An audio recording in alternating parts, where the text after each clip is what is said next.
Hey everybody, welcome back to another TYRION stream. We're doing strategic confederations with TYRION today, part 2. So basically we wanted to figure out how to confederate the High Elf Lords with TYRION as fast as possible. So we got Alariel on turn 6, which I think is pretty much as fast as you can do it. Like maybe you could do it on turn 5, maybe you could do it on turn 4, but I doubt it. I think maybe you possibly could do it on turn 5, but I don't know. We'll see if somebody can figure out an even faster way. But I'd say turn 6 is just about as fast as you can do it. But I don't think and then potentially you could get a second one on turn like 7 maybe. We've got another available one now. So you can do your first confederation when you get to Favor of the Phoenix King level 5, and then once you get one confederation, the next one requires tier 6, next one requires level 7, next one requires level 8. So we got to tier 5 on turn 6. We got to tier 6 I think on turn 7 or 8. But the thing is now we have to unlock these positions to get the next one. So by strategic confederation, I mean that, you know, getting access to unlock them as fast as possible is great, but you don't necessarily want to unlock them. You don't necessarily want to confederate every faction as soon as you're able to. So we figured out Alariel is a good one to get early because you get a free handmaiden hero, which you can also use for growth if you want to help you get to tier 4 a little bit faster. But you don't. And then also she can get +2 capacity in her skill tree. So once you can build the tier 3 handmaiden building, then you'll be able to build 3 handmaidens just by virtue of having Alariel in your faction. So we're going for that. Actually, we can probably destroy this building now, the noble building, and then because we've already started the technology that unlocks, and then start building the handmaiden buildings in readiness for when we get to tier 3. So you can get capacity at tier 3, then Alariel gives +2 in her skill tree, so we could get potentially 3 handmaidens once we get to tier 3. And then Imric similarly gives +3 capacity to nobles. So good idea to confederate Imric. We can maybe sell off his land to some other nearby factions over there to get some free cash once we secure that confederation. And Alithanar, I think as well, pretty good to get him early because he has a global +12% missile damage to his whole faction in his skill tree. So those 3 probably pretty good to confederate all of them as fast as possible in whichever order you want, or just leave, or equally you could just get the ability to confederate them, but wait until a nice tactical time. Like it's good to have allies to distract the enemies and hold borders you don't want to hold and stuff like that. You might decide you don't want to take Alariel straight away, but at least you can if you want to. But then there's ones that you don't want to confederate early. In my opinion, you don't want to confederate early at all. So Aislinn gets these dragon ships that are unique kind of horde armies that you can't build. And he starts off with 1, and then eventually he'll get a second one, and presumably if you wait long enough, he'll get a third one, and he can get up to 5 in his campaign. So you kind of want to wait as long as possible to confederate Aislinn, or at least there's no reason to confederate him early because you're just going to get less dragon ships if you confederate him faster. So you might want to wait for him. And for Eltharion as well, similarly, he gets unique Mistwalker units. None in that army. But he can recruit more and more Mistwalker units as he goes on. There's 1 there. So if you wait longer, he'll probably have more of these recruited, and as Tyrion, you get a special ability to boost those Mistwalker units. So once you unlock this one, then you can boost Mistwalker units.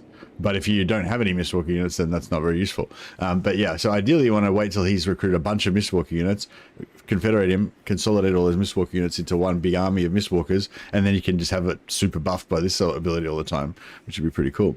So yeah, so I think Alithanar and Aislinn, you kind of want to wait. With Teclis gets these unique mage heroes that are really powerful.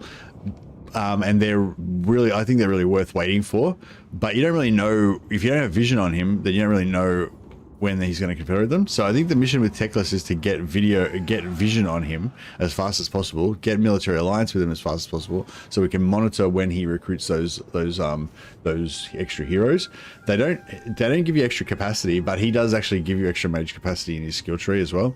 So once you get to tier 3 and you can recruit mages, that's another bonus reason to get him. Doesn't Teclis get the same tech as Aislan, where you can see all ocean regions? Yeah, maybe. I was just thinking about whether I should send a hero down there, but yeah, maybe we should just go for that.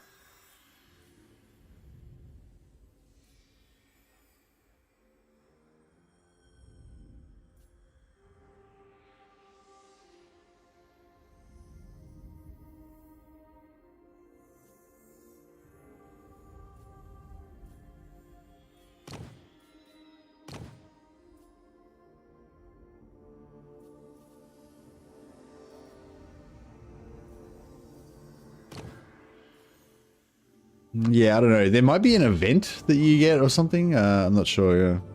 But yeah, anyway, yeah. So anyway, that was just a bit of a little campaign intro for the day. For those of you who missed yesterday's one. Also, there's a little bit of news today. There's an update. 7.0.1 just came out today, or maybe yesterday. Yeah, I can't remember.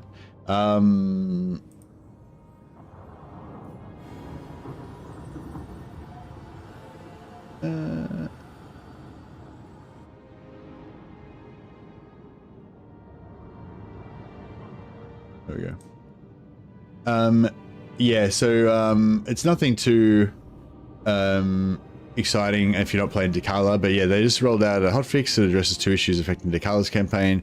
Resolved an issue where Pleasure Palace Stage 1 mission could fail to trigger in Dakala's narrative chain, preventing on-campaign victory objectives. Resolved an issue that could cause softlock during Dakala onboarding flow if the player skipped the Mark of Vindictiveness scripted tour and then reopened the panel. Hotfix has been released on Steam and Epic, with Microsoft release expected early next week. There you go. So yeah, so a little bit of hotfix for some, I guess, game-breaking bugs, like literally game-breaking bugs for Dakala. So yeah, there's still other little bugs that need fixing, and there's still some balance tweaks that I think it needs. But yeah, just a couple of things to fix Dakala. I'm not really that big on, you know, I guess I'm generally more into my own sandbox, you know, goals and stuff like that. I don't necessarily want to be on rails, like having to be, you know, stuck in a kind of narrative campaign and stuff like that. But I think with these campaigns, they've tried to make an effort to make it so you get a little bit of narrative element and feeling like you're, you know, to make things feel a bit more meaningful, and have a bit of a theme and focus and stuff like that, without you feeling like you're too railroaded. And yeah, I do actually enjoy like some of those narrative elements. So you know, I think, long story short, I think I'm looking forward to actually playing a longer campaign with Dakala at some point, so I can actually, you know, experience all that stuff. Because we've done a bit of dip our toe in Dakala just to understand her mechanics and what's cool about her campaign in general and stuff like that. And yeah, really fun campaign. Thought it was really cool. But yeah, it'd be cool to actually play her campaign with a specific goal of actually finishing her long campaign victory, which I don't normally do. I mean, it probably seems obvious to you guys, like, yeah, just play a campaign and finish it. But I never really do that. I don't usually care about finishing campaigns or achieving the arbitrary campaign goals that are laid out in the victory conditions. I usually just ignore this stuff. But yeah, but I wouldn't mind doing it just for the storyline. Also, actually, except for when I'm playing a good race that gets +3 hero capacity, especially if it's like a high elf faction that actually has quite limited hero capacity. I have heard that they're planning, from the Q&A they did the other day, it sounds like they're planning to relax the hero capacity restrictions for high elves and make it so that it's a little bit easier to get those capacities up. But yeah. Anyway. But for the moment, it's not there. Tried the Sartorial Confederation, still working, still so crazy. Nice sign stickers.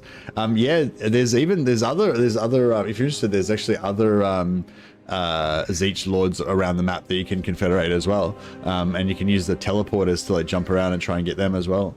I think one of the guys told me about his setup he did where he gets like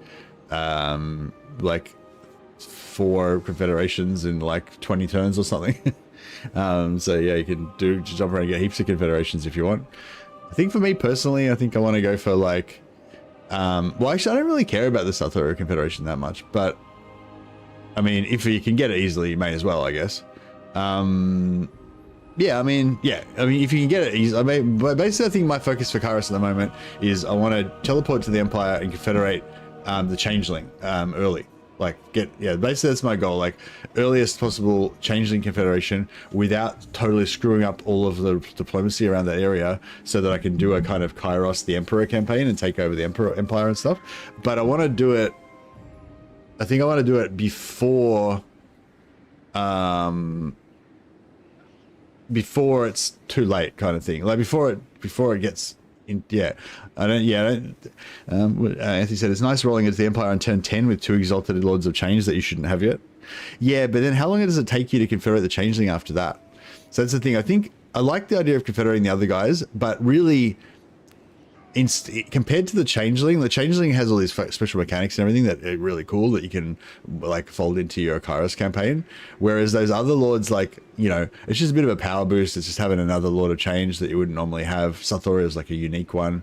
But generally, you know what I mean? They don't really change your campaign that much. Like, doesn't really, like they do, what am I trying to say? Like, it is really cool getting those confederations early, but compared to getting the confederation with the Changeling, which actually like fundamentally changes your campaign, you know, like they're not really a big deal. And so yeah, so I guess I'm a bit cognizant of like wanting to play a campaign focused around confederating the Changeling and not wanting to wait 20 turns to do it. You know what I mean? But I don't know if there's any way to do it any faster. So yeah. Anyway. But yeah, I'm glad you enjoyed it, Slickers. Yeah, I hope you're having a really good Kairos campaign, and I hope that you teleport to the Empire and enslave Karl Franz for me. Do it for us. Hey, you go, Ninja Jones. Hey, everyone. All right, so back to the campaign at hand.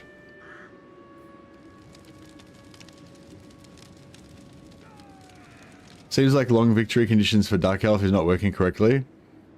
Is not working correctly, or is not the correct victory conditions? Because I think they've got the old global recruitment victory condition, which is not relevant to Dark Elves. I assume it's working. You get +2 global recruitment, but since you don't have global recruitment, it doesn't do much. Send my maidens. High Elven Archmage. All right. Shield against the darkness.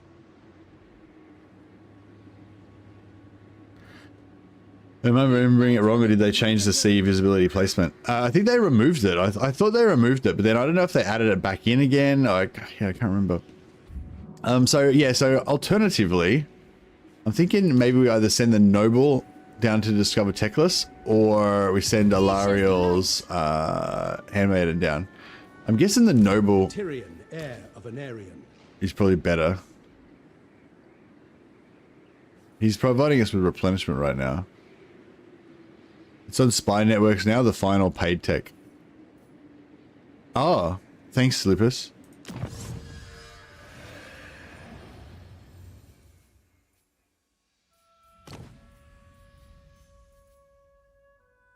All sea regions. Oh, how come that wasn't coming up before? Maybe I said ocean regions.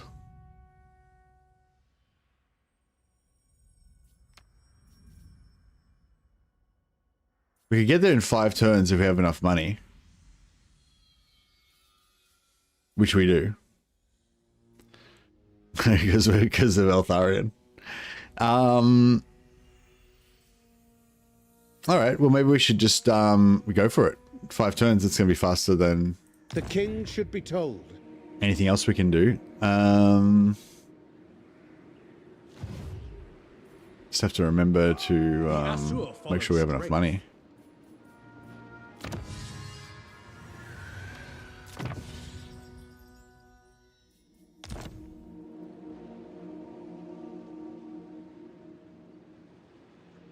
Anything is possible with the power of money, indeed. All right, so student of Teclis.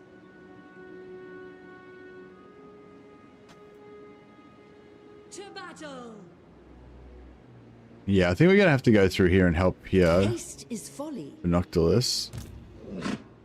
Beginning my journey. Defender of the Everqueen. Ready to attack. I go. Ready to march. Our journey is not over. Probably don't need all this stuff here, but I'm just, I don't know. I'm not good at calculating strength, so I'm just gonna go make sure we get it done.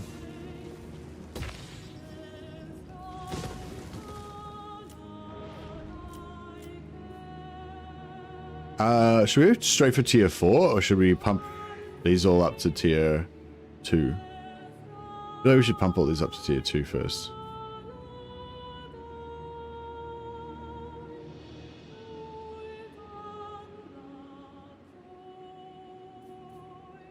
Maybe. So we could put both, we could put growth in every one of them, and that would get us up quite a bit faster. Is it still worth keeping someone stuck in the gates to influence farm? I mean, if you want to, but you can just do it somewhere else as well. And the gates don't really provide much value. But yeah, I mean, you don't really need it for TYRION because TYRION gets so much influence from battles. But yeah, you could still do that. But yeah, and I'm not bothering with it. For if you're not playing as TYRION, maybe, but for TYRION, you get so much influence from battles. It's just like kind of irrelevant, I think.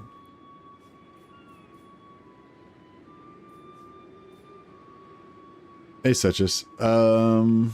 Actually, Tower of Lycian's probably the safest, isn't it?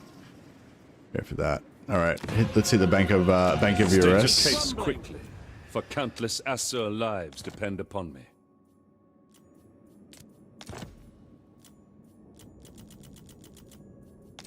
Somebody was saying, you know, if we want him to eventually ever recruit any Mistwalker units, we're gonna have to stop stealing all his money all the time. So yeah, that might be a worthwhile consideration, but not today. In my father's name. But yeah, we'll yeah. So at some point we'll try to stop doing this so that we can, and maybe even go the other way and give him money to help him like pump up more. For the fallen.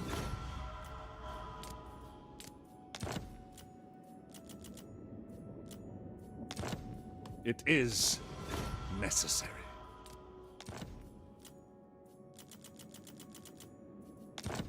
Tor Evres expects. In my father's name.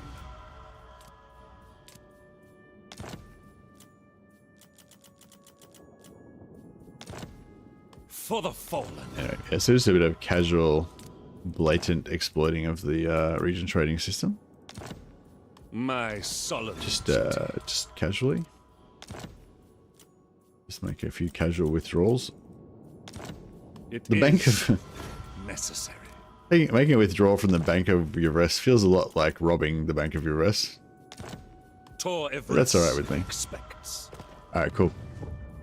Yeah, so just topped up our bank reserves. Never seen diplomatic status over 1,000. Yeah, well, the other reason why you want to do this actually for a reason, because we want to keep pumping this up. See how it says diplomatic attitude towards High Elf 66. So we're getting plus 66 to this tally every turn, which means normally you don't want to sack or raise anything because you get a penalty. But with that, we can just go ham on it. The greatest! Guardian of the Phoenix Crown. Defender of the Phoenix Throne. Your word? Protector of Ulthuan. Dispatch me.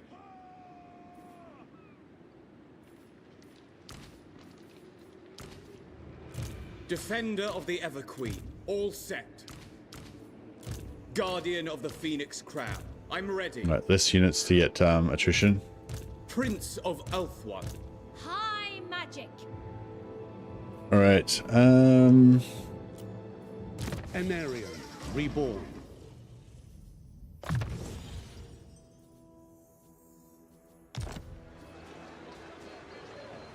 Magic's unleashed.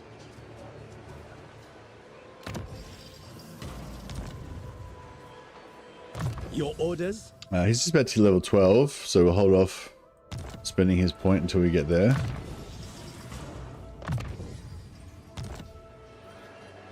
Hey, mothership. High Elven Archmage. Shield of Alaria. Now we'll turn off unassigned points so it doesn't keep annoying us by reminding us all the time.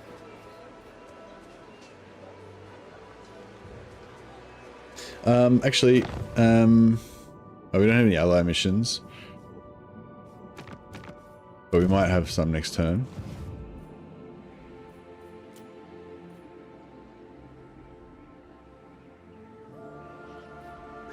And yeah, we can't take any. We need to take these 2 seats back before we can confederate. So we need the reason why we're attacking Noctilus right now. So basically, yeah. So in terms of the strategy, yeah, I'd say take either Alariel. Yeah, probably take Alariel first, just because she's the easiest, and that way you can get that extra handmaiden and get the extra army, and then you can use this extra army like we are to attack Noctilus. And then that leans neatly into taking out Noctilus second, so that you can confederate Imric. But alternatively, you could not declare war on Noctilus and declare war on Nikari instead. You got both your armies up there. You could kind of go boom boom and take out Nikari, and then that would neatly get you access to confederate Alithanar maybe. You know, you could take these 2 pretty easily. Like you go, yeah, you could probably just as easily go Alariel, then take Nikari out, get those 2, and get Confederate Alithanar. But yeah, in this one we're going to take these 2, get Imric, and then take those 2 and get Alithanar. Is the plan. Did all the High Elves get the new Confederation mechanic? Yeah, all of the High Elves got the new Confederation mechanic and the bonuses associated with it. Exactly, yeah. They did indeed. Are the patron position bonuses all exactly the same for everybody, or do they do? I can't remember if they get different ones. I know Sea Lord gets Stalk Stance for from Alithanar, but is that from patron bonuses that he gets the Stalk Stance? Word and be gone. No peace for the Dark Elves, no peace for the Drugi. Hey Sibelius, any ideas on Decala how to make money in Decadence? Decadence you get from your buildings in your... Yeah, I don't know, man. Sorry, I was only played Decala once. That was a few days ago. I don't remember any finer details about how mechanics work. I will do my duty. Yeah, I guess just build more of those buildings. Defender of Yeah, I don't know.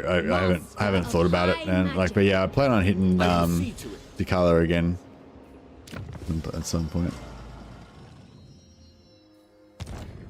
I'm getting attacks from all sides. It's awesome. Nice. Defender of the Phoenix Throne. We are surrounded. That means we can attack in every direction. Situation excellent. Can I offer assistance? Direct me. All right. Let's see if we can. If we can't. Boundless wisdom. What's this one's trait? Peaky fire. Yeah, that's not bad. Not great though. Protector of Ulthuan. There's observant ammunition. Yeah, that's not bad. We might want to keep him around as a trainer. All right, so I'm going to initiate with him. Luckily, we've still got Siege Attacker from the Invocation of Vol. The Asser needs me. All I'm surrounded by is fear. Is the lion trapped when surrounded by rats? Guardian of the Phoenix Crown.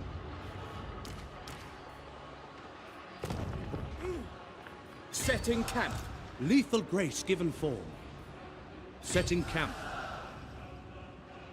Journey. Infused by Hoet's wisdom.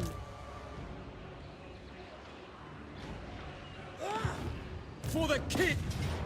Alright, we got Pyrrhic Victory. Oh, don't even lose anything? No, fuck it, let's take that then.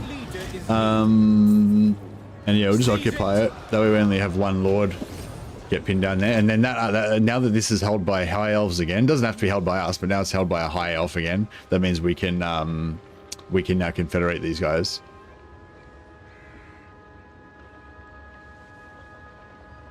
Your orders are reasonable. Your will is And it done. looks like we've got enough movement to get this as well. For the ever It's nice to be able to keep your momentum going and hit the next one straight away. So even though we had to wait a turn to siege it because we didn't have enough strength, now we're kind of onto the next turn already, which is good. Your will is done. None shall live. High Elven Archmage, do not tarry. Unfathomable knowledge. How can I assist? Yuri Fair. Araya.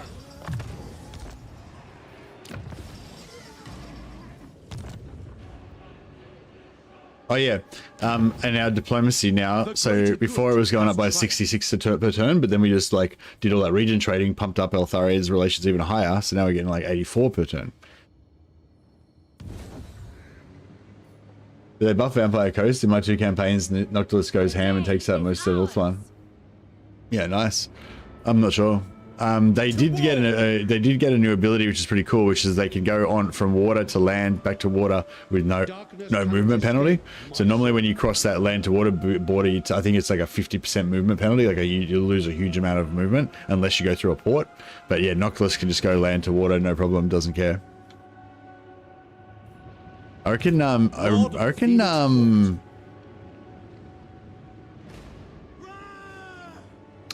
that Wolfric should get that as well, but I'm not sure if he actually does.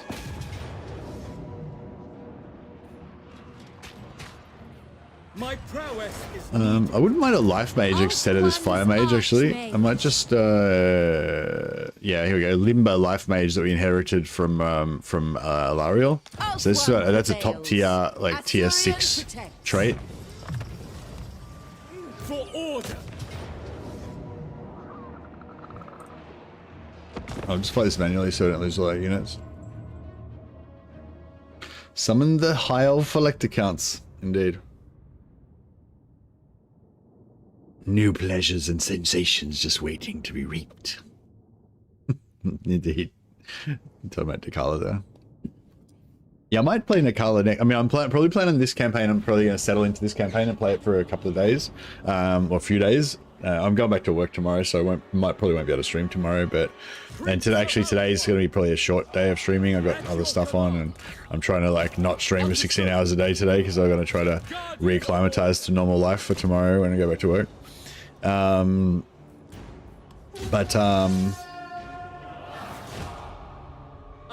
Is the new Slaanesh epic hero made up CA character? Stirkar? No, Stirkar's been in the lore for a long time. Stirkar, sorry. Loyal. Swiftly. Yeah, no, I think Stirkar's been in the lore for a long time.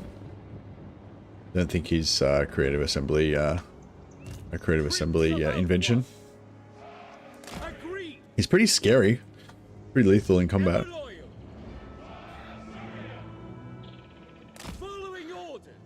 I like it. I actually like his special ability. It's like he gets this like sonic boom ability that knocks everyone away from him. So it's kind of cool because you can like use it to free yourself if you're getting blobbed by infantry, but you can also use it to like knock infantry away to help you like execute enemy characters without their infantry protecting them. And he's got a really nice slow on him as well. Yeah, we need these other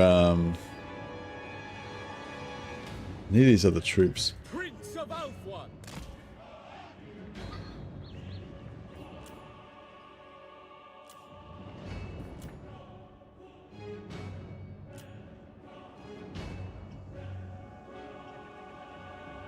Actually, yeah, we'll make it. We'll move it in here. Actually,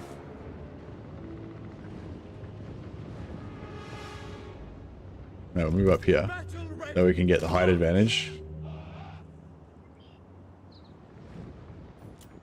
Because if we move down here, we'll be shooting uphill through the trees, which wouldn't be that much fun.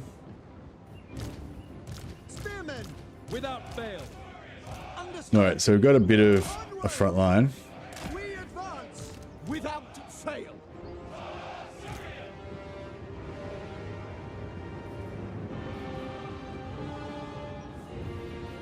It will be done. We go. Quickly now! Son of Elfwan, ever vigilant. All right. Apace! Defending order! A prudent position. Ready and eager to war. Move. Following orders. Move! Tireless! For Ulfuan! March! Yeah, try and shut down these guns. Noble Prince! For the king! Right away. Advance. Assur Prince! Moving out. Assyrians. Yeah, the reason I wanted the life mages for this spell, it does against on non-armored troops. It does like a really good damage. Prince of Ulfuan! To battle. Now, these guys are all do decent in melee. Noble Prince. At once. Archers! For order! To the front. Oh yeah, we can use our heals actually to keep these princes going. Observe my radiance. Loyal! It will be done! Orders understood! Magics unleashed. Spearmen! For duty! March! Acknowledged! Assur! Advance! Moving Just trying to spread these guys around so that Prince of Ulfuan! Weaver of the wind. we can shoot through the gaps basically. Spearmen! As you say! It will be done. For Assyrian. Ancestors! I summon the wind. We'll get rid of them. Just free up that guy. Prince of Ulfuan! It will be done! We will obey! Forward. Finish that guy off. Yeah, now these guys all shoot into the side of those guys. As you say! Finish that off. Swiftly. Kill them! Archers. For duty! What orders? Son of Ulfuan! Yeah, I might just use the heals now. Assur, move! Now! Knock those guys off. Witness true magic. Nice. All right, so we didn't lose any units, and that was good.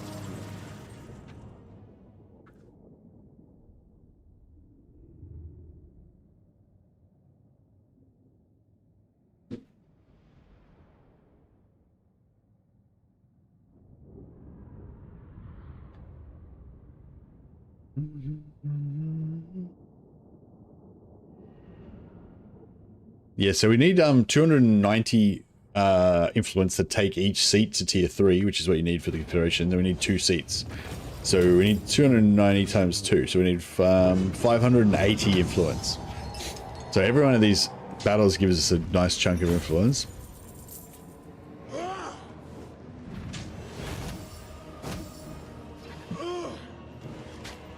I guess it already came out before. Occupy their land. High Elven Archmage. Can I offer assistance? I might As you just, say. because we're getting so, because we've got so much health to Guardian of the revive on Phoenix these guys, I might just move them there. We shall continue later. Magic in purest form. Full speed, Assur! There I must go. True magic guides me. This guy just didn't move. I guess he was trapped in between To me. too many enemies there. Protector of Ulfuan. High Elven Archmage. Tyrion, heir of an Aryan. Servant of the king. No mercy. Archmage. What news? For order. Ever loyal. Seal.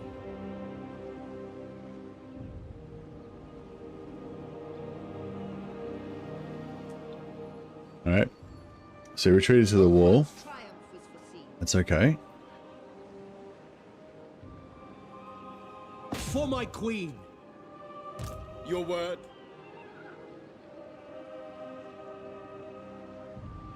Starting out. Ridiculous. Most astute. Moving out. Shaper of fates. I get all 3 of these in so we get more influence. We just need to get another 60 influence, I think.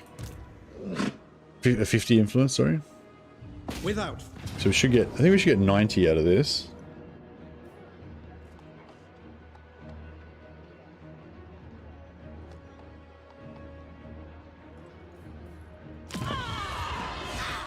I am ready to fight.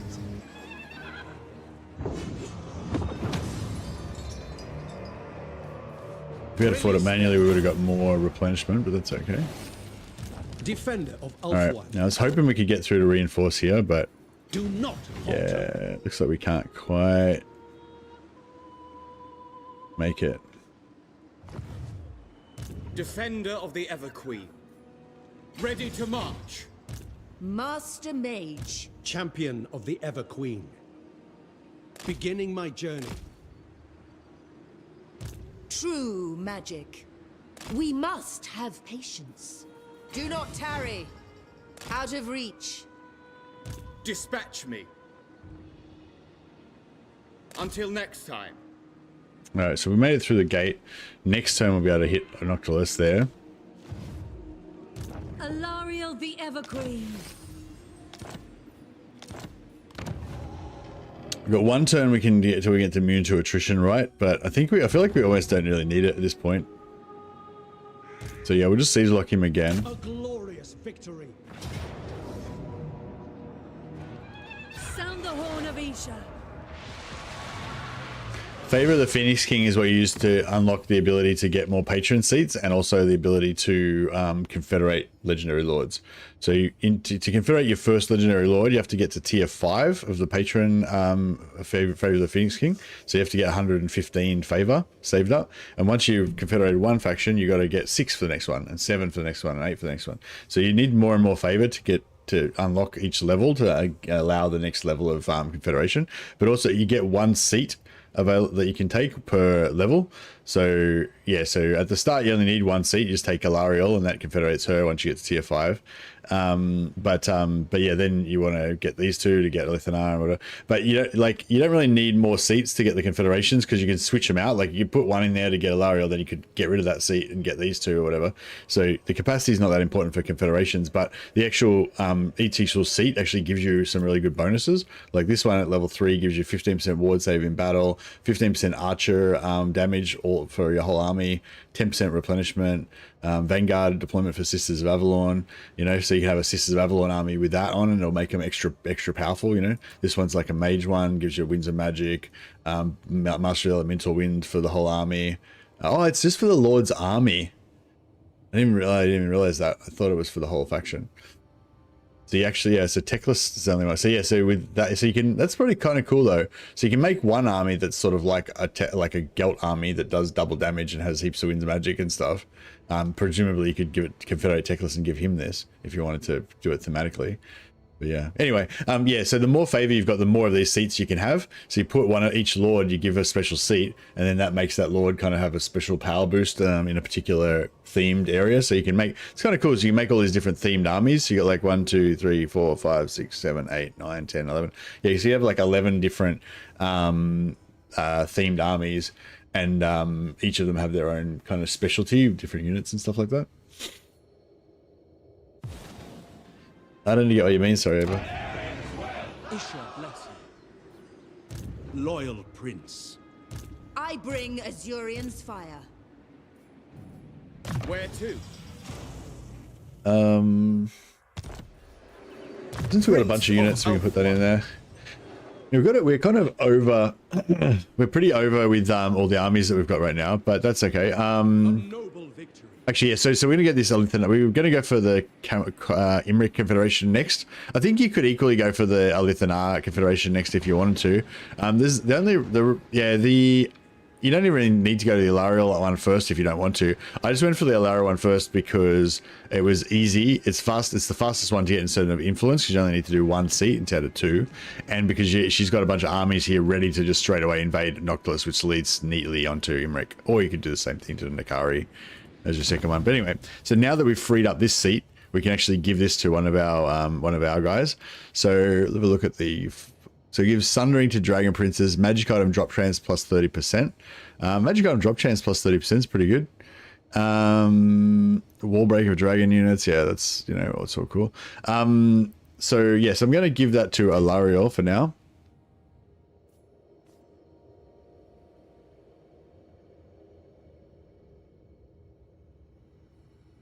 Because she's going to be getting Magic Item Drop Chance off of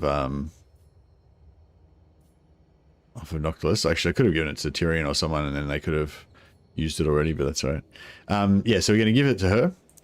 Now she's got that level 1 favor, level 1 patronage. That means she gets +1 favor per turn. Helps a little bit, but because we're getting so much from diplomacy, we don't really care about that too much. But other factions can try and take the seat off her. Then we can pay another 100 to upgrade it to tier 2 and get even better.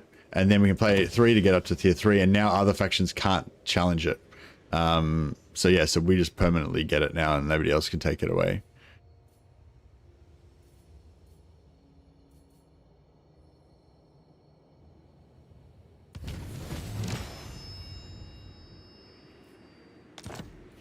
So yeah, so we used up that now, and we've still got just enough to get the other trait as well, the other one as well. Once we need to confederate, to get this one to confederate Imric.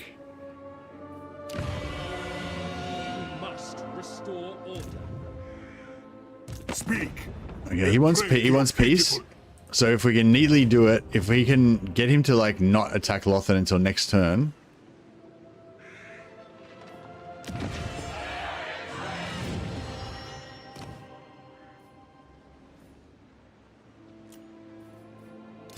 I serve the king. It looks like a pretty trash army. So I'm pretty sure that our army will be able to defeat him.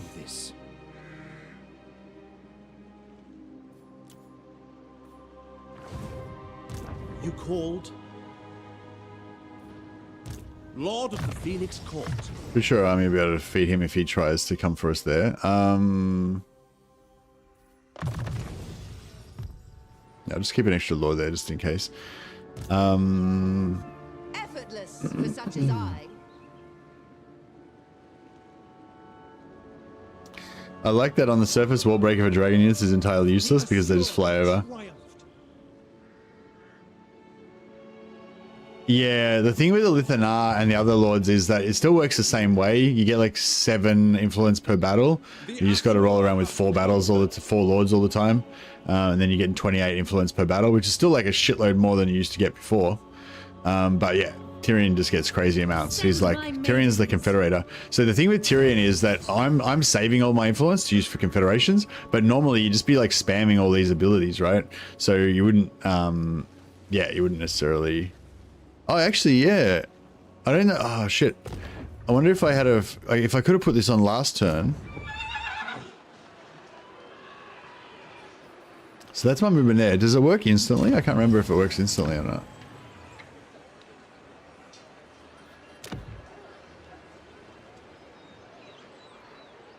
In own or allied territory.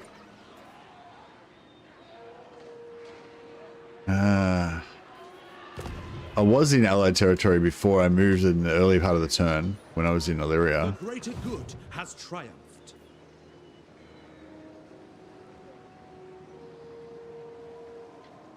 Shit. Might have to science it.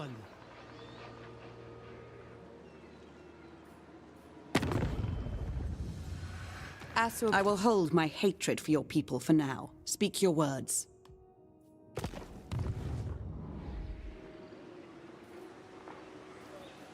An archmage is accustomed to victory.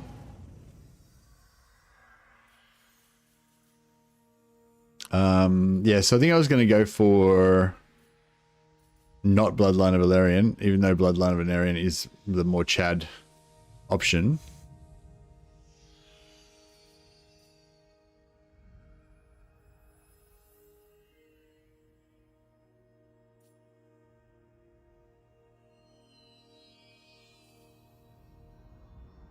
Yeah, that global recruitment's really nice for, you know, conquering the world. We might go for this one first. Plus 20 diplomatic with all high elves helps us get a little bit more influence per turn. And then we'll later on we can go evil, take the Sword of Cain, go full Bloodline of Venarian, and all that good stuff.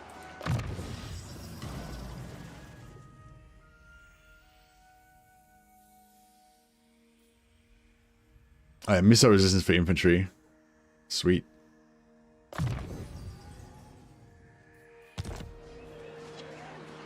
Protector of the Everqueen. I think he's like very nearly can make it there. If I had to pop that last turn, we could have made it. The winds were with us.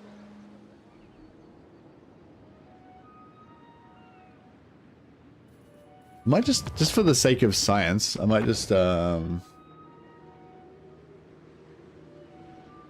my queen.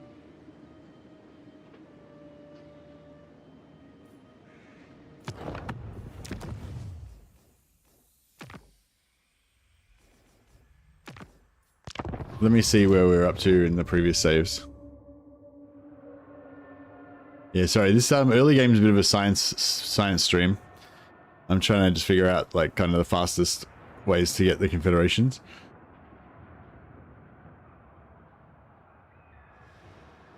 Fastest and best, not necessarily fastest. I think basically we want to get the first 3 as fast as we can, and then yeah. The thing with Alithanar is that you really want to use Alithanar's faction to take out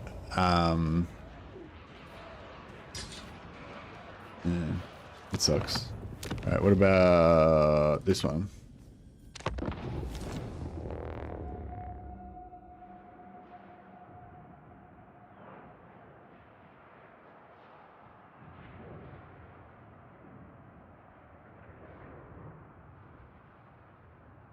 Yeah, but Gelt is not Geld. Different words. You know, Gilt, G-I-L-T means like golden. Could be Gelt, could be more like golden. I don't know. I mean, I suppose Gelt does sound like. Sometimes you sort of use that LT instead of.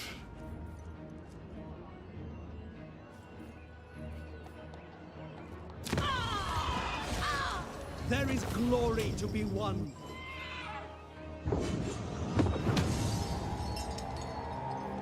For the greater good. Yeah, and I have to do it before we go in there.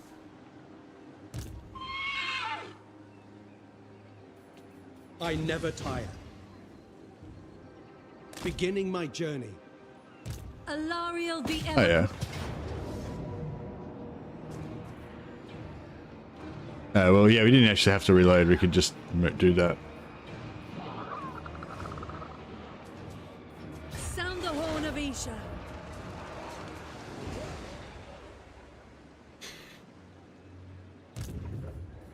An archmage is accustomed to victory.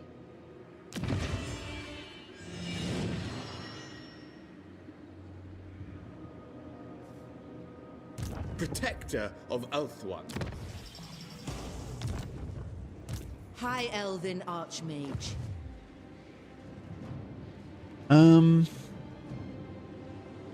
Tyrion, heir of Venarian.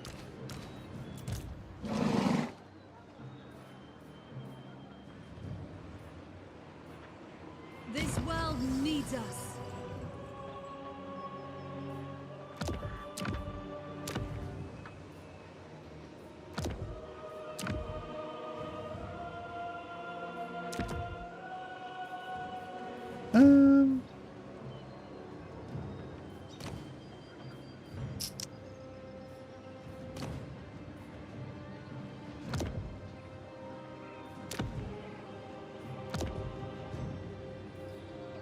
You can confederate or ally to get these ones unlocked.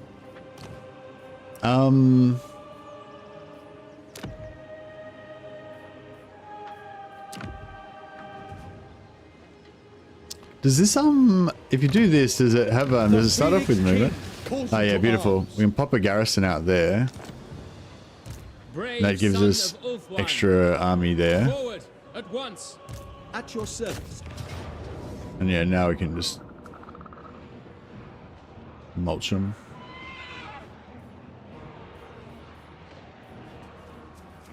The only thing is Zalariel loses one of her beloved Wood Elf units.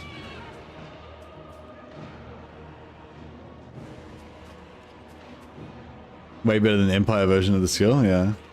Yeah, that's a nice army, isn't it? I mean, it's got a lot of units in it. No one cares about Dryads. Yeah, I'm kind of feeling like I don't care about Dryads. Battle. Weep tears. Asa, attack. It's not, yes, we don't lose the Treekin, that's the important thing, right? 2 units of Dryads. I feel like it, yeah. The thing is, if I merge the Dryads, then we probably lose the Treekin, right? For Ulthuan. Oh no, we get to save 1 Dryad. Alright, fuck it, I'll do that.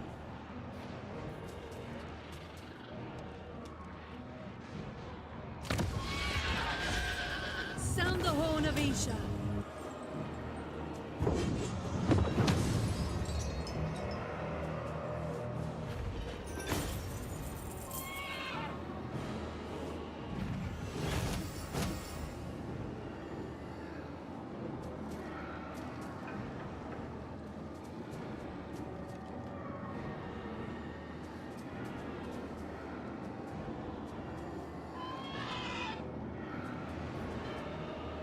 Alright, cool. Yeah, I just wanted to get that out of the way. We didn't lose anything too critical, apart from one of our Dryads, which, you know, is kind of bad, but yeah. Quick game is a good game, as they say. I am your queen. Alright, beautiful.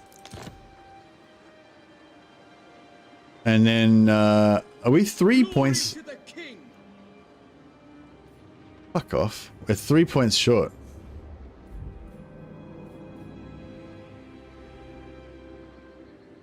Protector of Ulthuan. High Elven Archmage. Hoef's disciple.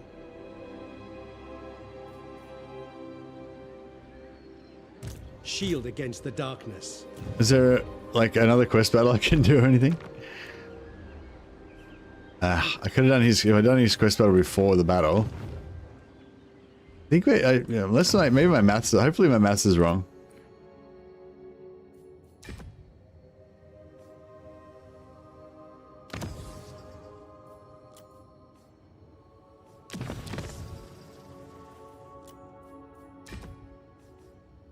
Oh, 30.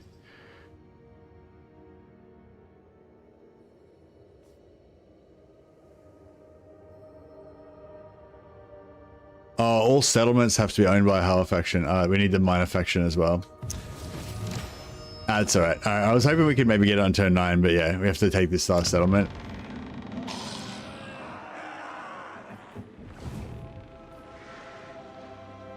Really hard to get dragon ship supplies at the beginning of Aeslyn's campaign, isn't it? Yeah, it is, yeah.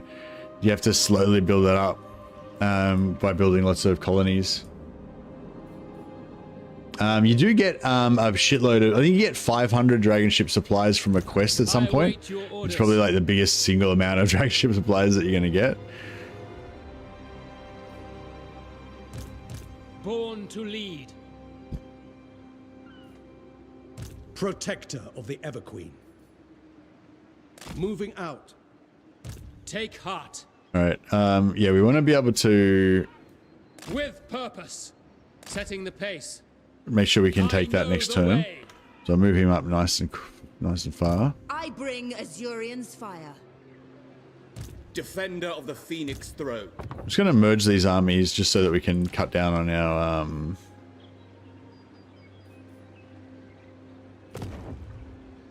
just so we can cut down on our... Azurian's decree. High Elven Archmage. Master Mage.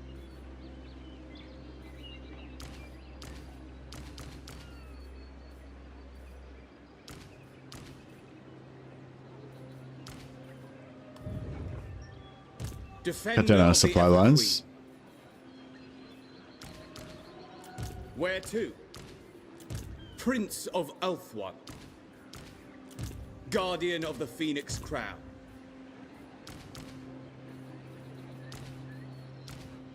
Your will is done. Defender of the Phoenix Throne. Dispatch me. Defender of the Ever Queen. Trained by the White Alright, Tower. yeah, I'll grab her, respec her out a bit, save a little bit of money.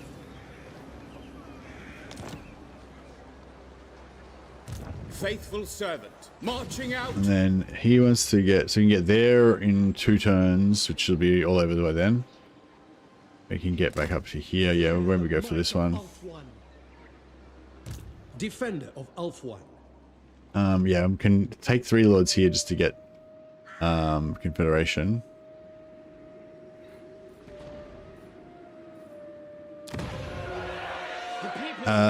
Here I want to get, I don't know, do we want to build that so we can get more handmaidens faster? Or do we want to build Caradrian?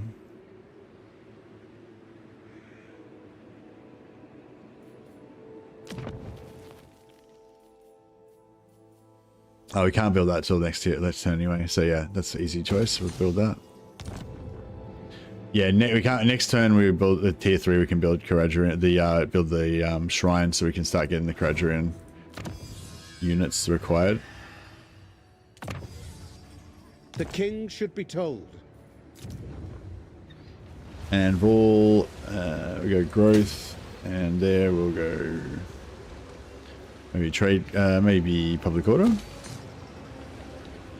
We'll get rid of that barracks, get more public order and or growth there. Alright, looks pretty good. And yeah, we're still going to pump that technology in order to get Techless unlocked. Magic in purest form. Our upkeep's not too bad now. Okay, we're at war with Slanesh already. I was hoping to wait until we were in a position to jump him when he wasn't ready. But he's going to know that we're coming now.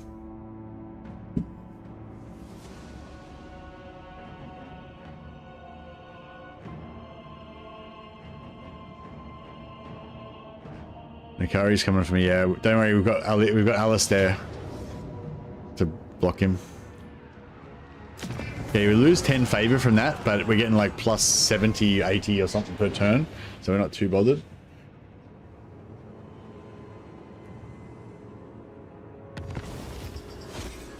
Okay, we've got Noctilus's rogue army here. It's just a weak army, but we've got nothing to really defend against it. Great powers the world over are mobilizing for war, Prince Tyrion. Our people are being tainted. All right, so we'll get the Imric Confederation now. Torfinu's got an unusual location. Ranger Outpost. Hidden armies will be visible in region. Plus 20% movement for units starting their own turn in this region. Plus 2 control. All right, well, that's pretty useless. Pretty useless, but you know, whatever. Actually, it's sort of cool, I guess, if you're trying to like recruit units to go up north through the gate. Sometimes I'm recruiting units here, but I don't know. I'm not really doing that at the moment, so I don't know. It's a bit wasted, a bit useless, but yeah. Master of Magic. Scholar Supreme. Okay, put her in Lilia's Blessing so she get extra experience points for the battle. They cannot withstand high magic. Prince of Ulthuan. And he's not Ostcaster, so he doesn't get experience from that stance. Of Ulthuan.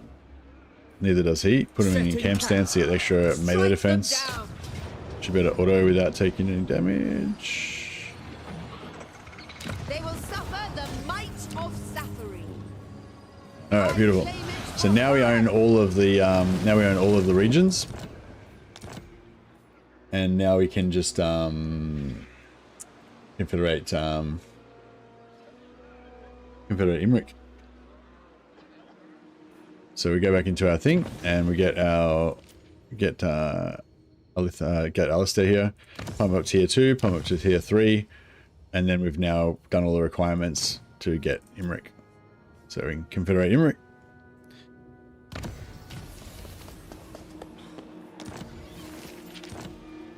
And now we get to go and see if Imric's still alive. He is still alive. Okay, so he hasn't really done anything, but he's still got his like sort of starting. He's got his like starting area, but he hasn't really expanded outside of that.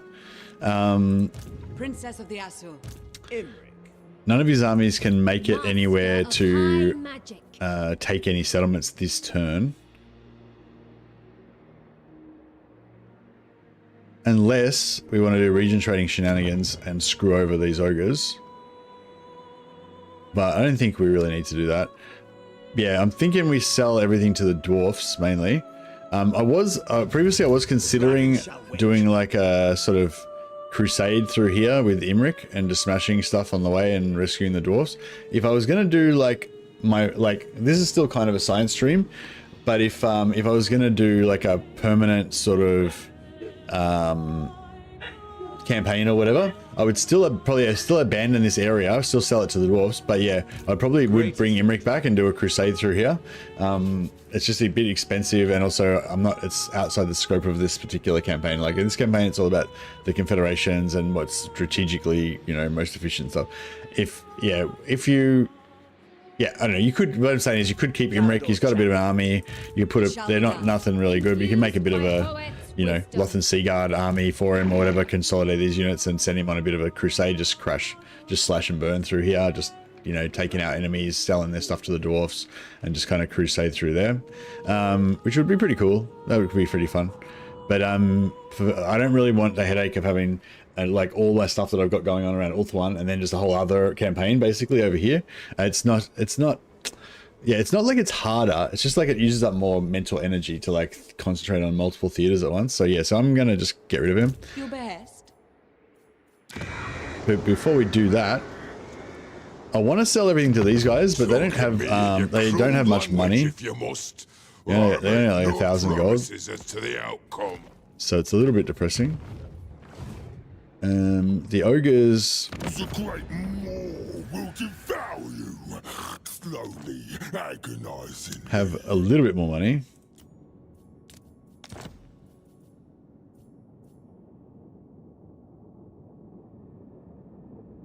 It's not easy to manage both sides. Yeah, I mean, if you've got unlimited money, you can do it, but I just don't really want to deal with it. I'm just not interested, you know?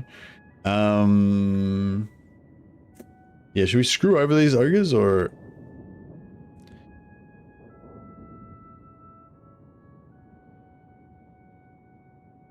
Nah, I don't know. I might just straight sell it to the dwarfs.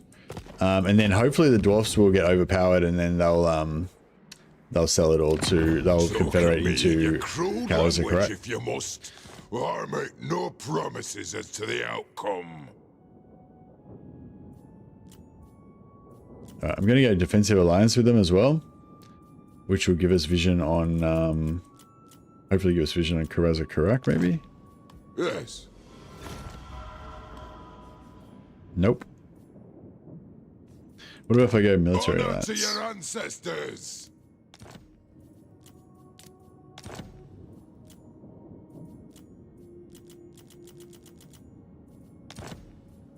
All right. No. I thought maybe he'd have some armies up here or something that would give us vision, but nope. All right. Whatever. Yeah, there's no other factions around here that we can region trade to except for the ogres. It's probably just as useless giving it to the dwarfs as to the ogres, because the dwarfs are probably just going to get rolled over straight away anyway, but they're not currently at war with anybody, so... And what can the Dowie do for you on this fine day? Maybe they'll be okay.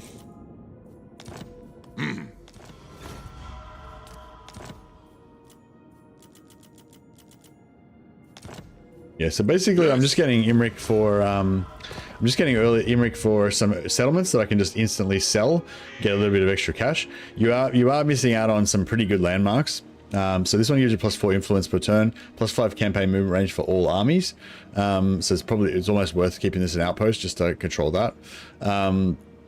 This one gives you nothing. That's shit. Whatever.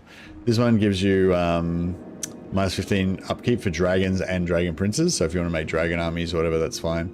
But yeah, like I said, I just want the I just want my mind to be clear and not to have to worry about it. So we're over capacity for mages now, 2 out of 0. So we'll keep her. I'll respec her. And then because we're going to sell all these settlements, the closest settlement will be back in Ulthuan. So I'll respec her here. She'll just instantly teleport to Ulthuan. Not instantly, but she'll come back in 3 turns. And then we're just going to get rid of everything. So unfortunately, Sun Dragon's gone, but that's all right. This will be masterful. And then once we get him back in 3 turns, the goal will be to get him to level 12 as fast as possible for that +3 noble capacity. And then we just got to build the noble building again so we can recruit him. It burns like balls and... Princess of the Azure. Princess. Yeah, I guess. Yeah, I don't know. I guess what I was trying to say is, like, in summation, I guess the kind of like best if you're playing like competitive, like trying to compete against yourself to dominate as much land as possible as fast as possible and conquer the whole map or whatever, like would definitely be to keep this, right? And then you would start expanding out from here as well. And then this, you know, you would conquer more stuff here, and then Imrik would conquer more stuff here until eventually you'd have like a massive empire connecting these two, and then you'd start conquering more shit, you know. But I don't want to deal with all that. My campaign's more about like consolidating Ulthuan and then connecting up to all the little trade nodes around the place and controlling the ocean. That's kind of how I like to think of the High Elves, like kind of like the British Empire with the Maritime Empire kind of thing, and little colonies and stuff everywhere. But that's just a roleplay thing. Your mileage may vary. Do as you prefer.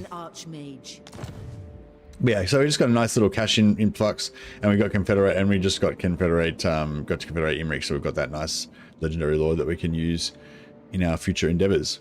Cool. All right, now we don't need to be at war with Noctilus anymore, because we only need to be at war with him to kick him off the donut and get all the access, get all those territories back. So it's no longer profitable for me to be at war with him. So we'll just peace out with him, because otherwise I'd have to deal with this army, and I don't have anything available to deal with him.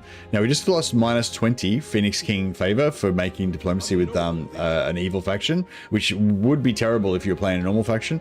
But because we've got this crazy amount of we had +89 from diplomatic attitude with High Elves.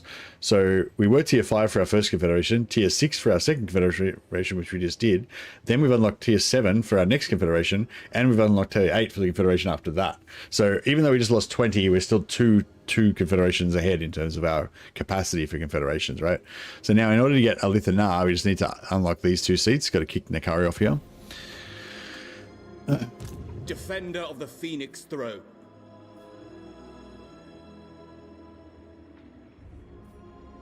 Oh yeah, not that it really matters, but yeah, how I was saying how it was sort of how I like reloaded the previous save and all that sort of stuff. I actually reloaded the previous save and then just did the exact same thing, so I didn't actually like roll back.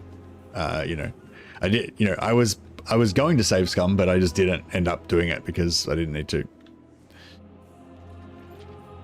Lord of the Phoenix Court. Child's play. All right. So yeah, we can just ignore him. He'll eventually piss off eventually, presumably. Oh, he is at war with.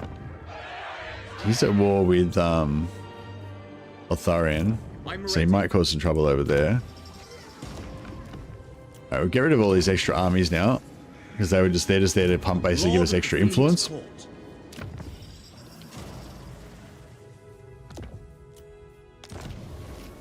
I bring Azurian's fire. Magic in purest form.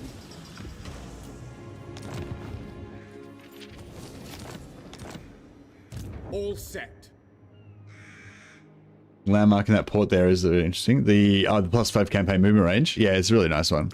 A noble victory. It's only 5%, but it's, you know, it's pretty cool. Movement range is king. Movement range is pretty good.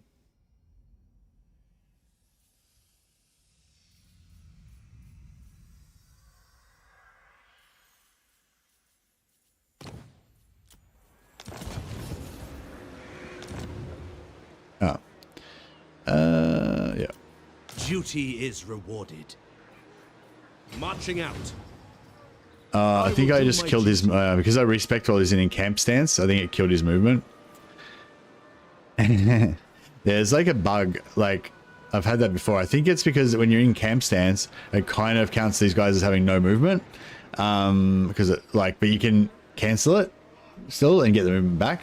But if you respec, this new guy comes in with the movement of the army, and so he basically comes in with 0 movement, and then your army's got no movement. So yeah. Can I offer assistance? So he could have normally he would have been on a force march, but yeah, his movement's fucked now. Your command. All right, we'll just consolidate a little bit here, just to. You called. Your will is done. 90.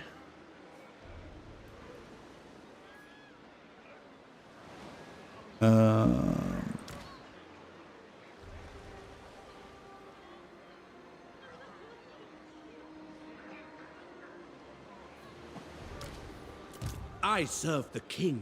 Fuck.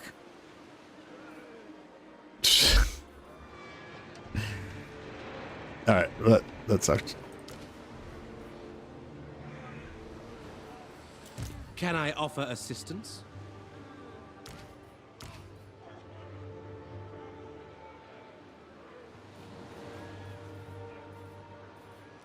Lord of the Phoenix Court. Lethal grace given form. Anyway. I did that all in the wrong order. I will see to it. But that's not. I got a nice little package there. A nice little, much cheaper package of units. Serve the king. Yeah, I'm going to get rid of these regiments of renown. Actually, no, I'm going to keep those regiments of renown. Priestess of Isha.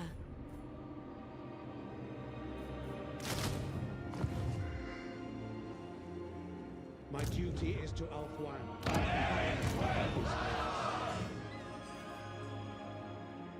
I second this. All right, I'm going to put him up here. And we'll recruit another unit here. So we get another army here to I serve the king. Can I recruit offer some more stuff. I don't think we're going to be short on influence, but we're probably going to fight a bunch of battles by the time we take this, so we get our 580 that we need. Duty is purpose.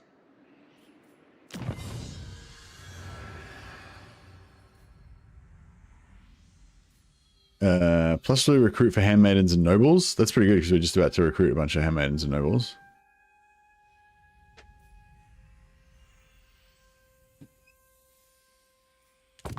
Oh yeah, I forgot to do our quest. I forgot to do our quest battles as well. We would have had allegiance point quests. We probably would have had some for. We would have had some for him. At once. Welcome.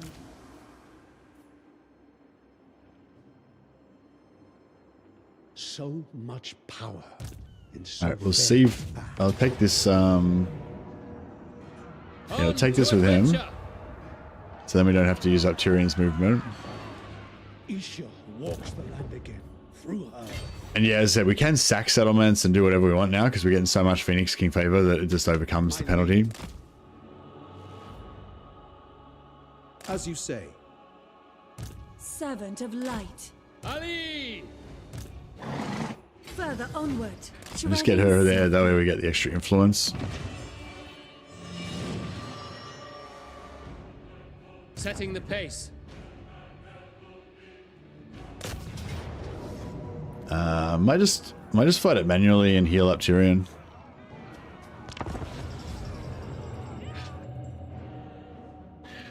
Red and orange for Tyrion too. I hate this confederation. No resources. Yeah, it's easier not to manage. Yeah, that's right. Yeah, it's like I said. If you wanted to conquer the whole world and everything, like, you know, yeah, I would keep it. If you can't deal with not having that extra 5% campaign movement range, then, you know, keep it. But if you're for me, for this particular campaign anyway, I'm kind of happy to get rid of it. I think if I do my like ultimate Tyrion campaign someday, maybe I will you know, maybe I'll do that. The seat system confuses me still with high elves. Hey, yo, this campaign and the last campaign I did with TYRION is all about the Confederations, and in both of those campaigns I've explained the system fucking multiple times, and just in this stream and now I've explained it again at length. So yeah, I might have to wait a little while before I explain it all again.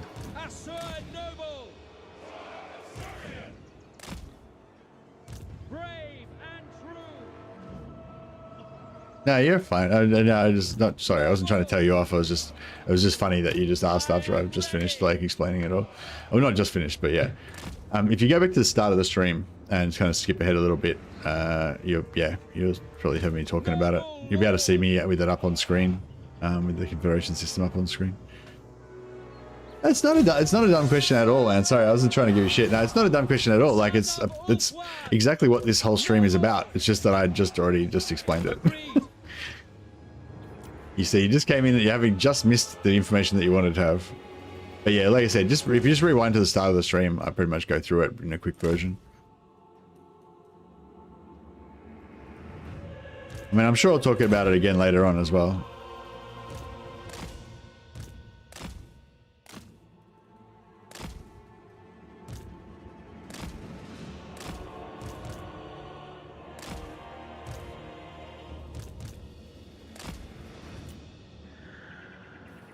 All right. Awaiting orders. Direct me! Pariah! Seal! Setting forth!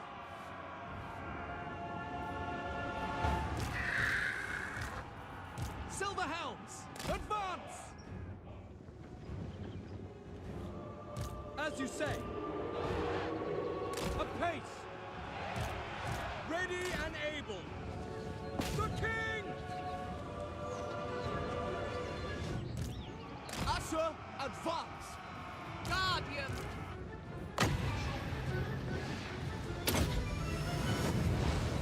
Noble! At once! Dauntless! Forward! Advance! Rapid advance! Spearman! I'm basically trying to just extend this campaign until I can get all my heals off. Without fail! Son of Ulthwyn! On me! Moving out! Without fail! Seal! Spearman! March!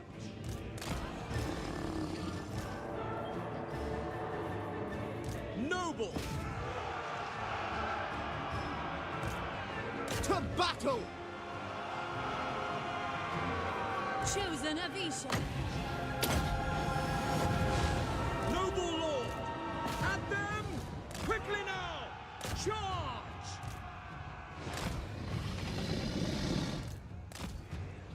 Illyrian Reavers!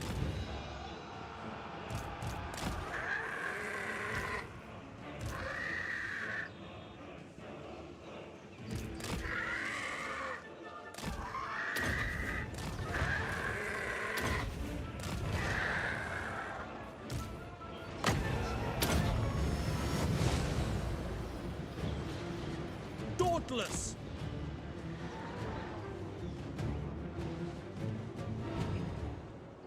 We will obey. Death to all.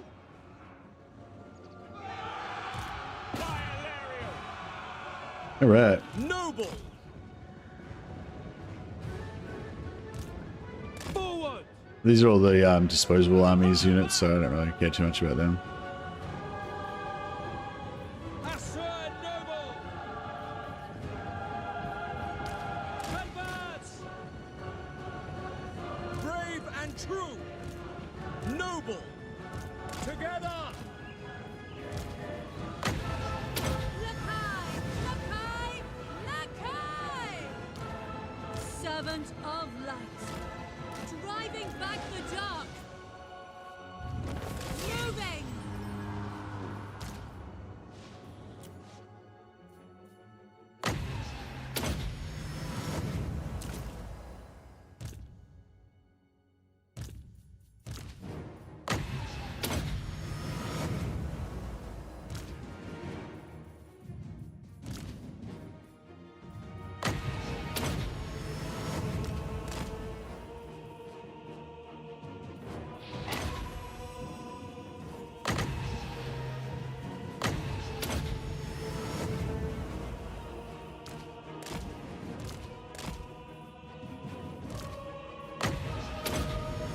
Everyone topped up.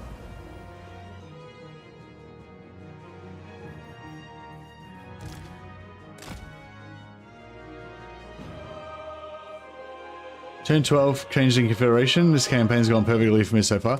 And is that relying on RNG getting those items? Getting those followers, sorry.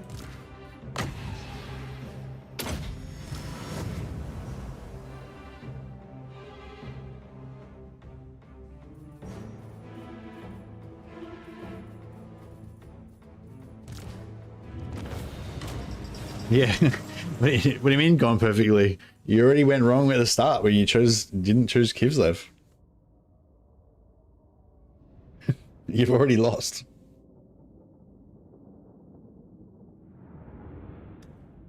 Yep, cleared it up watching the start of the stream. Oh, cool. Hopefully that kind of explained it pretty succinctly and straightforwardly.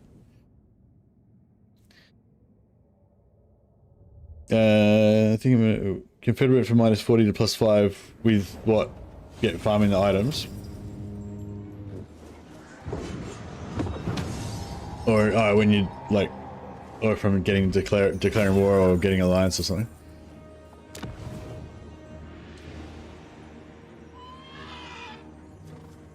You have no right. Servant of the king.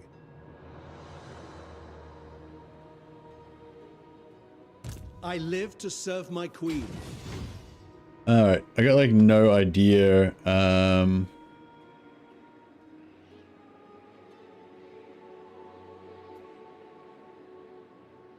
Yeah, so we've got no idea where Nakari is.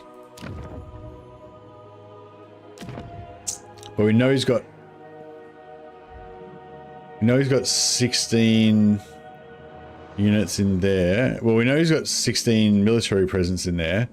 If he's got armies in both of these, that means he's got 32 armies, 32 units in those two armies. So, yeah, I'm guessing Nakari's over here. So maybe we can force march to glory. Venarian, reborn. Following your orders. Alariel the Everqueen. Born to lead. Tyrion, heir of Anarion.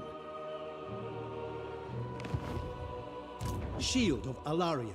Mistress of the Undying Forest. Guardian of the Phoenix Crown. Shield against the darkness. I'm like fairly sure Nakari doesn't have an army here. Fear the might of Ulthuan. Champion of the Everqueen. And I'm pretty sure we're gonna get enough influence, so I'm gonna pop supply host on Tyrion as well. Rest and resupply. There's extra 15% campaign movement range, extra replenishment. Oh yeah, and he gets the movement instantly as well. Until next That's cool. I thought he did, but I wasn't sure. Alice says White Lion stack is looking archery. Yeah, well, we can't recruit White Lions yet. I'm trying to build the building now, but yeah, we can't actually recruit them yet, so yeah. I'm a bit limited what I can do about that. Yeah, we'll build this. And then we can start getting Caradrian going. And we'll build this, and then we can start getting Mist Mages going. And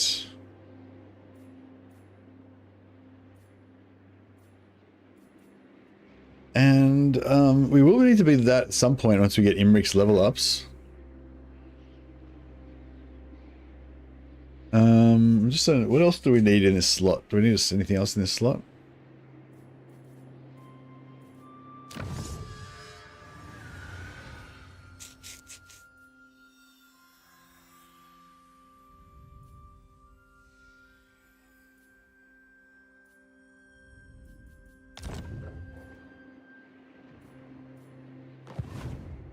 Prince Eltharion. I finally unlocked and crafted the highest tier dagger that you can make in Bannerlord. It took ages to unlock the parts, and I spent probably around 1 million dinars on the project. Nice. Just so I can have a fancy dagger in my stealth outfit that I don't use. Nice. And so when you instant kill somebody with an attack from behind, now it instant kills them, but does like triple the amount of damage. So they die 3 times. I'm ready. But you never actually do any stealth anyway, so it doesn't matter.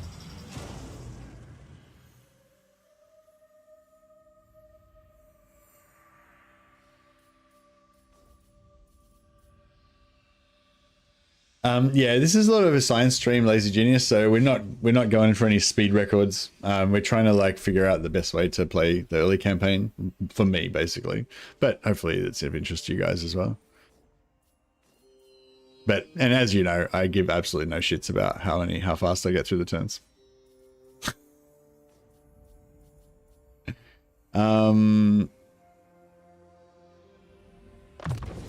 But I do care if you're getting bored. If you're getting bored, then let me know. But yeah, arbitrary shit, like how many turns you get through in a certain amount of time, whether you achieved a certain objective, I don't care about that shit.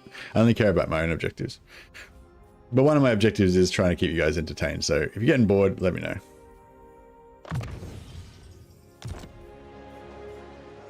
Priestess of Isha. Everqueen of Althwan.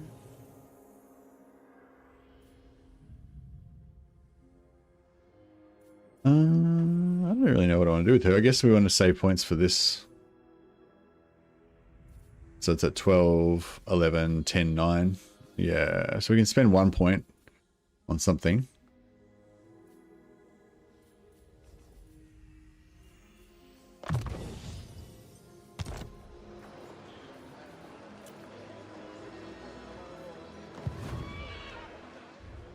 Your orders? What orders? Yeah, we'll get Comet, and I sometimes like to overcast Comet, so I'll get miscast chance reduction as well. Not that we tend to get too many miscasts. I feel like everyone's got so much miscast reduction now, you hardly even ever get miscasts. I would have said that diplomatic relations with High Elves slightly helps, but we've got so much diplomatic relations with High Elves, it's kind of irrelevant now, I think.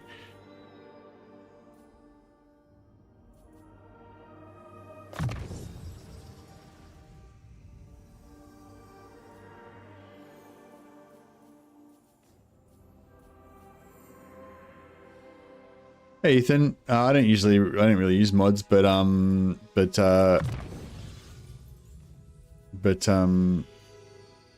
good on you for putting in the effort to make it.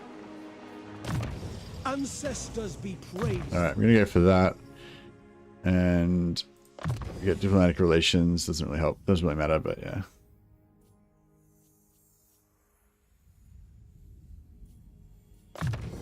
A gift from the gods.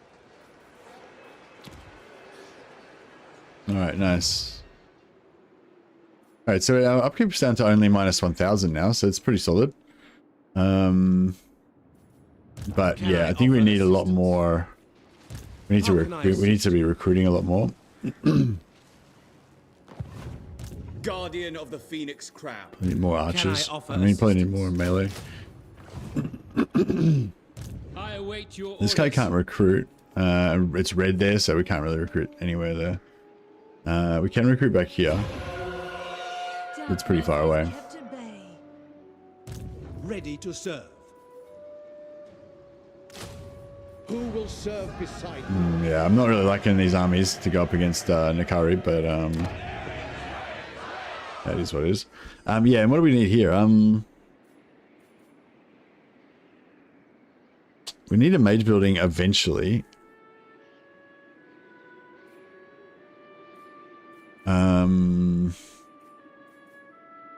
We need that eventually. Or we could kind of build that anywhere though. Any tier 2 building, any tier 2 area.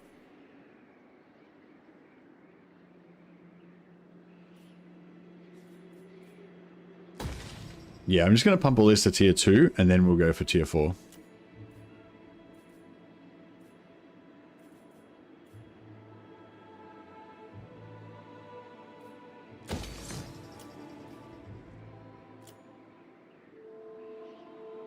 Make your case quickly before my arrows find you.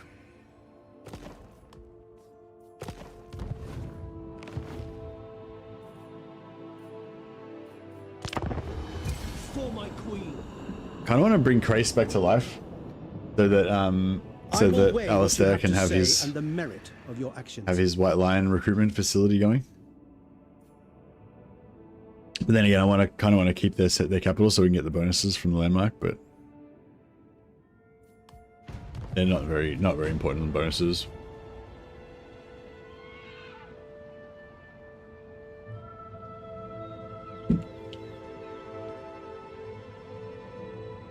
Krace is dead, yeah. Well, I can revive him with the rebellion. Check out the lighthouse over there on the who's the size of Morcane are declaring war. I know my dwarf buddies are declaring war on the vampires. You go get them. I love having extra lords on just to get Core Hill in my high elf campaigns. Oh, for like a mod. Yeah, I'm kind of hoping that they do Core Hill Lion Mane, is it? Yeah, I'm kind of hoping they do Core Hill Lion Mane as like a legendary hero or legendary lord at some point. I'd love to have more White Lion stuff to be able to stack more White Lion stuff together. Ever loyal. Lethal grace given form.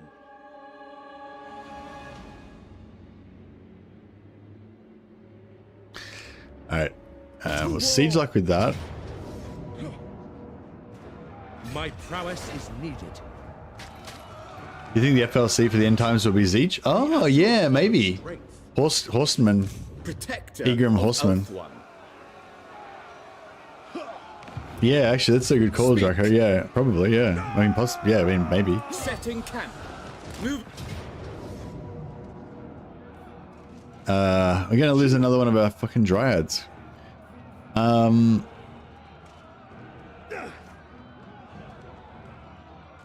feel like this battle's gonna be rough, but oh no, I didn't put any magic items on. Should have put magic items on. Damn. Why do I keep doing that? I keep going like, oh, this battle's gonna be rough. Oh well, I guess I'll give it a crack. And then it's just like, you know, fuck.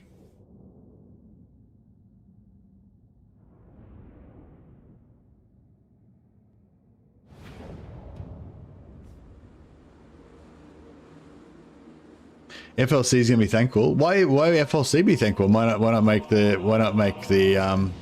thankful one of the DLC lords? Like Thankful's a pretty major character. I feel like if you're gonna do like Lords of the End Times, then you know I think like yeah, they already said Archaon's getting a bit of a polish up. Skaven, I feel like Skaven should get something. Yeah, and Nagash obviously. So yeah, I mean, I feel like Thankful could be like a FLC, but yeah, I reckon Thankful could be a DLC lord as well. They could do a Skaven DLC. We will obey. Well, I mean, I haven't thought about it at all, but just now thinking about it, so I thought, yeah, why wouldn't Thankful be a DLC?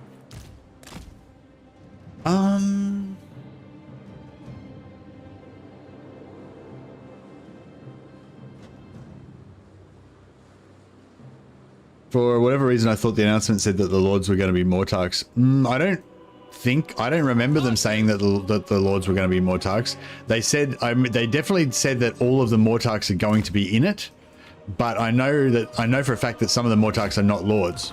So, because like Warlock is not a lord. They said Warlock's a legendary hero, and he's one of the Mortarks. Krell's one of the Mortarks, and he's a hero. So yeah, I mean. Yeah, exactly. Yeah. So, yeah. So, and I'm thinking like some of the Mortarks as well might not be like playable characters as well, because one of them looked like there was a warrior priest, which somebody was saying was like probably Drakenfels. I really want to use this to blow up the walls while they're standing on it, but.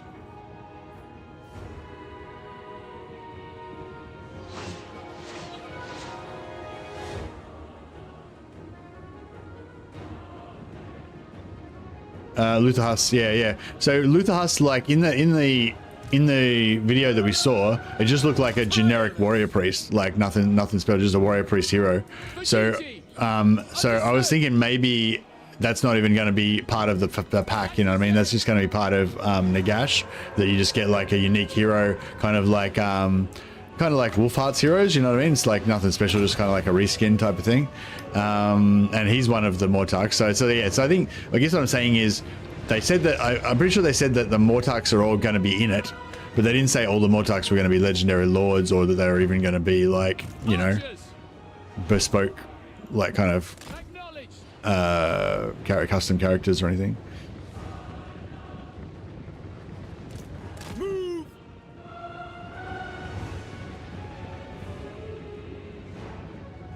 Yeah, they said Neferata was going to be potentially going to be a solo lord. I thought they hinted it or something, but I mean, yeah, I mean that might not be still the case.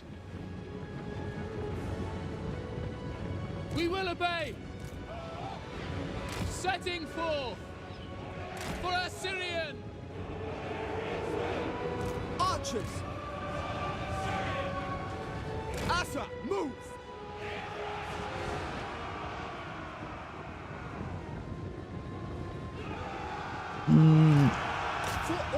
I don't think they decided on the FLCs necessarily based on what's the most saleable, because like Vlad and Isabella were FLC, and they were fucking, you know, the best vampire characters of the whole faction. Archers. Asa, advance. So I don't know if like would sell a lot is like necessarily a reason to not to make it FLC, you know what I mean? It shall be done. for order.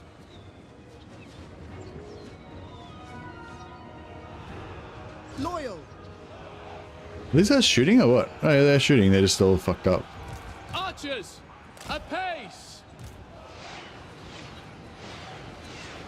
Quickly now, without fail. Alright, I managed to shut down these. Right away. I never I managed to shut down these archers a little bit. Orders received.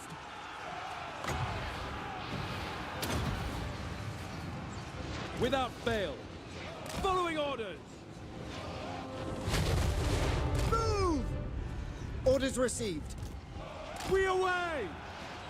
Ready and eager. For the Ever Queen. Spearman. As you say, forward. For duty. Agreed. Spearman. As a prince. To the fray. Who's manning this fucking tower? There's no one there. Archers. It shall be done. As you say. We will obey. As you say. For duty. Archers. We advance. Slay them. Archers. As you say. Alright, trying to get some more infantry around the side there. It will be done. Without fail. Without fail. It will be done. Try and get rid of this freaking tower as soon as we can. Archers. Quickly now. Alright, get these infantry down here into the back of those guys. Acknowledged. Advance. Ever loyal. For the king. Move. Poor Alistair's getting bottled by this Right away. fucking anti-large hero. Alfry. Even though he's not large. Yeah, somebody was saying that I think TYRION was doing a test and he found that like Alistair basically can't fight. He just doesn't like hit anything. It shall be done. Which I feel like I've seen that problem with him before. Actually, so I don't know if it's even a new thing. It's been around for a while. Ready. Moving out. At once. By Assyrian. Spearman. Acknowledge. Assur. Attack. Who's Spirit Leash? Oh, this chick over here is just Spirit Leashing me. Orders received. What a bitch. Move. Setting forth. Loyal.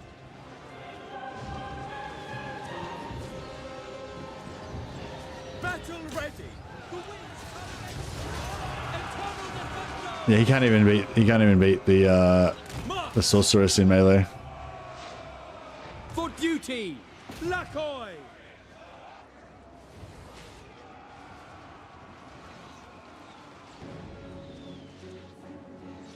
It shall be done. Hussar forward! Archers! We will obey! Steel! Odious Pariah! Yeah, I should have given him some magic items for sure. orders received. I might melee. Noble prince! Look at this. I'm getting bullied by a sorceress. Now! They're firing on us! Without fail! Kill them. Acknowledged! We go! Swiftly! Seal!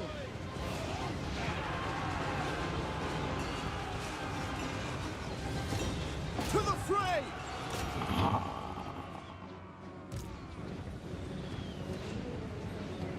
Apace! Advance! For Ulthuan. For the king! Asser, withdraw. Understood! Onward!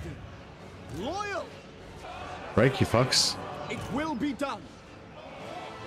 Why don't you just shut these archers down? There we go. Ancestors! Apace! Understood! Kill them! Yeah, drive away those archers. Ever vigilant! I need more melee to deal with these fuckers. Spearmen. Archers. Move. Assyrian guides us! What orders? We go. Loyal. Assur, withdraw! For Assyrian! Battle ready! Right Oh, he could get spirit leeched to death. Orders received! By your command! Pull back. Onward! Forward! Asser Prince! Archers! March! Pull back! We will obey! Sinner! Setting forth! Swiftly! Advance! For our Fuck, I don't know if we're gonna win this. Pull back! It will be done! Without fail!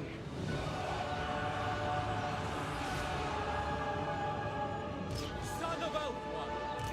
Oh, I got another lord over there. If he was here a bit earlier, that would have helped. Guardian of order! Totally forgot about him. It shall be done. Death to all.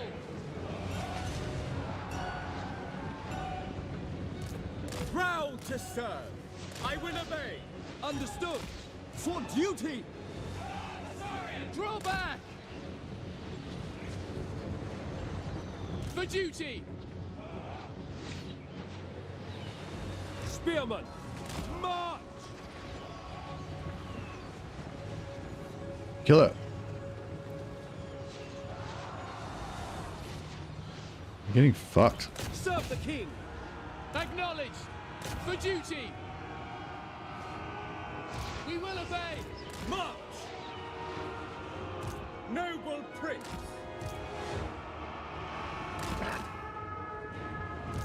Assur! Attack!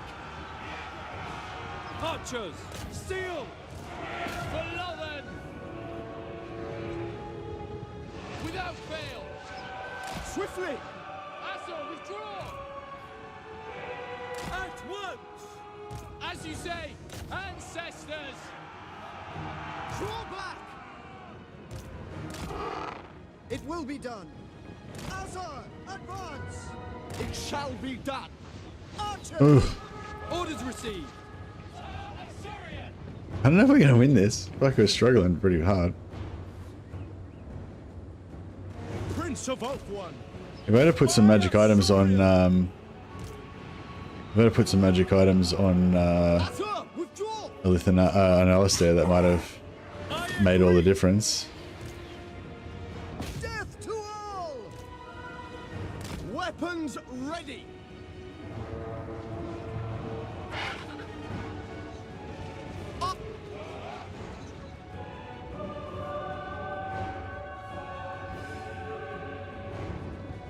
spearmen!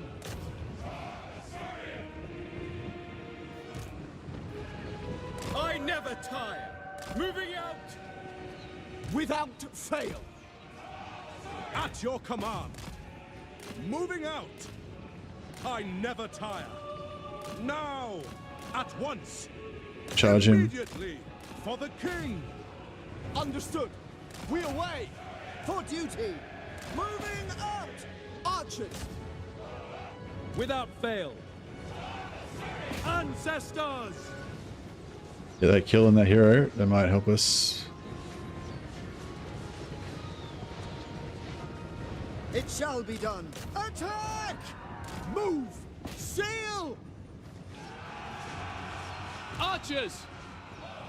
Oreo! Battle calls! Understood. Agreed.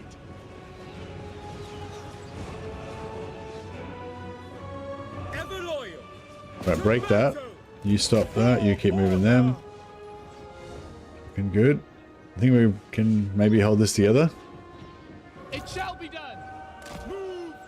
Oh, there's a tower there actually. Just maybe hide there. It shall be done. Loyal. Assyrian guides us. Archers. Forward. Orders received. Quickly now. We will obey. Lacoy!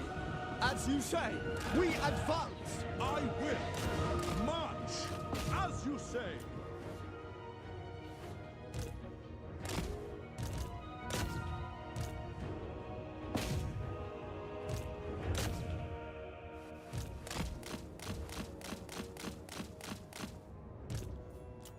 We will obey. Attack! We go. Acknowledge. Loyal. Apace. Asa. Forward. Onward. Moving out. We go. Defending order. It shall be done. For Assyria. Following orders. Nice. Those towers are deceptively strong early game. Yeah, the external towers, the ones of the wall towers, yeah, they wreck you. Yeah. We managed to shut down one of them pretty early. Oh no, hot goth mummies. Alistair's only weakness. I know. Yeah, that was embarrassing. He got beaten up by a sorceress. Well, he got half beaten up by the hero first, and then he got finished off by the sorceress. But yeah, it was kind of a, yeah. Like, you'd think that he would do okay against the Master, because the Master's anti-large. Both of them are armored, and both of them are armor-piercing, so they kind of matched a bit in that way. But the Master's got more melee defense, I think.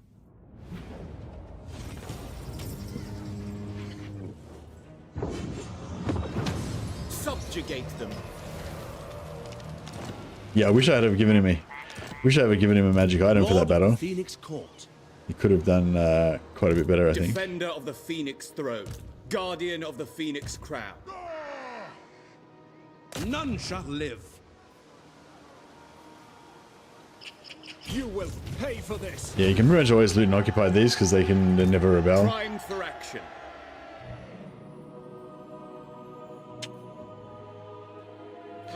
This heat. I want to force march him through there, but Lord of the Phoenix Court. At your service. Can I offer assistance? Command me. Moving off. Defender of the Phoenix throne. Going forth. If you wish. Protector of Ulthuan. right, he's getting a little bit of extra replenishment from being in a camp stance. This guy's topping up all of these infantry. Orders.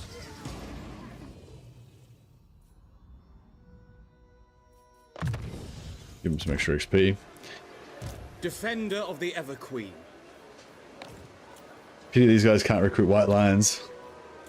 What's the best thing we could? I guess Sloth and Seaguard are pretty good. And I don't know, maybe just spears.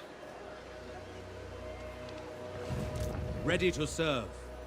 Maybe more archers. Prince Actually. of Ulthuan.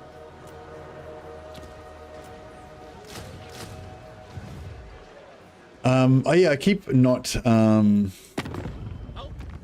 keep State your case forgetting quickly, for to. countless Asur lives depend for the fallen.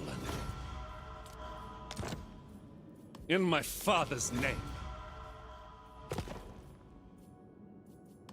Yeah, we want to pull Very these well. guys into our Welcome, wars fellow so that we Asur. can all be on the same. What would you wish to discuss? Same side of these Wise things. Indeed. Lady of Ulthuan. Yeah, hopefully they'll eventually make friends with Tiranoc. Or we could keep Tiranoc as a sack city, but I don't know. I mean, as a like influence farming city. But yeah, I'm not really too bothered. We got pretty good amount of influence from Tyrion.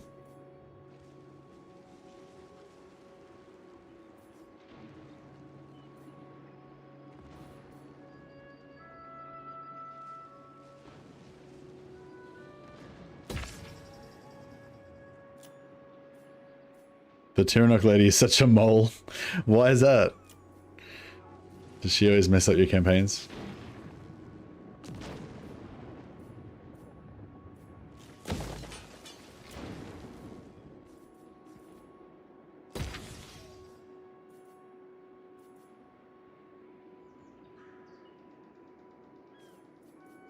Yeah, it's going to tier 2 now, and now we're just going to pump this to tier 4. And I'll probably build growth in all these buildings to get them up faster. And yeah, once Alariel's hero goes up, get some levels. Alariel the Everqueen. Champion of the Ever Queen. It shall be done. Absolutely. Ah, so we could have gotten a quest on this guy if we had have pulled the guys into the war last turn. I am ready to fight. She's an absolute Karen to the rest of the high elves in my campaigns. Really? I feel like she just gets beaten up by Illyria every campaign. And like, I feel sorry for her. Everqueen. All good things. At least she just The gets time is bullied. now. Driving back the dark. Chosen of Isha. Speak your This army we just want to get them in so that we get extra influence. We basically get 30 influence for every lord that's involved in the battle, so that makes it go from 60 to 90. Awaiting orders. No mercy.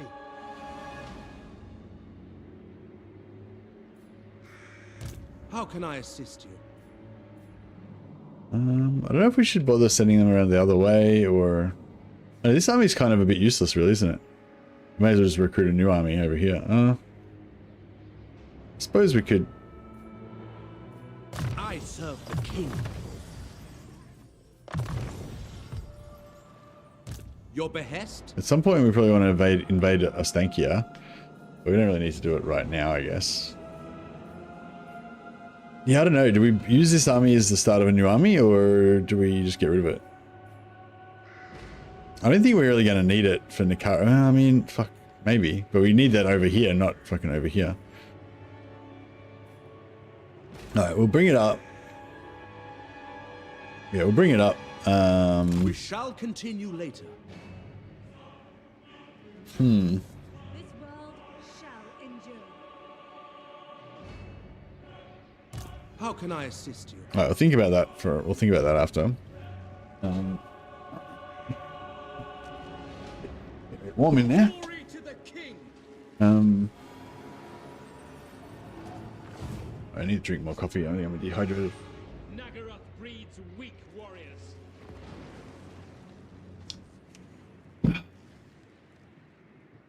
Have you used the Sea Lords much? They're a bit just a bit less useful than the Princes. The Sea Lords have extra campaign movement range, so I think they're pretty good for like transport. They get plus, I think they get plus 10% campaign movement range and like another plus 10% if you're in the water.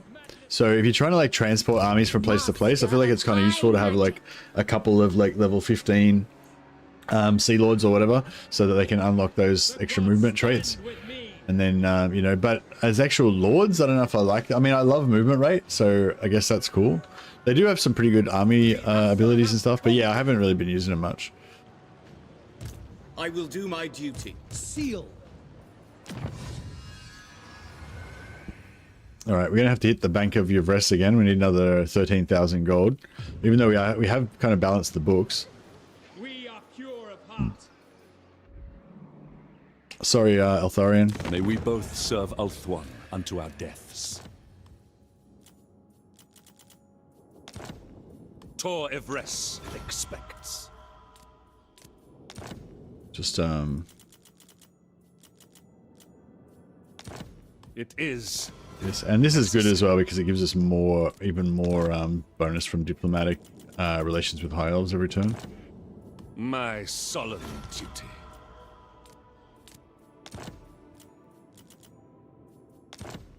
For the fallen. I wonder if he actually needs Warden supplies to unlock his things, or if he just needs like money and growth.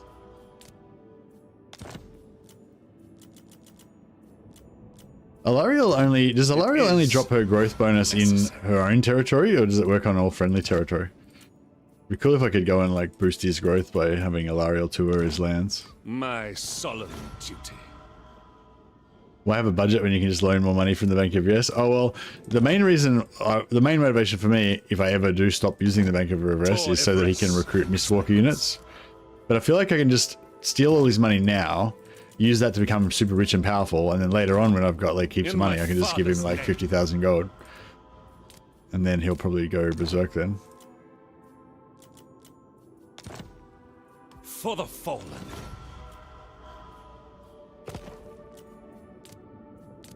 Alright, that should get us through next at least one turn.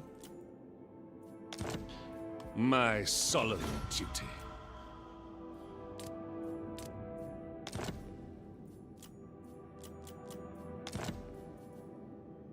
It is. Inflation is in Mercy's Ulthuan is through the roof. No, this economy is great. It's the best. It's the best economy.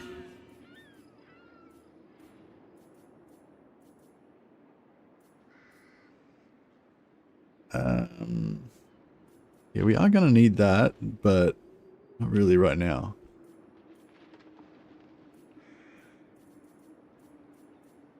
I can't think of anything else we're going to need earlier than that, apart from just money.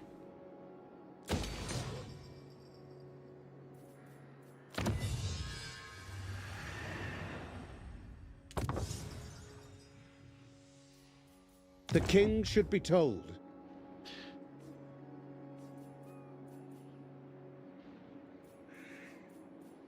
Okay, I should have built that ages ago, but we'll build it now. Okay, build that as well. If you got infinite money, you may as well use it. 14 turns. Do we want to use the attrition? We might need the attrition right, I guess. So maybe we should hold off. You must restore order. Seahelm Dangerous, Survivor, Seabound. Oh yeah, here we go. Seabound plus 10% campaign movement range. I wonder what the 60 influence version of Seabound is. Plus 20% movement range, I guess. Like, I kind of want to get that. Alright, so just so we use this guy just as a bus, he's like, his whole job is to transport stuff around the place. He's already got 10% campaign movement range, plus he had another 5 there, so he's got 15%. Plus he gets another 10% there, so he's got 25%. When he's at sea, 35%. And then if we get this over here, another 5%. So 30% on land, 40% on water. So yeah, I feel like that's kind of cool. So you can get this version, basically get post-battle loot, extra campaign movement range, melee attack, like weapon strength and melee attacks, and melee bonuses for his army, and casualty replenishment and speed for his army. So good for a melee army and lots of movement. This one, reload melee defense, or unending volley, for all Skycutter and Eagle Claw bolt throwers. Okay, so that's pretty cool. If you want to make a horse archer army but out of flying Skycutters, then this gives you infinite ammo. So that'd be pretty much unbeatable, I guess, by most armies. Kind of like the dwarf gyrocopter thing. You just have unending volley Skycutters just cruising around.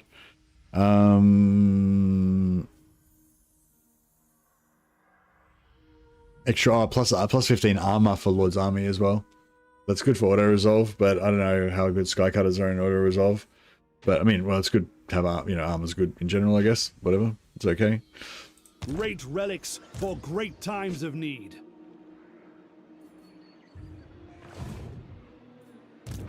Lord of Ulthuan.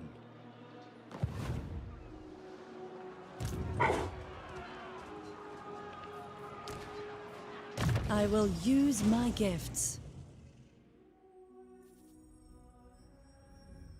She's saving her XP, that's right. Alright, cool. Ulthuan. I don't really want to have to fight this battle, but Mistress of the Undying Forest. looks like we're gonna have to. Let's see if we can merge up some stuff. Forest Cloak gives you snipe, but it doesn't give you stalk. This one's okay. That one's okay. Yeah, I don't know. I might fuse these two. Armor of Calidor. That's not a bad armor. 15% physical resistance, basically.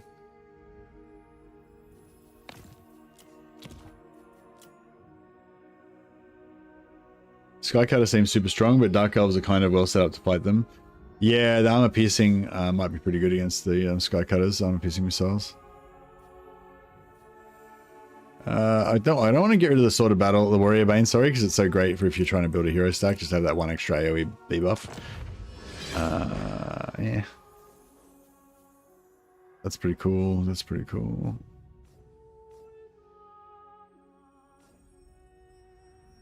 Oh, cool. They added Fear and Terror to Amber Trance. That's pretty cool.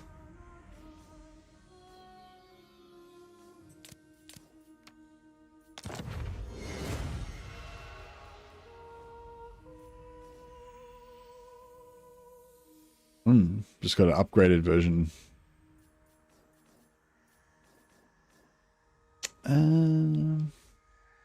Got a few Helms of Fortune. It's not bad for a white, but we don't have that many heroes that we need extra crappy armors. Or extra, you know, not second tier armors. 2 Gamblers armors, yeah. Should I just upgrade that to Armor of Destiny? Yeah. That's all, I guess. Scroll of Stone's pretty good.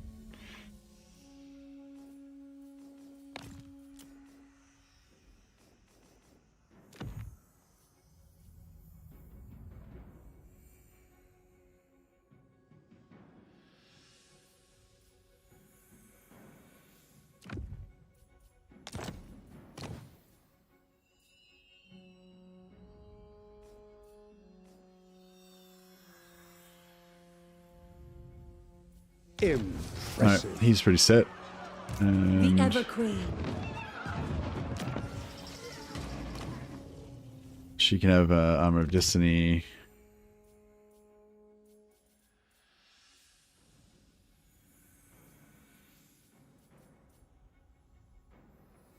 Doesn't want to do anything, but that's fine. Kill them. She can have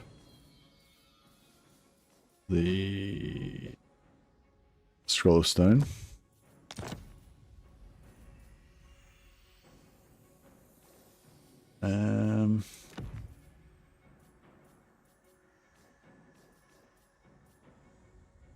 Ithamar Chariot. I put her on. Oh no. What? I thought we were looking at them. What? Barded Ithamar Steed, Ithamar Chariot. Oh no, there we go. Cool. Yeah. So yeah, the Teclis's like mage lords don't have any mounts. I await your orders. But yeah, she does. So that's right.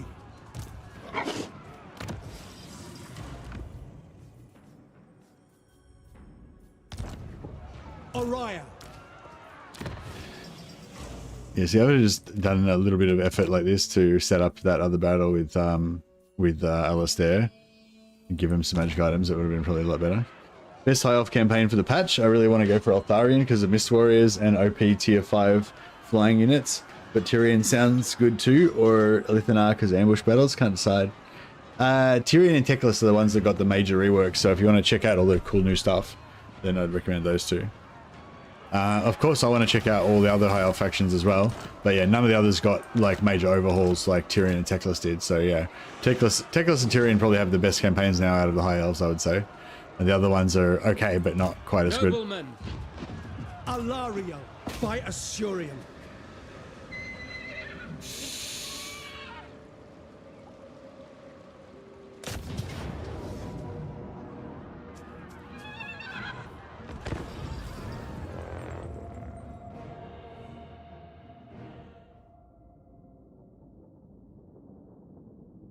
Those towers are always on, even if there's no units there. Special towers at those forts. Yeah, they suck. You have to actually take the walls and capture them.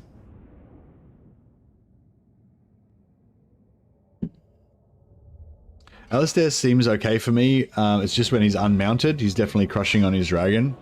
Yeah, I want him to be on foot though, so he can roll with his white lions, you know.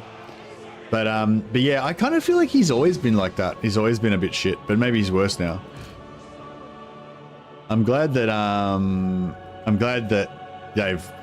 somebody's put a spotlight on it though, because yeah, I've always felt like he was a bit lackluster on foot. But I never actually bothered testing it properly to. To me, fight for your souls, fight for your homeland.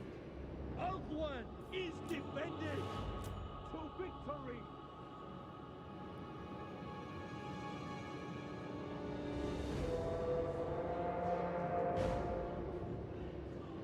Teclis feels like a nerfed Gelt. Nah, Teclis is totally different from Gelt. He's not a Gelt at all.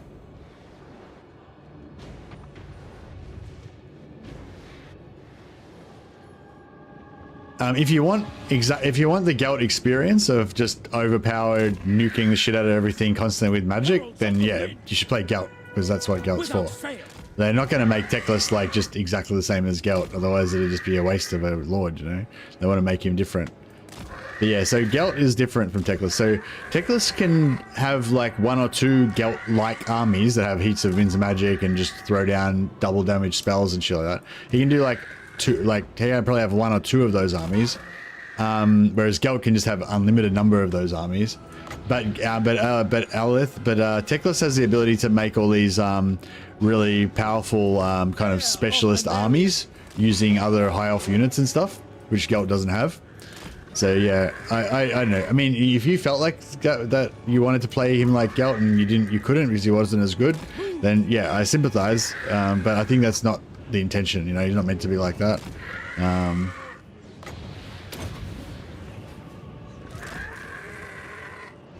He's meant to be a different thing. Yeah, Teclis is a lot better at buffing different units and enhancing his armies than Gelt is. Gelt doesn't really enhance armies at all. He only does magic, nothing else, kind of thing. Whereas Teclis is more like, you know, he's like the advisor.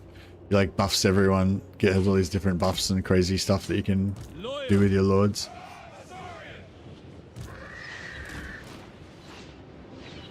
But yeah, I wonder if a lot of people feel that way. I mean, I feel like Teclis' campaign was awesome, really.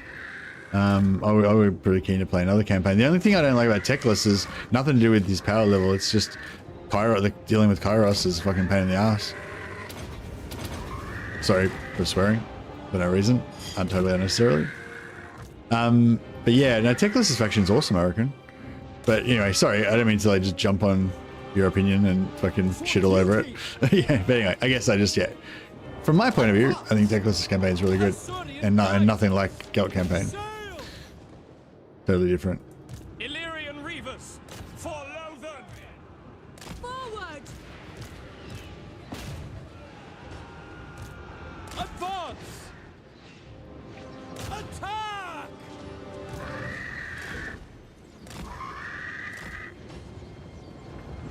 Alistair on foot has like no splash damage. Tyrion tested him on foot, and Alistair lost to basic marauders. Yeah, well, he just lost to a dark elf sorceress just in that last battle. Yeah, dark elf sorceress and a bunch of archers. Advance! Assa forward! It will be done. Assyrian guides us. Understood. But yeah, I don't know if the problem is that he's got no splash damage. I feel like he just misses a lot, or he just doesn't attack a lot or something. I feel like he's always been like that too. Does Alistair get used much in multiplayer? 'Cause I feel like if he got used a lot in multiplayer, then people would know about it already. As you say. Alariel the Everqueen. He's a meme pick, yeah. Yeah, I kind of feel like he's always been like that. I've noticed him being a poor performer in melee before, but I mean, I don't know. I have noticed him do okay sometimes. Maybe his thing is that he literally has no splash attack. He's like a single target assassin. But the thing is, like, yeah, I don't know.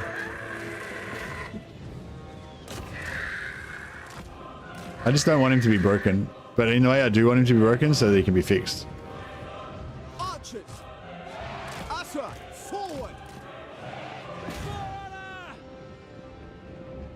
Moving out!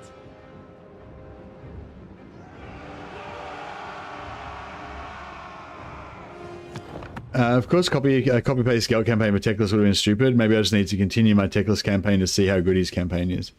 Yeah, like, well, if you need any guidance or anything from me, I just let you know. So if you're looking for the Gelt factor, he can still do that. But yeah, basically what you do is if you go into the secrets of the Tower of Lothan, in the top one, the high magic one, there's the second thing gives you master the elemental winds to all mages, all magic casters, and lords.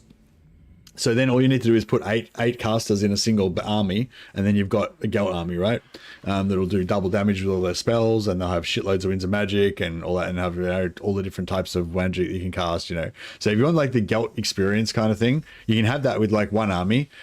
Just put all your mages in one army, and you can go berserk. I would do that with. I would recommend doing that with Teclis, because the more mages you have in his army, the more resources that you earn. So it's actually not a bad idea. It's probably not the most efficient you could do, but it's actually not too bad of an idea. And then on top of that, if you look at the unique mages that he can hire, he can like get a unique high mage that gives all infantry in the army 800 barrier points. So you can put that in an army with a bunch of elite melee infantry. Maybe give them also the Blessed Tome, which makes the melee infantry unable to die if they are above 50% hit points, and give them healer. And then you've got this like unkillable fucking melee infantry army, that you can make. Yeah, there's another one that makes it so he gets 15% extra campaign movement range when an enemy retreats from him. So he's got like what's her name, Valkyria style extra movement. So there's all these like different, carefully have a look through, especially paying attention to the special mages that you unlock. And yeah, you can see, like, you'll be able to see there's lots of cool shit that you can do with him.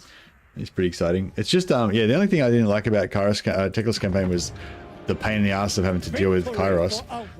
If you could start off with Kairos not having vision on you, then that would be really cool, I think.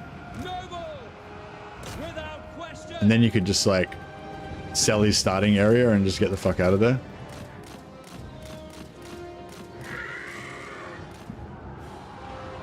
Just abandon it. Alt one's queen.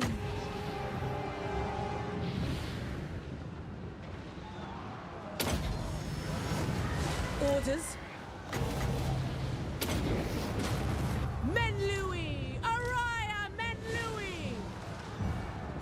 Of Anarian. Driving them back. Hey, look, them apples. It just instantly popped their murderous mastery thing. I serve with honor.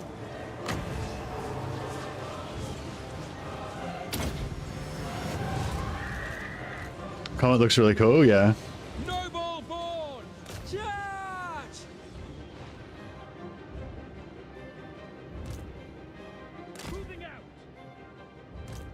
call. Understood. Isha's chosen.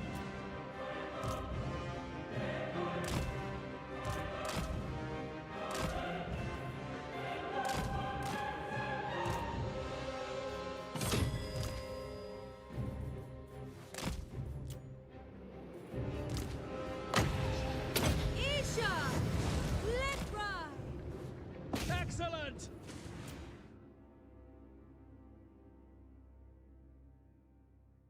I've just updated. I've just upgraded my Law of Life Metal and Life Beast Wizard. Now I need to put more points into High Magic as well. Yeah, the way I did it was I unlocked every single one of the unique wizards first, so I could stack them all up in Teclis's army. So I'd get as many. So I'd get as much as many books, as many scrolls as possible per turn, and that way you can unlock everything else faster. I didn't worry about going for the double damage, the spell intensity at first, because I was able to easily win all the battles without it. But yeah, once you got all the mages, or once you're close to getting all the mages, then yeah, you can drop that spell intensity on there. You get some spell intensity from other sources as well, so you probably already have 30 or 40% spell intensity by the time you get it, but that'll put you up to 100%, you know, 200%.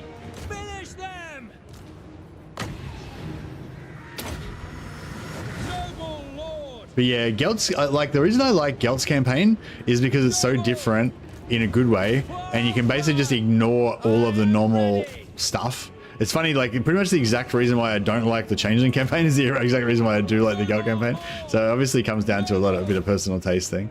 But yeah, the Gelt's campaign, you can just ignore all the campaign building stuff, just totally ignore the troops, buildings, all that shit, and just only care about magic and getting more mages and the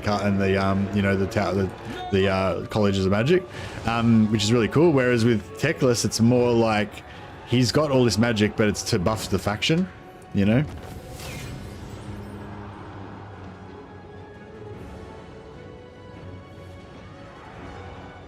You don't need to start a new. Why would you need to start a new campaign? The only reason I would quit a Teclis campaign is if one of my unique mages died. I'd be like, oh, can't restart. Because I think they're not immortal. They're unique, but they're not immortal until they get to level 20, like normal characters. And they're really fucking cool.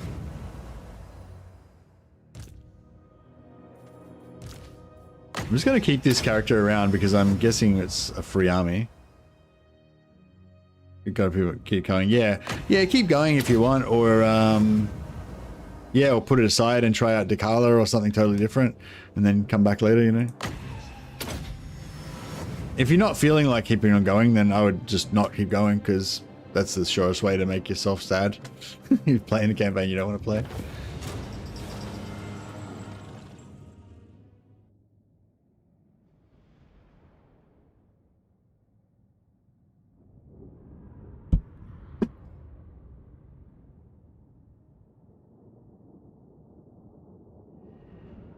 Also, they can't be stolen easily. Oh no, yeah, they can't be stolen easily. Yeah, unless you've got immortal heroes. No one gets immortal heroes now, right? Fucking Norska had it, but they stole it off him. Oh, I guess Yuan Bo. Yuan Bo could get you. Yuan Bo can't really do it easily though. He's got to like. It takes him like 30 turns or something to unlock the ability to steal heroes. Steal non-legendary heroes, I mean. I might actually take the replenishment. You wouldn't dare. Yuan Bo or the Chaos Gift from the Eye if you're lucky. Yeah, the Chaos Gift from the Eye if you're lucky, but even if you get the Chaos Gift from the Eye, it's only for like 5 turns, isn't it? So it's like limited, you know, you've got to be lucky to actually have an army in a position to be able to steal it, and, you know.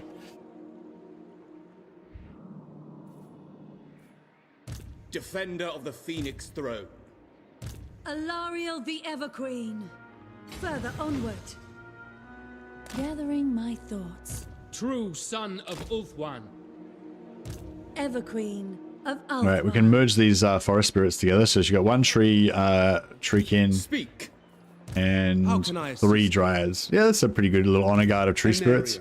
She can just have like 4 tree spirits, and the rest. I grow ever stronger.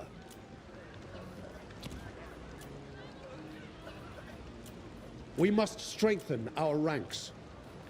Oh, we can get some lions. Is the lion? Trapped. Darkness is kept at bay.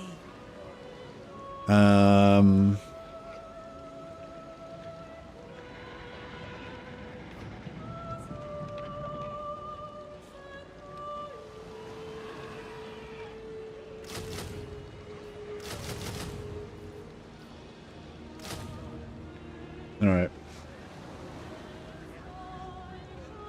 I really like playing High Elves. The Takala campaign is okay, really enjoying her as well. New Norse Lord is kind of boring. Yeah, I mean, I feel like on paper Sail should be really fun, but yeah, I mean, I didn't really get too excited. Yeah, I wasn't really enjoying it that much, I guess, in the start of the campaign. It's hard to, it's hard because everything's so fun and like new and exciting and stuff like that. I think compared to all of the old campaigns that I didn't get anything new. Like Sail's pretty new and exciting. Guardian of the But yeah, compared to the other high elf campaigns and stuff like that that are super exciting, yeah, I'm not as pumped about Sail. Speak plainly. But I still need to go back and give his campaign a proper go at some point. So I haven't really given it a proper go yet. In my father's name.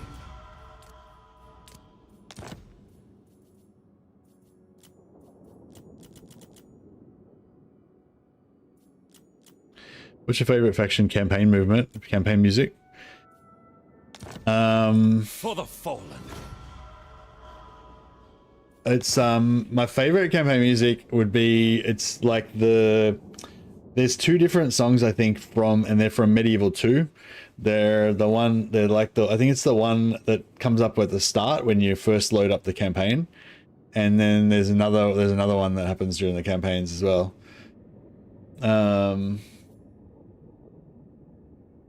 And like, as much I do love the campaign move, I do like a lot of the campaign music in this game because it's just been around so long now, and I've just been really into it and stuff like that. But like, I don't know, like when I hear that Medieval 2 music, like it just fucking hits me, you know what I mean? It just gets me.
Dukes of Death, well, Dukes of Death, you mean? This one?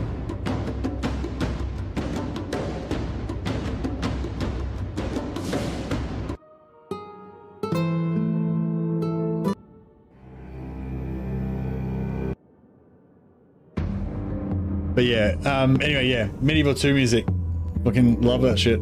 Just it all hits. And I don't know if there's different music from Stainless Steel, but yeah, if there's different Stainless Steel music, if I played that, I'd probably just about tear up as well.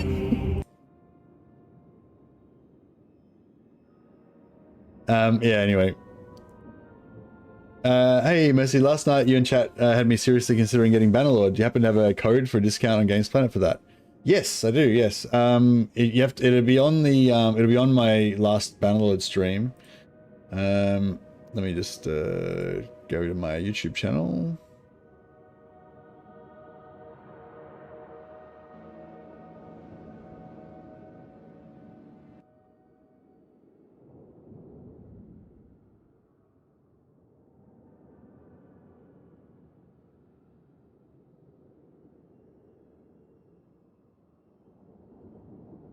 Yeah, so that's the link to Games Planet for the Bannerlord discount. That's the same. That's the promo for the for Lords of Tide's Torment. Oh, anyway, you get the gist. Just yeah, you just go to that link, and then when it says to redeem your code, just type in Mercy, and you get the discount. If you want to, yeah, and for those of you who are not interested in Bannerlord and want to get Tides of Torment and want a bit of a discount on Games Planet, I have another link for that.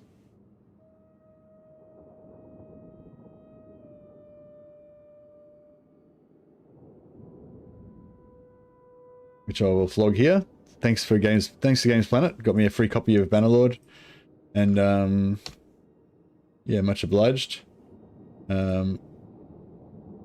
I'll pin that there for in case anyone wants to get Tides of Torment with the discount. Yeah, so you just go to the link and yeah, when you buy it, you can just type in Mercy into when you redeem the code thing. Cool, and yeah, thanks so much for thinking of me. I get a couple of bucks if you use my link. But the main thing is really I just wanted to promote Games Planet a bit because they always hook me up with free games and stuff. And well, you know, not for they can't always get everything, but they, you know, often do get me free games, which I really appreciate. So thanks, guys. Thanks, Games Planet. You guys are awesome. So yeah, if that helps anyone out, that's great. If it doesn't help you out, then don't use it. That's fine.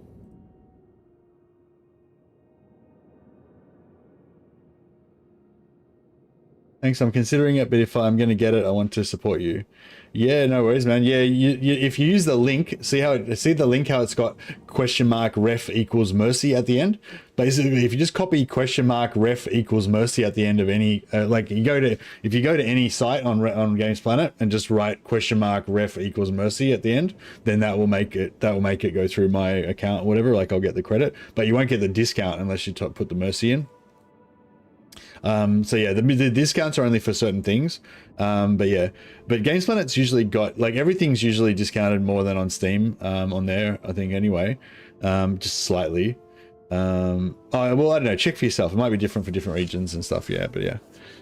But yeah, what's holding you back from buying Bannerlord? Just the price, or?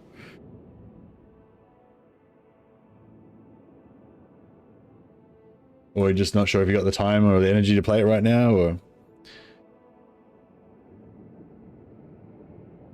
Did you buy Bannerlord first? It's been on my wish list for a long time. Yeah, it's pretty awesome.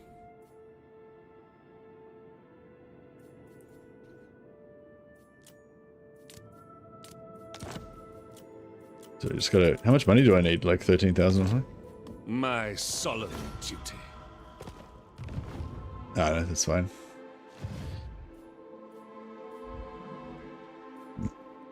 Ever loyal. Oh, actually, we wanted to recruit more over here, didn't we? Yeah, I think that's fine. Okay, so now we've got Tor and Rock. We can, not Tor and Rock, sorry. Now that we've got, what do you call it? This place, Tor and Lek. We could put somebody in charge of it.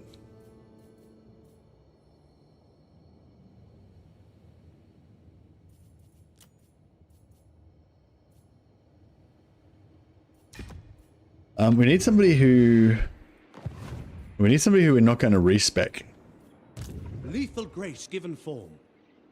I'm not going to respec this guy for at least one turn. Oh, unless I respec him right now, which I might do. We are the world's protectors.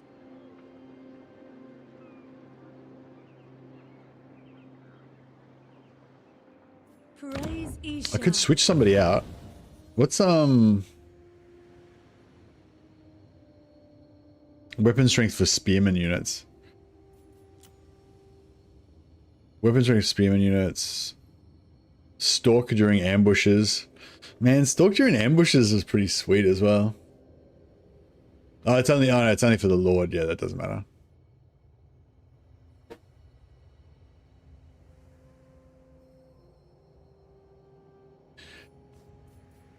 So,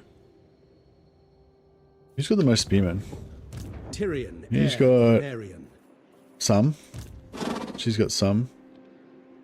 Mistress of the Undying Forest. I am honored. All right, so let's say we put Tyrion in, and we transfer this one onto this guy. I think this will work. So Neog. So all we do is go down here, and we go Neog, and then we transfer patronage. Doesn't cost anything.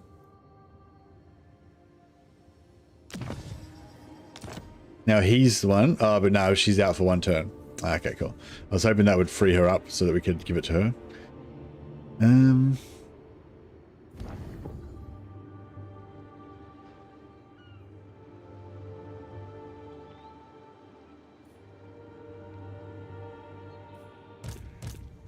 Well, I suppose we can we do it again, actually? Can we do it to multiple? What's this guy's name again? Izuwa.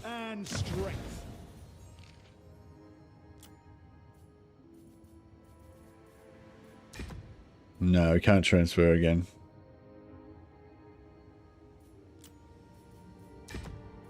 No, that's fine. Alright. So we need somebody who's not going to respec out. If I respec this guy now, then whoever I replace him with definitely won't respec out for at least 2 turns, which will be enough.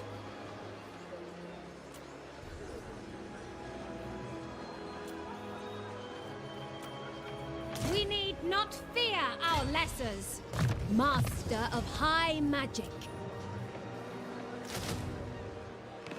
Alright, so what's her name? Drillin. Disciple. So yeah, Drillin we can put in here. And we give her the patronage. And then we can... Oh, we can't upgrade it until we own all of the settlements. Okay, well, yeah, that's right. High Elven Archmage. What's this territory called? Nagarath, yeah. Okay, can we call her Drellin of Nagarath? So that we don't forget and accidentally disband her before we need her. So I need her to be on the field so that I can give her the on the field so I can give her the patronage next turn. Prince of Elfwan. Alariel the Everqueen. Alright, I think everything's looking pretty good. We potentially need a bit more money from the Bank of Yvres. Speak quickly, for I must not be distracted from my vow. Tor Yvres expects.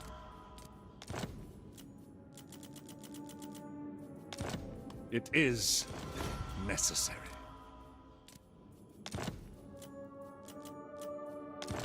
Alright, cool. For the fold. Thanks, Eltharion. One of the new Vol items gives 6 armor to an army and wins cost reduction for metal spells. Perfect stealing for Zeech. Oh, nice. Been ages since I've said hi. Feel science coming on. Really appreciate the honesty of the broadcast. Thanks, Lewis Beaver. Yeah, I mean, yeah. I'm usually pretty honest because I don't really care about anything else apart from Warhammer. So, you know what I mean? Like, I don't have any reason to lie. It's all about finding out the Warhammerness.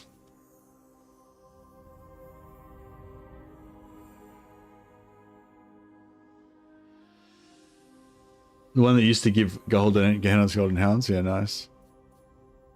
I think I was planning to use her as a buffer for growth, but I'm actually using her for replenishment at the moment, and it's sort of more important.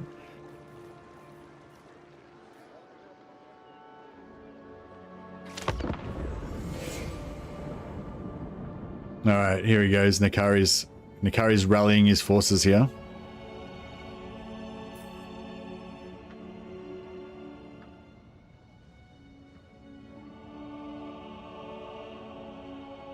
We've got a 1, we've got a 2, we have a 3. Can we count? I think 2 is as high as we can count.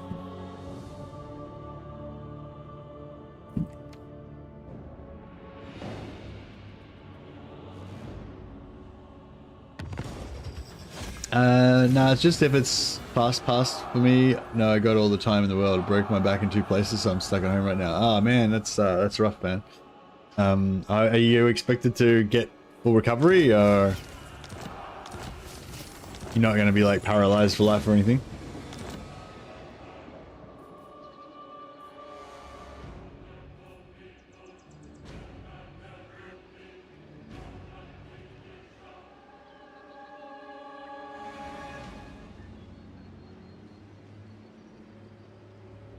No worries, Lewis Beaver. Thanks for the kind words.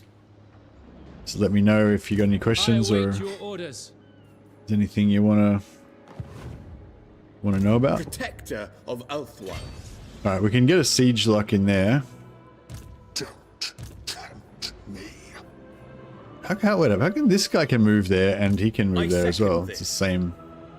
And they're like, maybe that gives you quite a big. Tyrion can get there as well. Okay, beautiful. So Tyrion can take out this guy. He can zone lock that, and then Tyrion can take out that guy. That's pretty hot.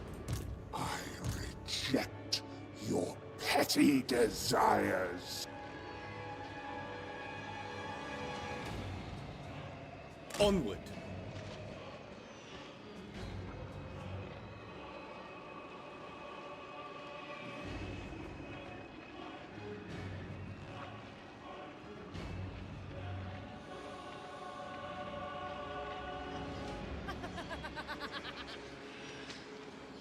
Happy second day of birthday. It's apparently it's every day is my birthday. These guys just keep donating money to me. Thanks so much, Pythax. You're awesome. You've been super generous this week. I appreciate it. Hope that means you've been enjoying the content. And yeah, thanks so much. I think you're already still on the Roll of Glory from yesterday.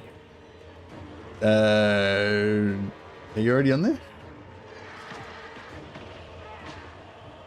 Ah, maybe not. Or do we already have a Pythax? The Asher followed strength. Do we already have a Pythax? You must have missed yesterday's High Elf stream somehow. I will put you on the Roll of Glory, but yes, there is a bit of a list. I am expecting to get a lot of heroes in this campaign though, so I fully expect every single person to get into the game at some point. But yeah, it might take a while. We've knocked off a few names already. But yeah, we've actually got a few characters here. So lately, Starwind is in there. Hordan shall be, I guess, Jonathan Lamb. It is hotter than Sariel.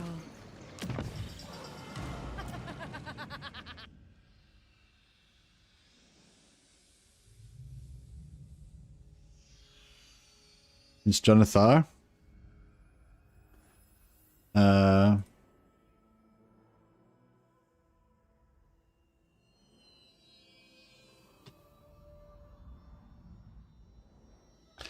There, Prince Jonathar Lamba. It's Elvish for something else. My prowess is needed.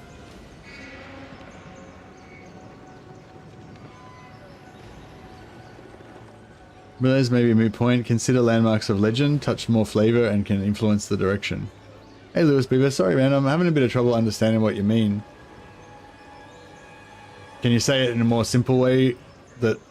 Yeah, can you say it in a more simple way? Sorry, it's a bit hard to understand what you mean.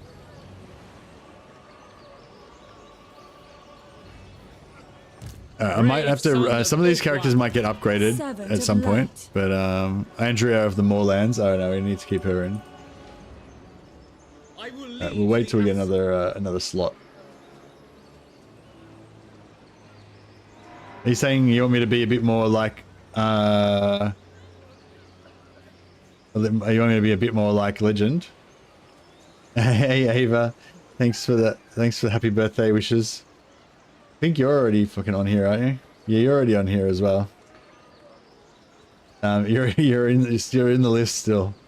But thank you for the birthday wishes for my fake birthday. Landmarks of Legend is a mod. It adds buildings. Oh, right. Sorry.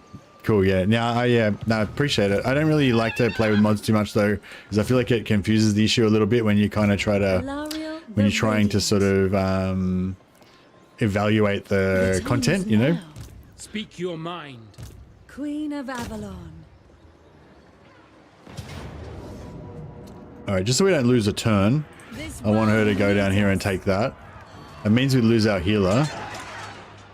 We've still got offensive magic, though. For orders. By Assurion. Crap.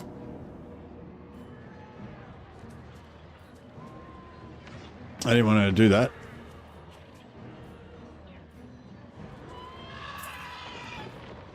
Cool. Alright, whatever.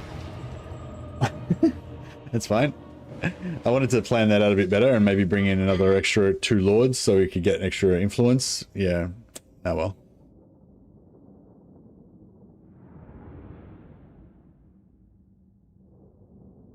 So yeah, we're only going to get 60 influence now. We could have got 120 out of this.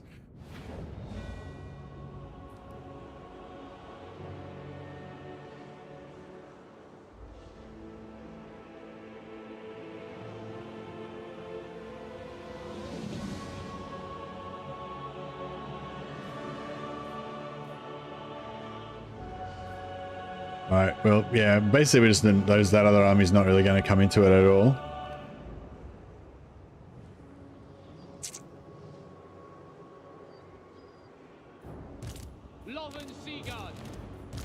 Understood.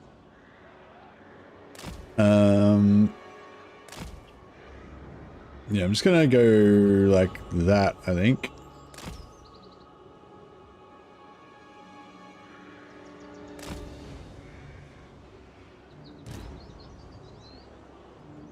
Without fail. Northern Seaguard.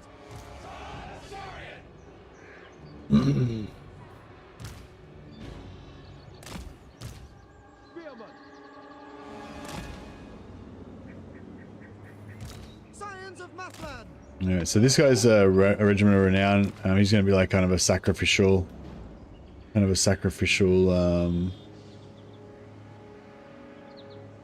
unit. Silver helms. Silver helms. Heir of Anarion. Silver helms. Oh wow. Breakfast or lunch. Thank you. Delicious, thank you. Mrs. Mercy's just delivered me a delicious cup of tea and some chili Vegemite cheese toast. I can move. There's just a lot of pain. And blessed because I should make full recovery. Oh, nice, man. I'm glad. Yeah, that's rough when you get a bad injury like that. I mean, I'm lucky. I haven't had a bad injury. I don't think I've ever actually broken a bone. Oh, well, I've never gone to the doctor for a broken bone. I think I've had a few fractures and stuff, but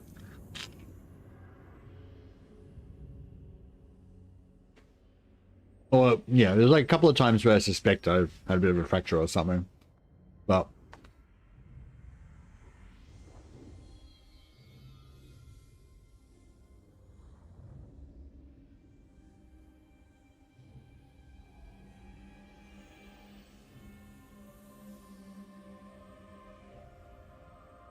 you're using the guy that gives 10% ward save to those around you as bait?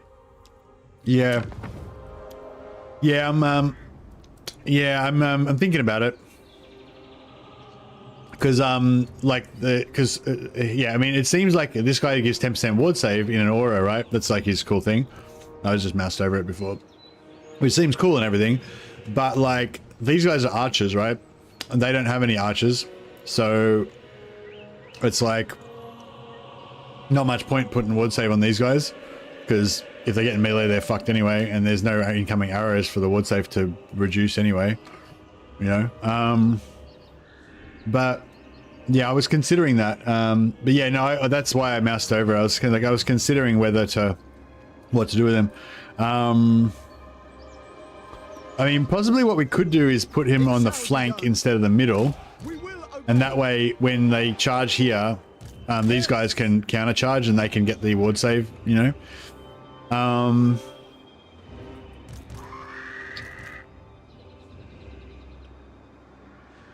But yeah, I don't know. It's just, the thing is, like, it's more about it's not about this particular battle. I mean, I hope I don't lose this battle, but I'm really more worried about afterwards. And yeah, this, I can afford this unit to get totally destroyed because I'm going to disband it anyway. Is my my thinking.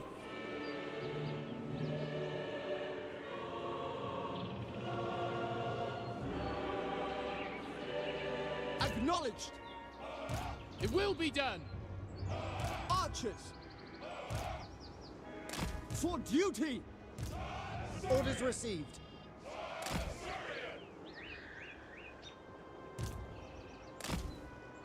It shall be done.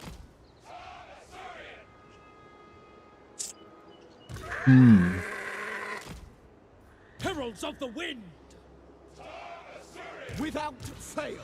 Orders received. Loyal. Lothen Seaguard.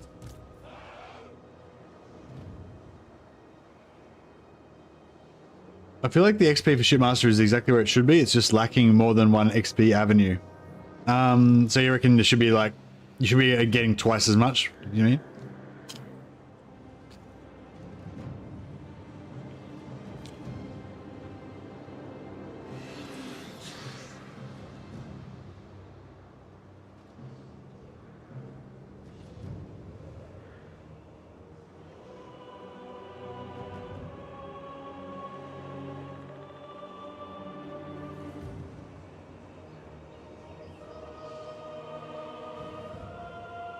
It will be done. Serve the king. Yeah, so I think we have to lure in the chaos, try and lure in the Chaos Furies first. Ready. As you say. Swiftly. It shall be done. So we'll see where they go. Yeah, so we can get these guys to come into our archer field. Apace. Asser, advance. Well, they've got ranged. They actually do have ranged. It shall be. Understood. Forward. Setting forth. Spellcaster. Men Louis. Araya, Men Louis. Moving out. Heralds of the wind. Spearmen. Ancestors. Blood of Enarion.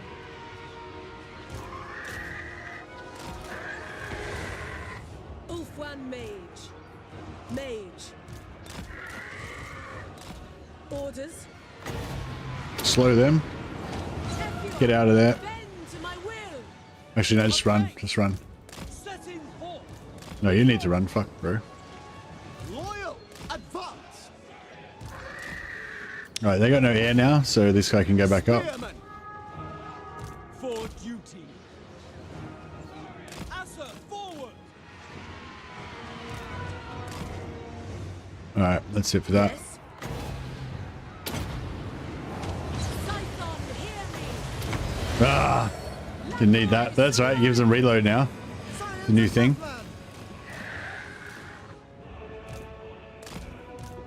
We go.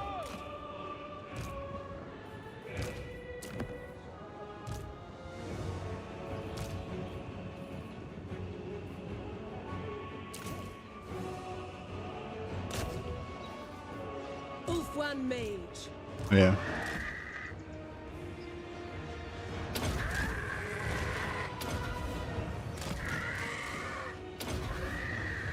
Gee, look at this guy just shooting the shit out of this guy. Nice. Get wrecked. Get wrecked, fool. Alright, they got sacrificed, but that's perfect. That's what we wanted them to do. Get some terror in here. There we go.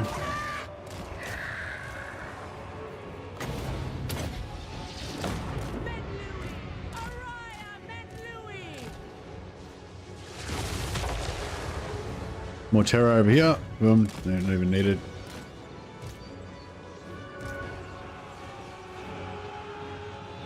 We will obey. We advance. It is done. Silver helms! Quickly now! Swiftly! Heir of Anarian! Weapons ready! We away! Understood. Forward! Scython, hear me! March! Heralds of the wind! With me!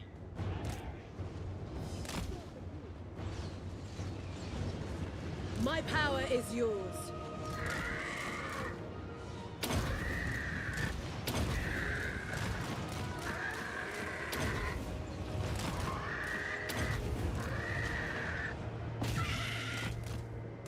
Noble! For my lady! As you say. Awaiting orders. Lakoi, Soraya! Hey, I'm my me. I think it's a hard name. It's a hard name. Thanks so much for the sub, man. You're awesome. Appreciate you. I'll pop your name on the roll of glory so that you shall live forever.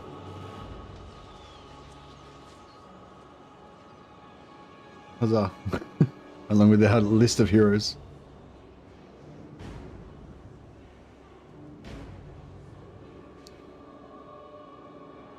That was a fun little battle, yeah. How you like that one, Lewis? Nice. You've got multiplayer good, love to see it. There's lots of good units this one, you know, lots of mobility units, lots of interesting units. It's pretty cool. You shall live together. You shall live forever until an inevitable incident happens. Yeah, exactly. Yeah, thanks again for the gift in the sub, man. Appreciate that.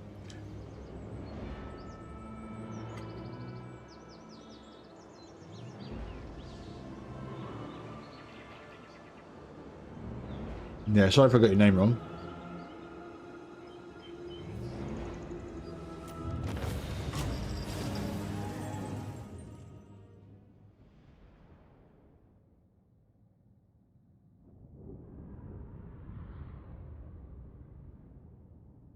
Oh yeah, they were my archers that I was like beating the shit out of as well. I forgot. I could have tried to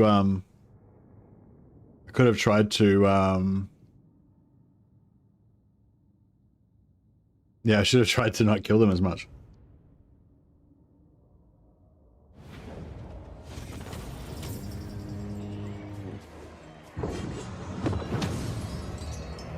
So if I take replenishment now, there's...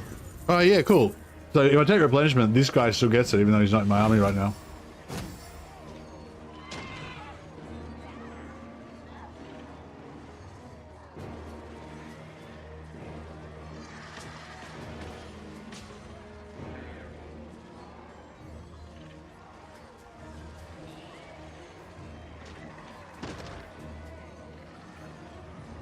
Enslave them!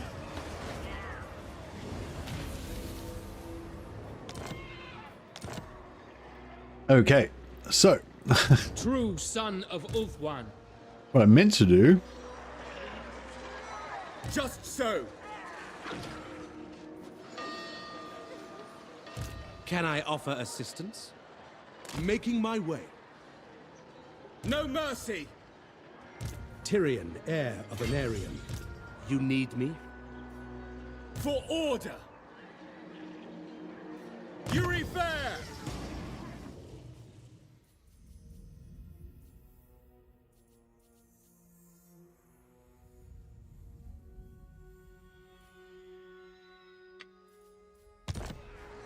For the king!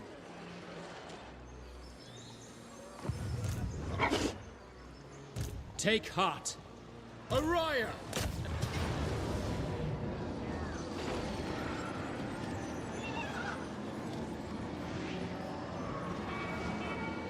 Now this one looks even rougher.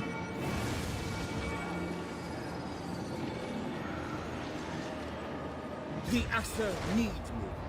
Prince, moving off.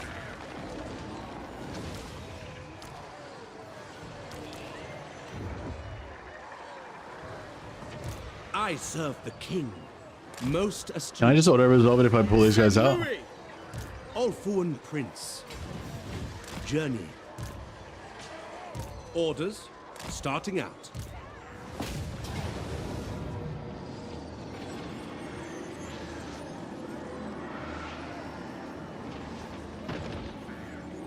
My prowess is needed. Alright. I don't have to fight another big battle. That one's even worse than the other one. TYRION. For the Ever Queen. For order.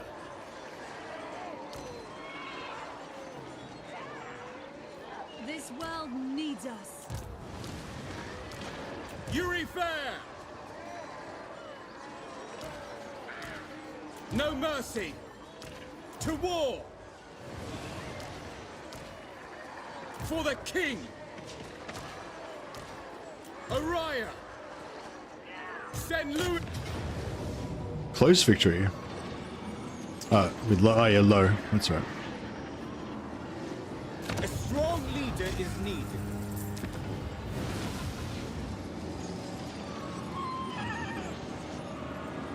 Pillage anything of value.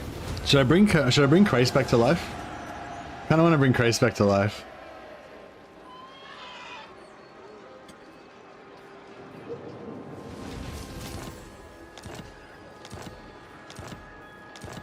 And I think that with that little split the two armies and then wipe them out.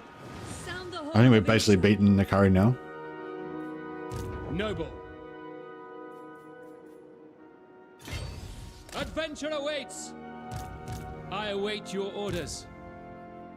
Awaiting orders. Lakai.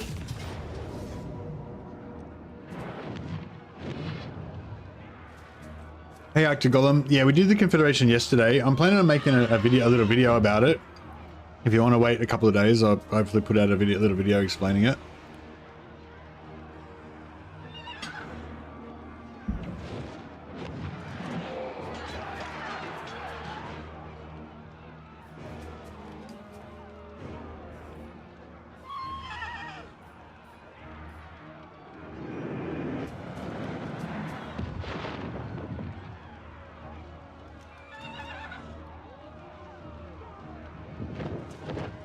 But yeah, if you go back to the start of this stream, like sort of explain how it all works and stuff. At the start of yesterday's stream, probably go into more detail about it.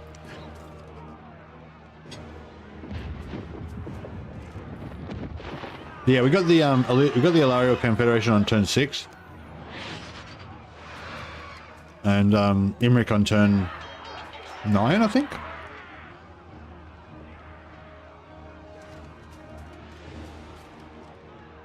Oh yeah, iBeaver, I think I remember. Oh, you can change your name, by the way, Lewis Beaver. If you go into, you have to go into YouTube Studio, and it'll let you change your handle. So if you want it to be iBeaver again, you can go back in. But yeah, thanks so much for the kind words, man. Appreciate it. Sorry about this eating. I'm don't know if you finish in a second.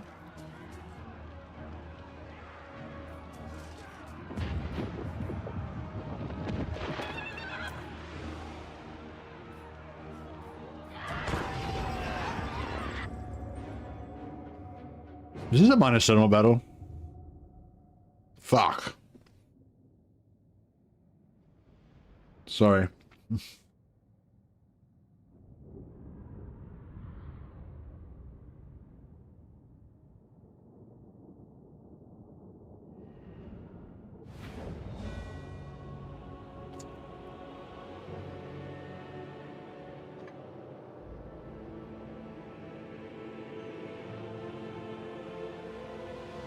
I really want to make a Swordmaster Death Squad. Yeah. Even all you need really is that item. Well, if you're playing Techless, I assume you want to do it as Techless. All you really need is the mage that gives you 800% barrier to the whole army, and the item Blessed Tome or Caradrian, so that you get the immortality as long as they're over 50% HP.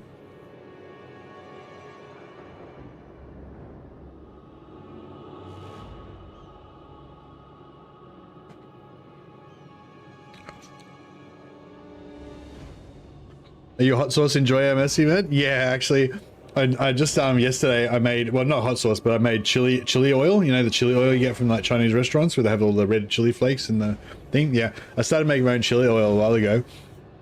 Like chili flakes, coriander, garlic, bit of soy sauce, just vegetable oil, just like lightly kind of heat it a bit.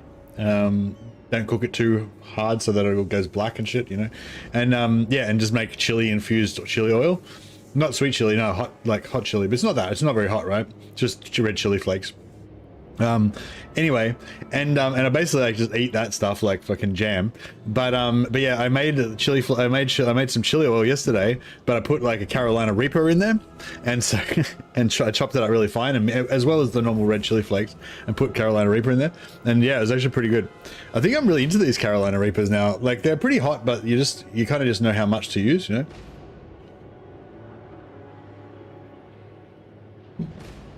My sister bought me back a jar of chili oil from Mexico with chilies de arbol. It's so good. Oh wow, sounds cool. But yeah, I'm not like a connoisseur. I wouldn't say I'm a connoisseur or anything, but yeah, I really like chili, and I tend to go in waves of it where I get super into it for a while and then I get over it. All right.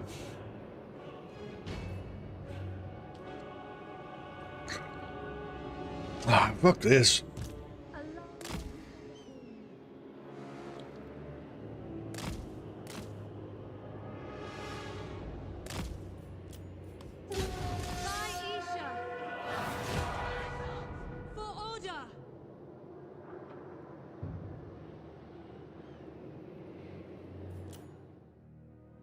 All right. We don't have any damaging magic.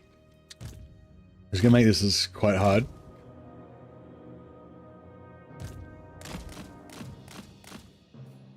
Priestess of Isha. Onward. Oh yeah, well yeah, no, it was fine. I know. I had some pizza last night and I put the chili oil on. It kind of didn't really quite go because the chili oil is kind of more like an Asian type style recipe, and the pizza's like Italian. But it wasn't that bad. It didn't clash too much. It was still good.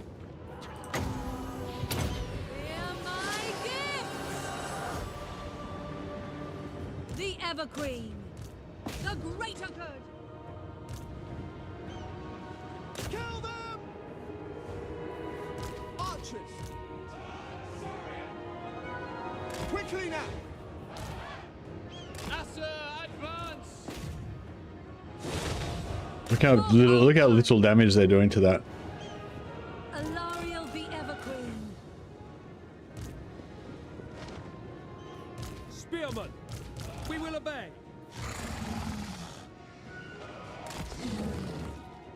We go! Indeed! For Ulthuan! Setting forth! Can I be praised? Onwards! For Assyrian! Yeah, imagine if we had basic life magic, we could drop a bomb on this. I should, yeah. Alariel the Everqueen. Forward! Fuck, this is gonna be pretty rough. Attack! Get over there, fuck, go. Advance! Alariel. Maintaining order. Look high! Look high! Look high! Nasser, advance!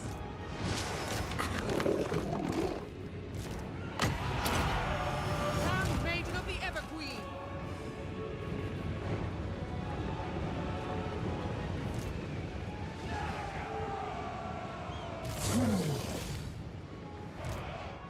Orders understood! Isha's will.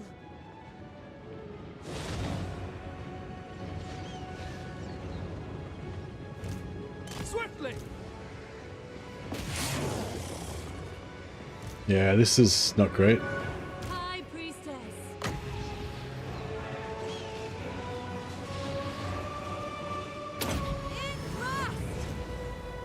Move!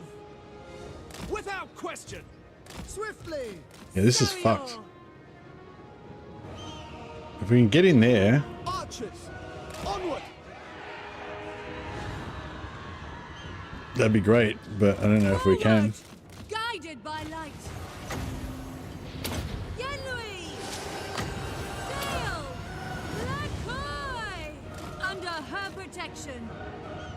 Sail!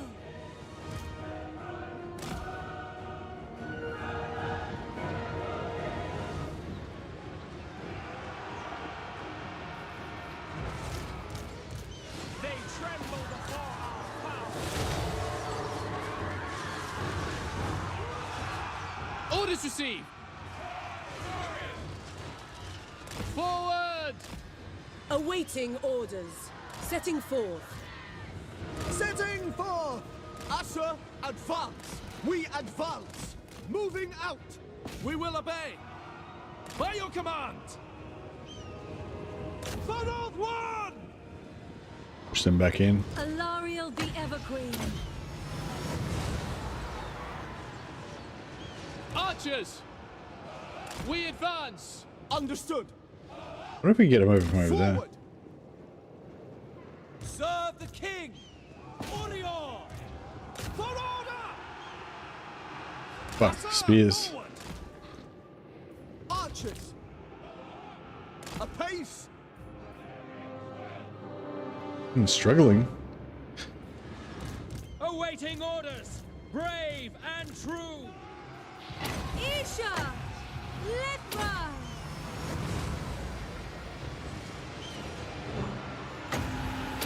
Lakai! Lakai! Lakai! See, if we had magic, this would be like fucking easy, but we just don't.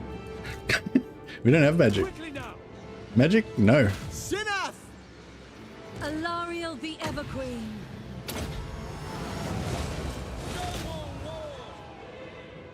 This one comes down to ammo, yeah, pretty much. Quickly now! Moving out! We advance! We await! Assyrian guides us! For Assyrian! Archers! For order! Draw back! Alariel the Everqueen. Son of Alright, we nearly got their lord down.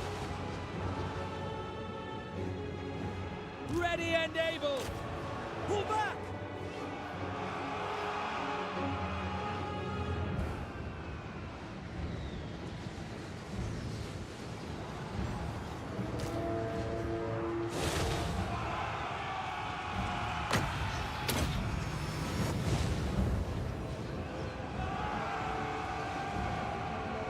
Dauntless! For honor! Spearmen! Assyrian guides us!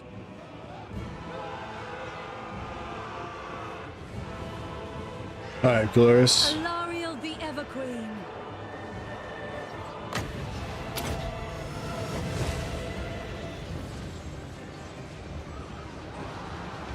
Yeah, this is pretty rough still.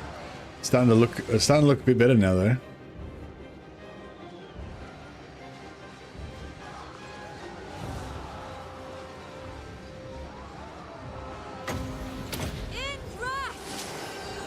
Archers! Yes! Understood! Lakoi! Attack! Loyal! Make Oath One proud! Asa, move! Without fail! Swiftly!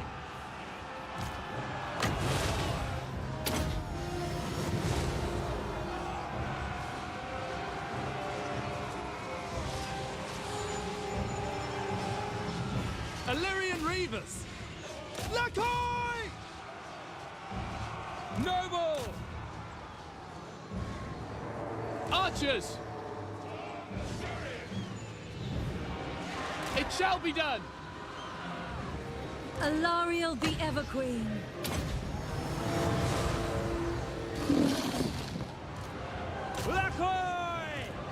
I will.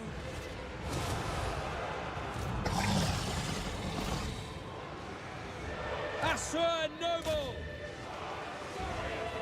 Actually, that noble can get out there and try and stop these. Moving out! On the way! Avalon advances! We away! For the king!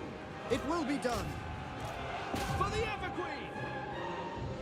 We will obey! It shall be done! Eagle Claw! Move! Noble! Noble born! A Shrieky and a heel capped. It shall be done! Without question! Making my way. It is done. Hey, who'd say yeah, buddy? Eagle Claw! As you say!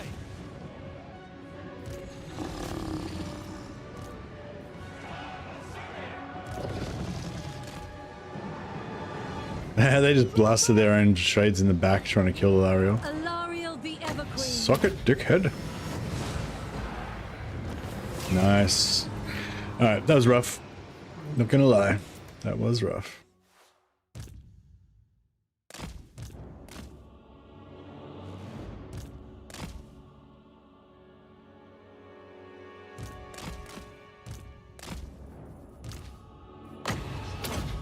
Just top her heal up a little, health up a little bit.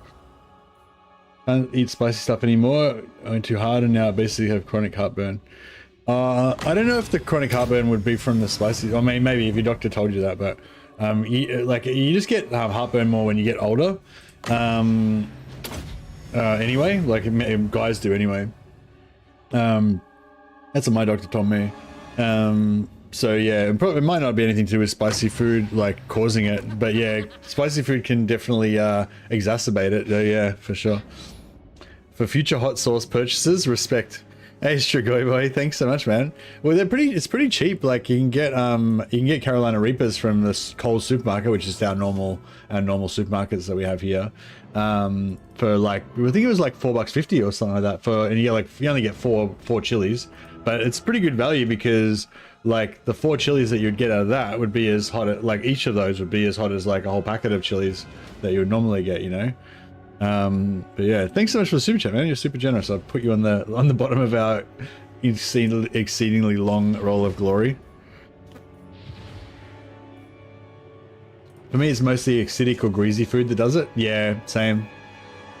Well, actually, the one thing that does it the most for me, so for me with my heartburn, okay, so first of all, to do with heartburn, and you should, or if you get chronic heartburn, you should go see your doctor about it and confirm what I'm saying, because I'm not a doctor, right? But my doctor said to me regarding heartburn, it's actually really serious business. Like he's saying you do not want to ever get heartburn, and you want to make sure that you don't get it, because heartburn is when when the acid is refluxing up into your throat and it's washing over the soft tissue of your throat, and above here your throat tissue is different from the acid resistant stomach tissue that's down here, right? And so if the acid's coming up and getting this tissue, it gives you a sore throat, it hurts, right? But also eventually, if that happens all the time, you can get this other condition, can't remember what it's called now, but it's real bad. And it basically turns your throat into like this different kind. It makes your throat flesh kind of harden up and shit. And yeah, I can't remember what it's called now. Anyway, that condition's not that bad by itself, but apparently if you get that condition, then you have a really high chance of getting throat cancer. So basically, yeah. So basically, he said to me like, if you have chronic heartburn and you're getting heartburn all the time, then that is fucking washing acid over your neck, which is going to probably eventually give you this other condition, which will then most likely give you throat cancer. So he's basically saying, don't ever get heartburn. Make sure you never get fucking heartburn, and that's the best advice. So yeah, you can get pills to reduce your acid, so you don't get it as much. I drink milk a lot to stop it. You know, don't eat too late. You know, don't eat too late. Don't sleep. Don't go to bed straight away after you go to sleep. After you eat, you know, those are things that help me. But yeah, one thing that helps me a lot with heartburn is just don't eat so much. Just eat less, especially at nighttime. Yeah, that's one thing I've noticed. Since I've been dieting, I hardly ever get heartburn. But yeah, all sorts of things. Yeah, all sorts of things like yeah, acid, yeah, acidy foods, oily foods, pasta. Yeah, some I think whatever, like, you know, bready kind of products that are like cheap, shitty bread, like that gives me heartburn. Yeah, lots of things trigger the heartburn, but yeah, like having too much food in my stomach, especially when I go to bed, is probably one of the worst things. But yeah, you can get Gaviscon. Yeah, Gaviscon. I have a bottle of Gaviscon on my desk like all the time. I just drink that whenever I get a bit of heartburn. I have it next to my bed at night time, so if I get it during the night, I can drink it.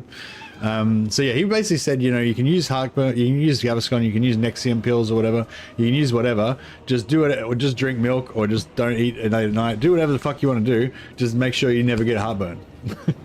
Okay? So yeah, but if you don't believe me, go ask your doctor. I'm just basically passing on what my doctor said. But yeah.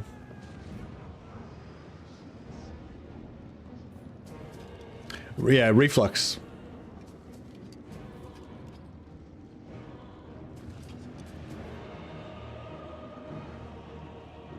Relatively cheap chalk sweets that you can get from the chemist. Yeah, yeah, these bad boys.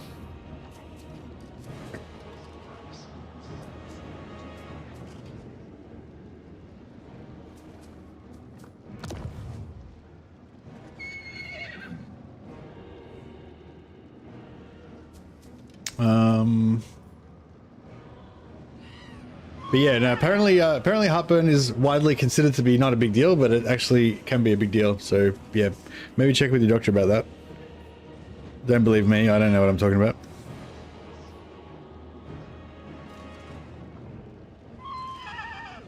Order rules here.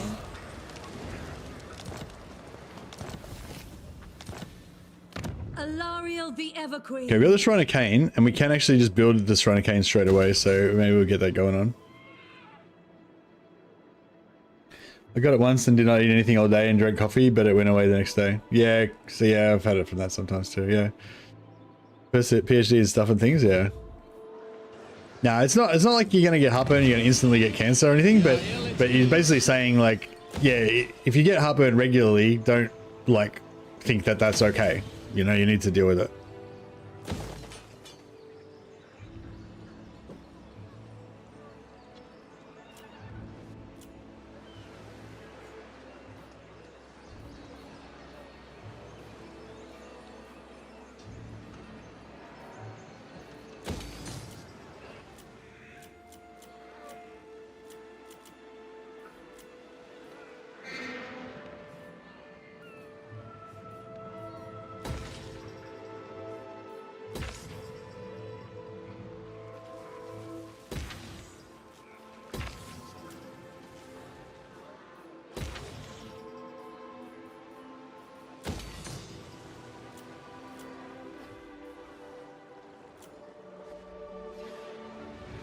White bread, yeah, crappy white bread, yeah.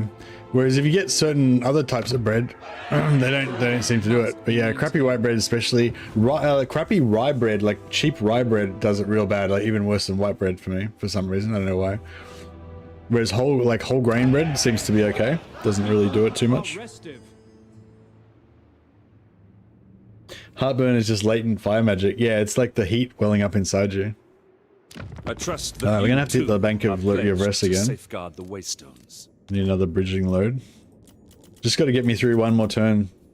Thanks, Bank Manager TYRION. Necessary.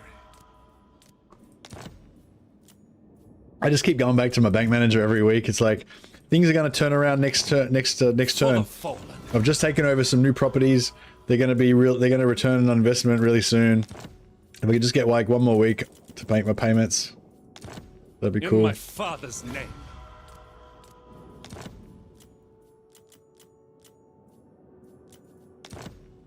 Tor Evres expects.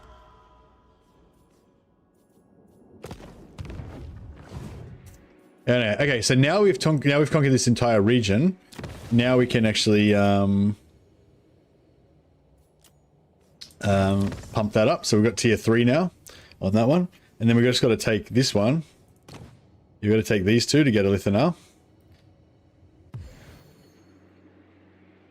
Glass of milk, yeah. Glass of milk. Usually, yeah. A lot of time I just drink a bit of milk. Alariel the Radiant. Or I'll have some Gaviscon. If it's real bad, I'll have some Gaviscon, and then I'll drink milk as well. Tharion just keeps talking about his father while handing out money. Yeah, that's pretty much his jam. Alariel the Everqueen. Welcome. How many turns have we got left with this guy? Limited operational space lifespan will be disbanded after 6 turns. How many turns? How do I know how many turns we got left? Oh, right, it tells you there, 3 turns. Born to lead. I will continue soon. Isha's chosen.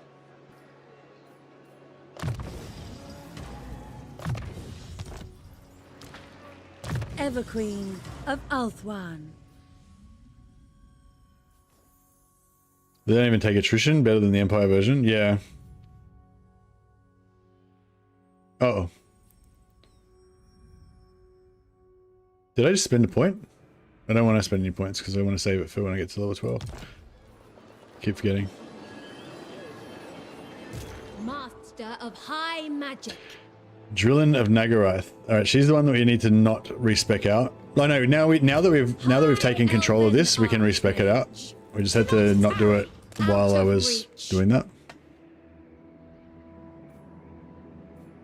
Bring her around in case we need reinforcements. Sea helm. I am aware. Marching orders. Can I offer assistance? Peace and strength. Your command? Nerves of it, Dilmar. Ready to serve. I second this. I'll put these guys in here so they can get replenishment. Your bidding. Even if it's only a tiny bit. Protector of the Everqueen.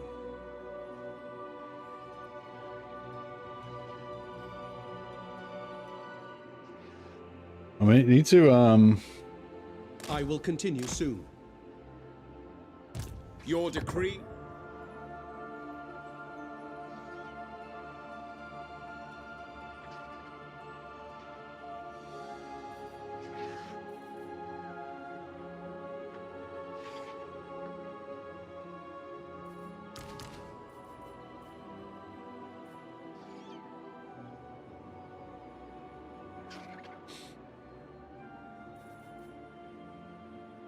Does he get upkeep reduction for silver helms, or is it just archers and spearmen?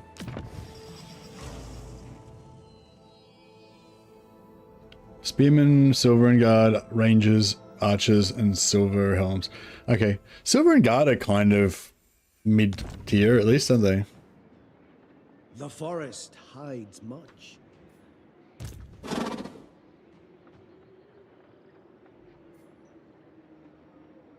Servant of the king.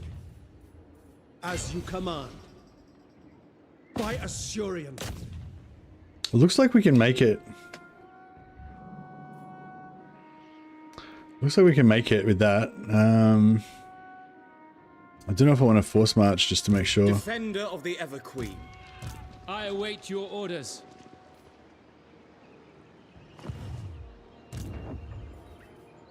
Protector of Althwan. Our journey is not over. Champion of the Everqueen. Yeah, fuck it. I'm gonna force march just to make sure. If he dies, he dies. Ready to serve. And also my mage and my noble.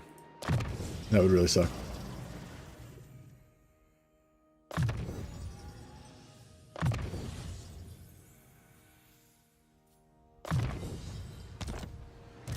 How long till Imric comes in?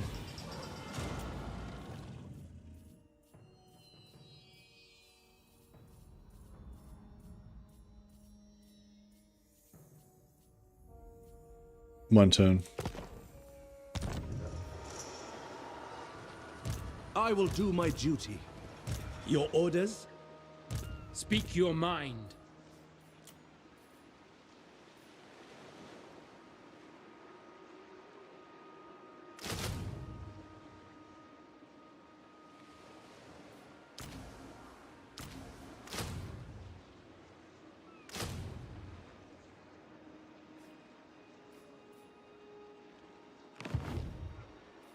Noblemen,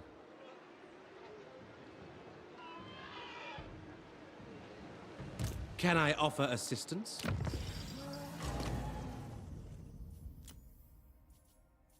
I could get a life. Yeah, I need a life mage. The winds of magic. So we can heal up our. That way we can heal up our Phoenix next turn. Means I'm gonna have to fight the battle manually, but that's alright. We need 7,000 gold for the spy network, so we can get techless, get vision on techless.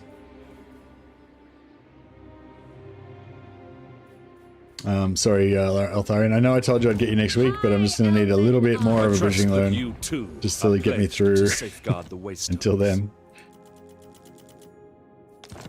Sorry, bro. I feel bad. I feel bad about it. It is necessary.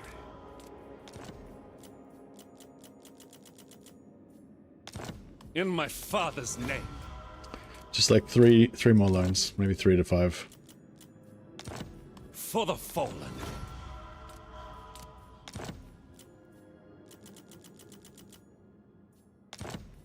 Yeah, Altharian's like he'll just keep giving out money as long as you listen to him talk about his daddy issues.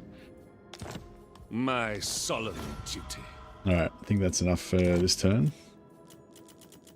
Get us through. In my father's name. Switch it back. So we end up with Canthiel again. For the fallen. Bit less exposed.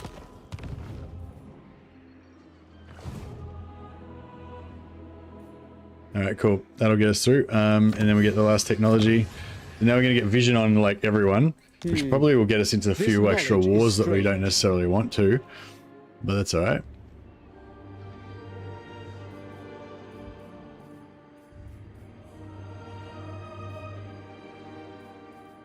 Veteran Sea Guard.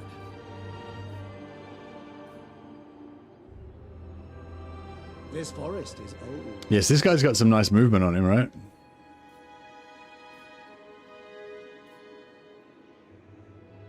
Perfect.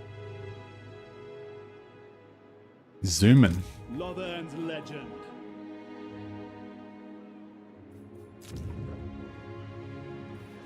Shrine of Kurnos.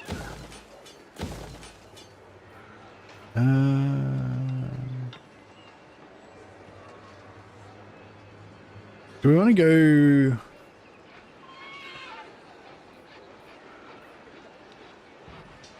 I'm not sure. Do we want to go public order or do we want to go like? I don't know. I'll just build money for now. We'll leave it there for now.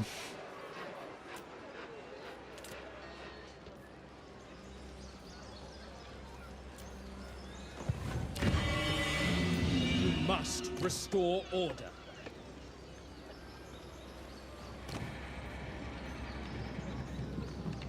Trained, unsentimental. I'll get another unsentimental. Lethal grace given form. How can I assist you? Journeying. I'm just going to put him outside, and then if they siege it, if they take it instantly, then I'll just take it back. Actually, I could probably just stop it because I've got all these followers and stuff, right?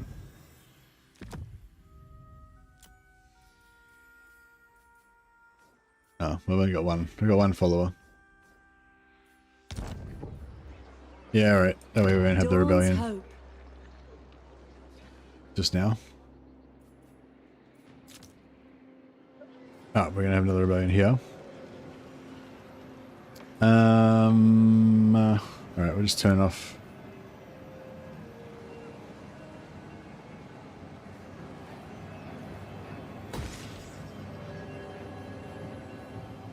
Sorry, Altharian. Do not expect pleasantries. The Thought I had defense enough. of Yvresse is all that matters.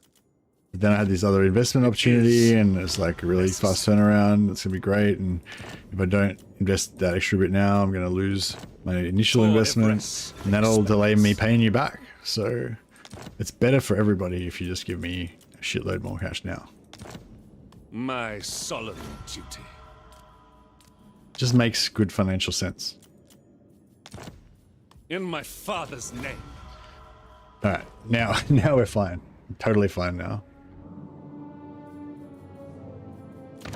Yeah, so we should hopefully we can get a chain of trade agreements and stuff and get vision down to techless. Is there anywhere else we can build trade goods?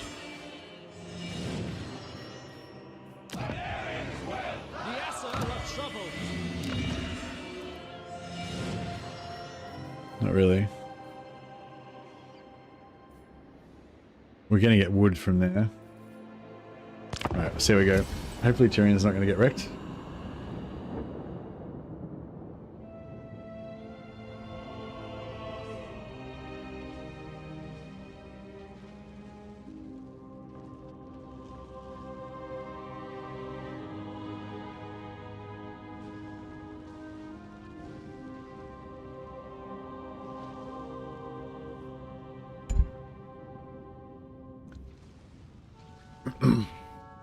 They doesn't have the same tech tree. Aislinn has a similar tech tree, but it has some of his tech switched around.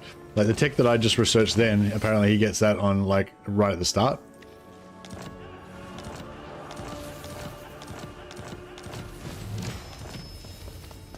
Nice. Diplomatic relations, all factions. All regions owned by factions that you have trade agreements with are visible. All sea regions are made visible. So, oh yeah, so all sea regions are made visible, so we can just instantly get vision on Techless, because now we can see all of the coast. So yeah, so Techless is still alive. He's wield the wind. Running away from Wurzag, or is he running towards Wurzag? I don't know. Wurzag's chasing Techless by the looks of it. Alright. So yeah, so we might want to try to confederate Techless like immediately. Techless is gonna get zagged. Oh no! Is this one of his Is this one of his special mages? Was this one of his special mages? I think this is his starting. Wait up. What sort of mages does he start off with? So the object of the exercise is to confederate him when he's got as many of his unique mages as possible, but not not after he gets them killed. Okay, he starts with Lawmaster. So he's recruited this mage. I can't see that they have any special abilities. Infused by Hoet's wisdom.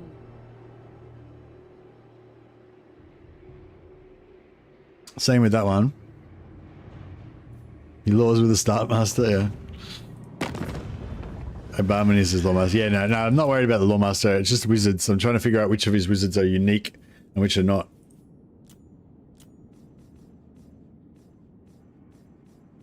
He's pretty far down the most strong factions list. He's only got 2 settlements left. Greetings. Let us discuss terms in a civil manner befitting our people.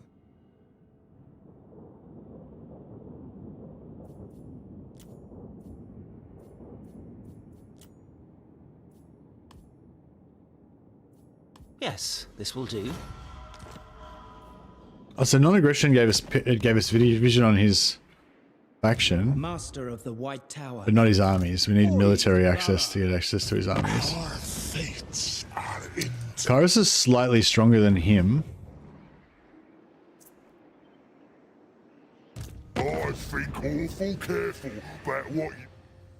Yes. Trade agreement gave me vision. Yeah, sorry. What do you want? We could join his war against Wurzag. And that could give us non-aggression pact if we pay 3,000 gold.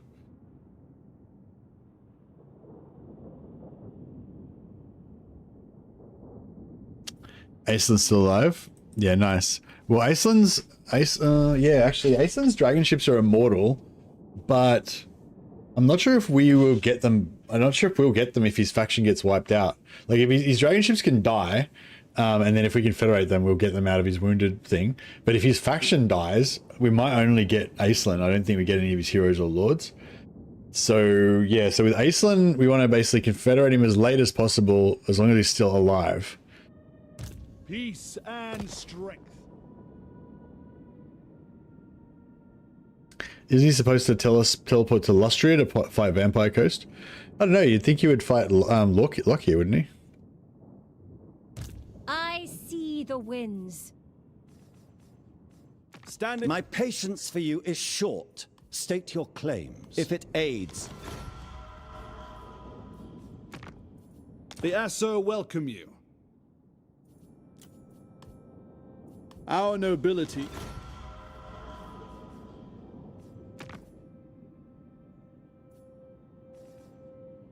Oh, the United Maritime. What brings you here in these dark days? We have a deal. Oh, so okay, so he gives the settlements to the United Maritime people.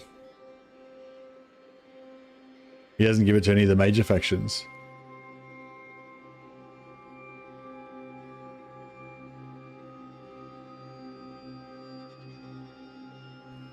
He's gifted me settlements back in Lustria when I played as Teclis. Oh, really?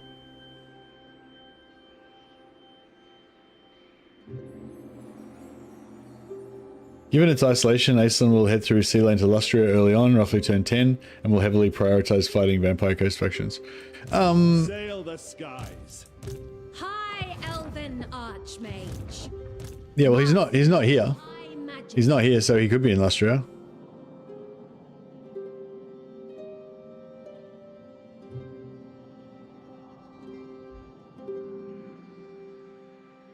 So he's potentially up around here somewhere, you reckon?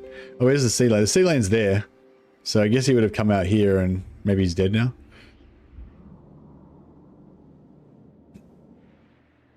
Okay, but the other awesome thing about this is that now we've got vision on Kairos. So he can start doing shit to us now. So that's awesome.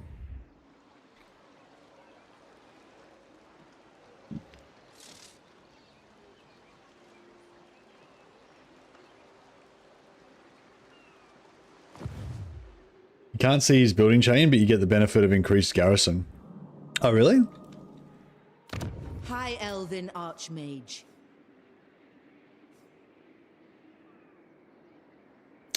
Can't really tell which of the units are his.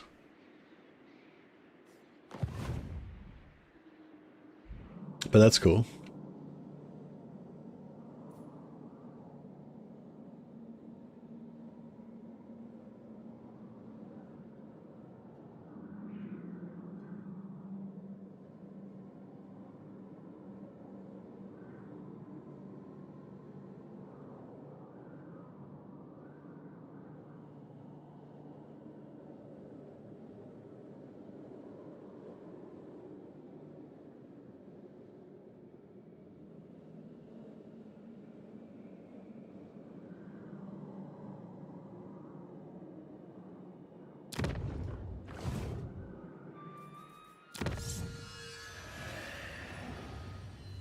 Kairos is invading Teclis and Wurzeg's invading Teclis.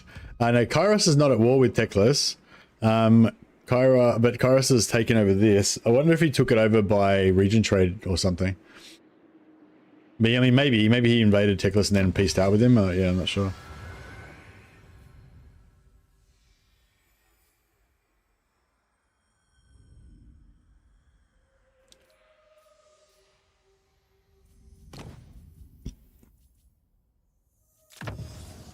Oh, you only have to start it. You only have to do one. You have to finish it. That's cool. I will inform the law masters. Do all mages have elemental mastery? Not naturally, no. It's a skill that Teclis gives them. Or you can use your patronages if you take this one to give them elemental mastery, but only if they're embedded in that lord's army. Yeah, when I first read that, I thought it was saying only like all embedded mages, mismages, and lawmasters, but it's only if they're embedded in this lord's army. So you can basically use this to make one Gelt army.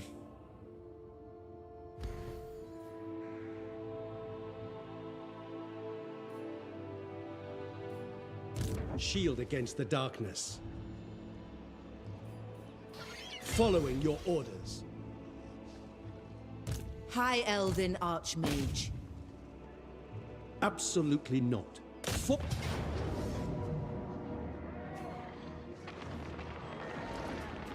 I might set up I might set up a Saxony in Elysia to use for influence farming, just to make sure that we've got enough to get Teclis. Child's play. Defender of the Phoenix Throne. Moving off. No mercy. Ready to march.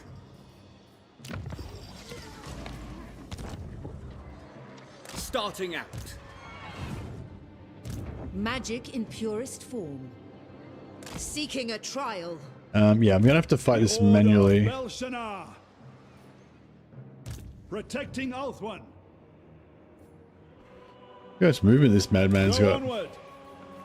What a madman.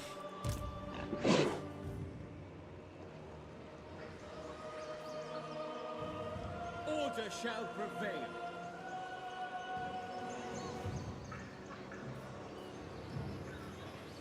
Everlord.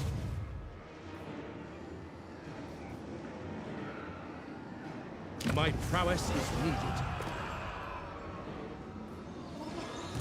I'll just yeah, auto resolve that fight. Then I'll replace him with another melee lord. Like this guy. Order is restored. And then we'll smash this. Fall back. Defender of the Phoenix Throne. Actually, sorry, we'll just recruit another lord here. These are already pre-recruited them anyway, so yeah. So. Then yeah, put him there. You need me? Prince of Ulthuan.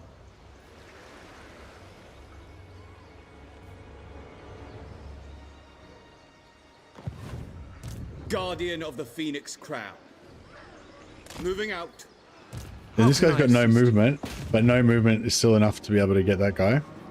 Because he's inside the 0 movement circle of the port.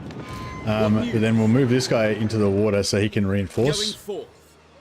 And then we can get 2 lords, then we can get 60 influence instead of just 30. A strong leader is needed.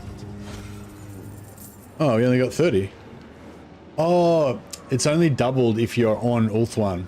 So this is technically off Ulthuan, so we only get the normal 15 per lord.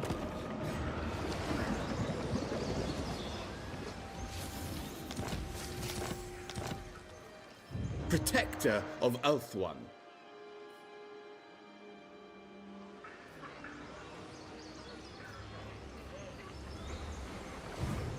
Lord of the Phoenix Court. Moving out. Faithful servant. Mistress of the Undying Forest. Yeah, there's no military buildings here, so I'm guessing that means that there's actually, does garrison buildings increase the rebels as well as military buildings? I'm not sure. True son of Ulthuan. He's got 2 turns left. Yeah, he's going to be gone soon anyway, so I'm just going to put him back here. Primed for action. And then I'm going to move her out because that way it'll make the rebellion happen more, because we won't have that public order hero there. Journeying.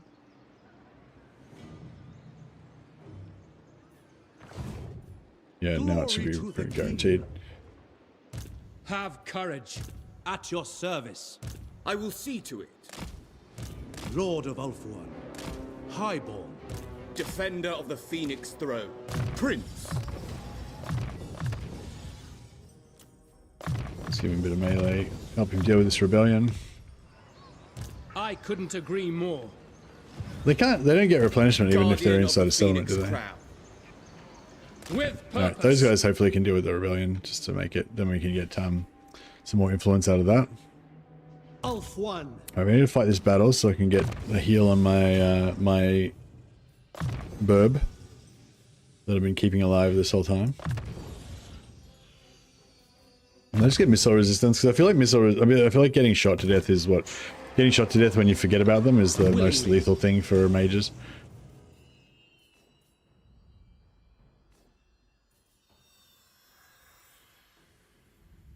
What's our endgame army for him going to be? Probably Lothan Seaguard? You're going Lothan Seaguard or Silver and Guard melee, glorious melee stack?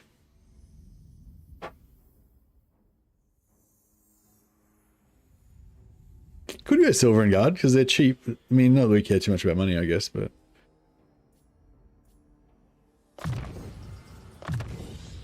A gift. I really like from getting the that gods. melee defense buff. Where to? Kill them. Oh, does the burb die? The burb doesn't die. There There is glory to be won.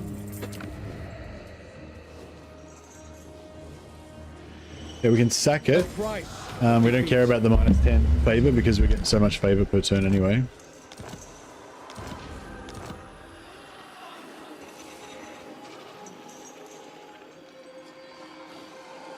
Been in a negative income tariff. Well, I've literally got infinite money in this campaign, so the burb will soon be auto-resolved into oblivion. Trained by the white tower. Yeah, almost certainly. Okay, so now we can force march this guy in and respec him. So he was just the whole reason we got this way was so he could have more movement range. Look at this character model. Look at that shield. That's fucking amazing. It looks so cool. I mean, I really like the normal princes. And this like I like the shape of the princes better, but this model is like on another level, I think, in terms of detail. It looks fucking amazing. The shields on the ship's company look really cool as well. I like how this kind of exemplifies how the elves, like everything the elves have is like finely crafted, the highest quality, made, edged in gold. It's just like rich and beautiful. The artist had fun with that one, yeah.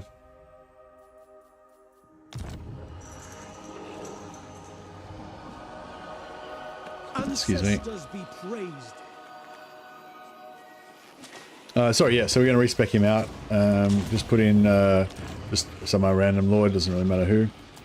Ulthuan prevails. Asturion protects. You can take this.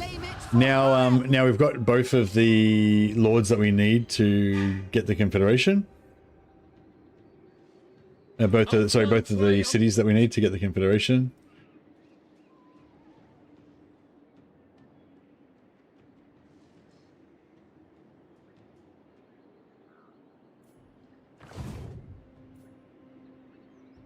Oh yeah, sorry, yeah. So we can just go in here and just choose whatever random lord to put in charge of Krace.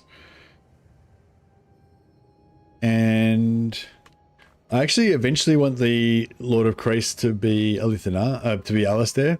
I should have respec'd him out of there last turn, but that's alright. We'll have to juggle him around awkwardly now. Yeah, so I can't put Alistair in there unless I abandon the other one.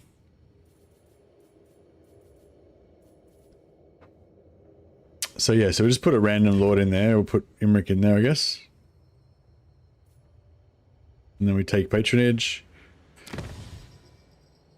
And then... Oh no! We have to wait because we haven't taken the other... We haven't taken that. Fuck. Oh, that's okay. Well, we'll respec him. Yeah, that's good. So we'll respec him out.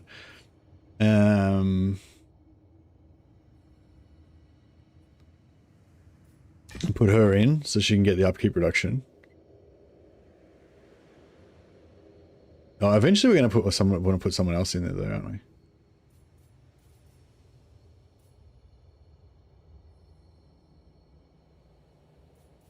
Whatever. I'll just put a random lord in there. That way, next turn I can give it to I can give this one to him because eventually we want him to the other one. Yeah, so sorry, we can't confederate this yet. Can't confederate him this turn because we haven't got the other settlement. A glorious victory.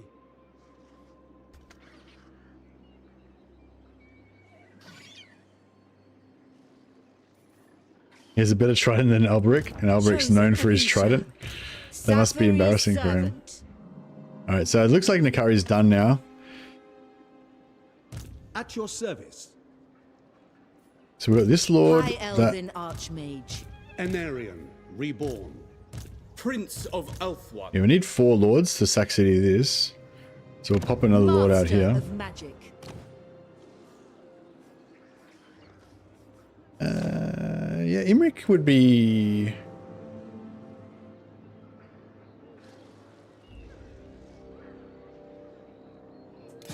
in. I don't know. He's probably better off to be not. I was supposed to supposed to replace him with one of these lords so that he could get the XP, but I did not. An archmage is accustomed to victory. We shall continue later. Her servant. We shall not rest. Direct me. Queen of Avalon. A brief interlude. Scholar Supreme. Full speed, Asya! I must study. Right, make sure that I don't get to miss now. Greetings. Alright, this is all looking pretty damn good. Hoeth's disciple. Oh, I got another lord here, so we can get another The greater good has get triumphed. 4 lords onto our rebels there.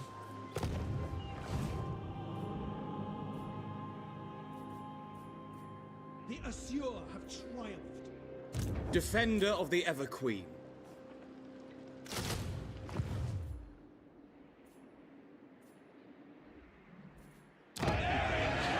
Looking pretty good. Fool's Anvil can go to tier 2. Next turn we go with that. Tor Care.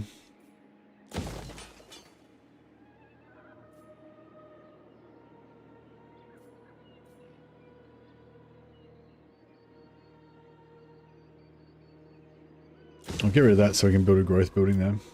Or actually maybe a trade building. I know growth's fine.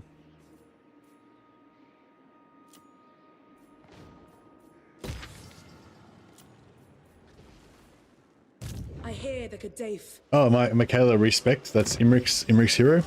She respect from the other side of the map over to here. She doesn't have a particularly good trait. She's got dealer. Order must be maintained.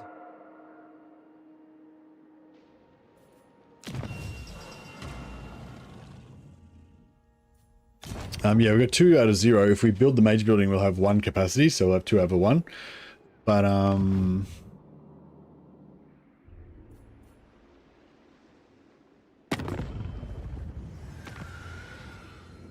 want to start pumping relations with the Order of Lawmasters so I can get military alliance on them.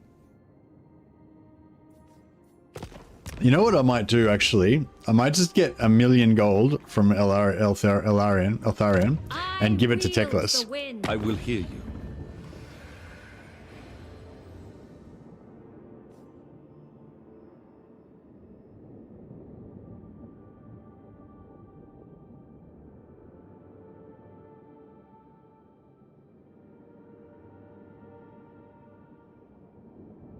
Trade agreement with the remaining Asur. I think I've already got, yeah, I've already got trade agreements with them. Oh no, it's not Nagaroth, yeah. You summon the Shadow King. The end justifies the means. So yeah, we're going to confederate his whole faction soon though, so.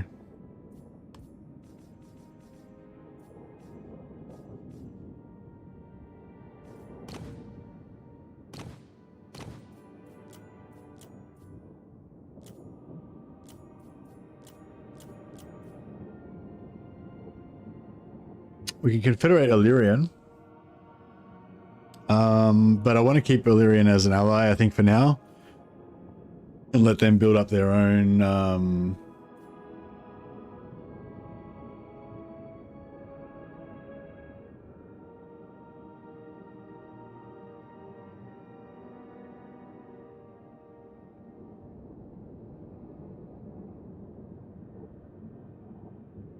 Did CA change the cooldowns for Confederated? I just confederated Illyrian. It's showing I can immediately confederate Tyrannoc. Okay. Well, yeah, I don't know. I haven't confederated any normal factions.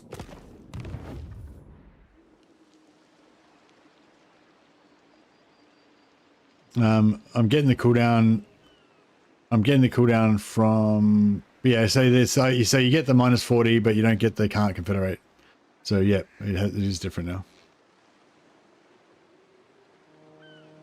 I've been doing the science for Iceland. Longest time I've spent getting to turn 20. So much going on with the mechanics. Longest time is in most hours spent getting to 20.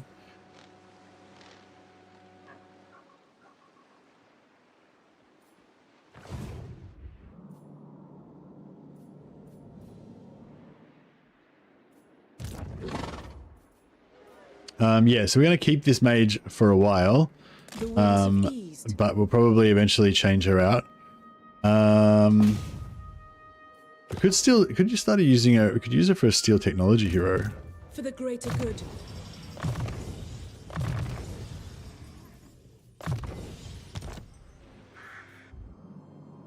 Where's the closest place that's got 2 different settlements that we can...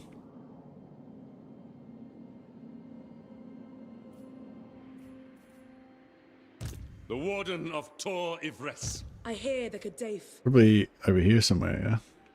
Yeah, just bounce back and forth between there. This is not the end. Stealing technology, that could be it.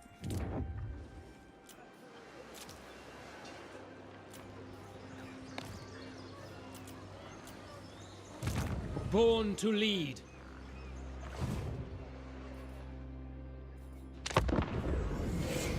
Fear the might of Speak your poisoned word and be gone.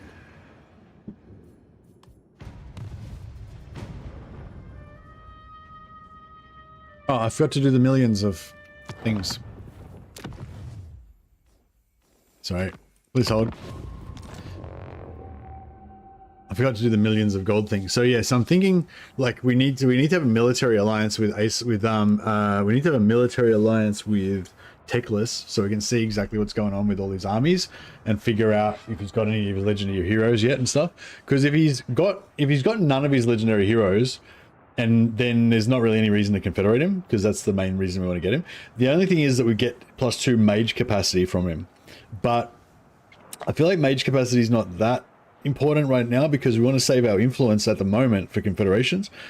But as soon as we get Aislinn, I mean, as soon as we get Elithanar, I mean, that's what I was thinking, but as soon as we get Elithanar, we don't really want to do any other rush confederations, so it's not, so now we can start dumping influence into other stuff. So we need another 250. Yeah, we need another 250 to get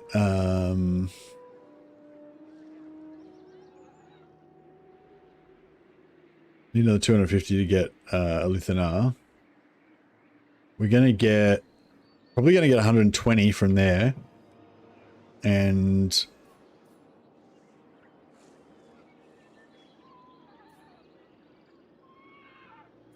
$120 from there, and maybe we get 90 from there, 120 from there, so 210, 230, 240, 60 from there, so 300. So probably get about 300 influence next turn. But I'm a bit scared, like maybe I won't get all those things, and then I might miss out on getting the Confederation.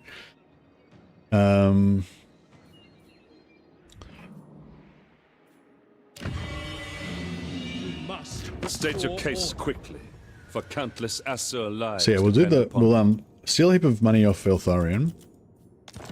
In my father's name.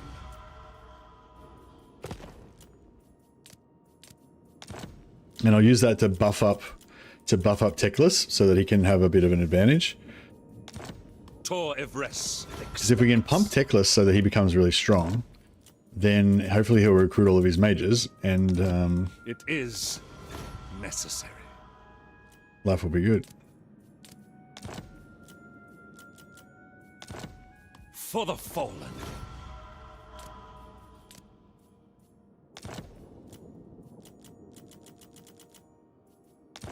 My solemn duty. And we'll dump a bunch of influence into him as well. Name. Pumping Teclis. Stop making this into a Slender stream.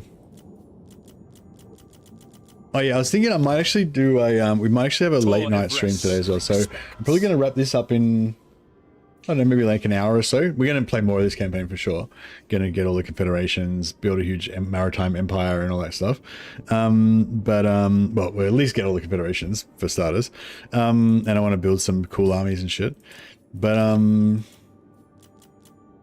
probably going to wrap up this stream in about an hour or so. Got to go and do some stuff. But then, yeah, actually I shouldn't promise anything. I might do a Bannerlord stream later on tonight, like 10 hours from now or something. But we'll see how we go. Do not expect How much money do you reckon we need to give defense of Teclis for it to like is all that make a matters. difference? Or how much do you For the reckon? fallen. How much do you reckon we need to give Teclis to make him dominant and become like strength rank #1? Or is that even possible? Everest expects.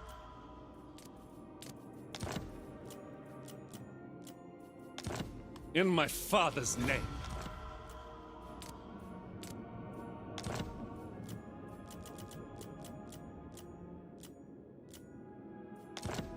It is necessary.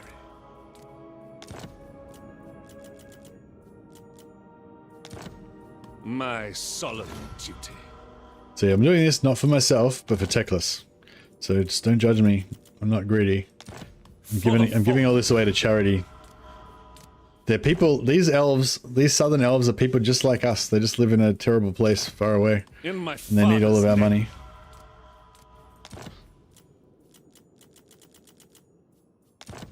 It is necessary. My solemn duty.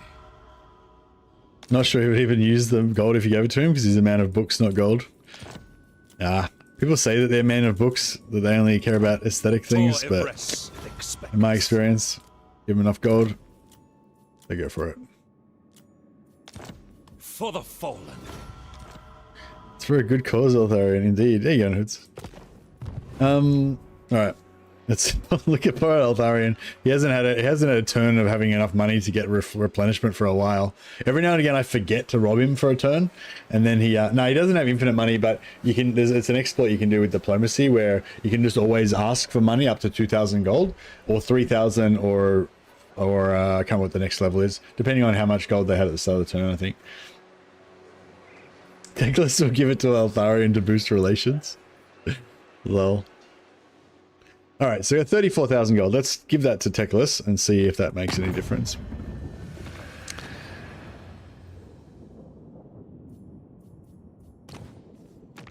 What do you want? I just want to help you out, bro. So we give him a large gift. 4,000. Shall we begin? And we'll give him another large gift. The High 6,000. So he's, now that he's rich, he doesn't gifts don't move him as much. You got to give him more and more each time. 9,000. The High Lawmaster.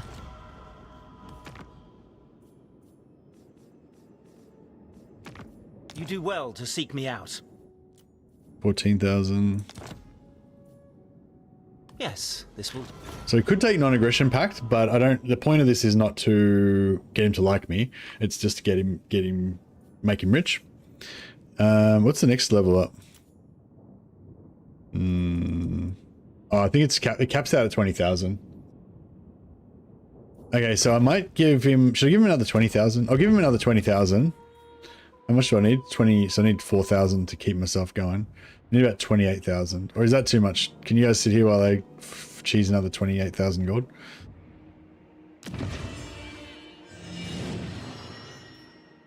I will hear you. I promise no more than that. It is necessary. My solemn duty.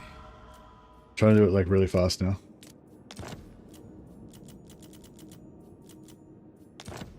In my father's name. State your case quickly, for countless Asur lives depend More upon hasteless speed. Tor Evres expects.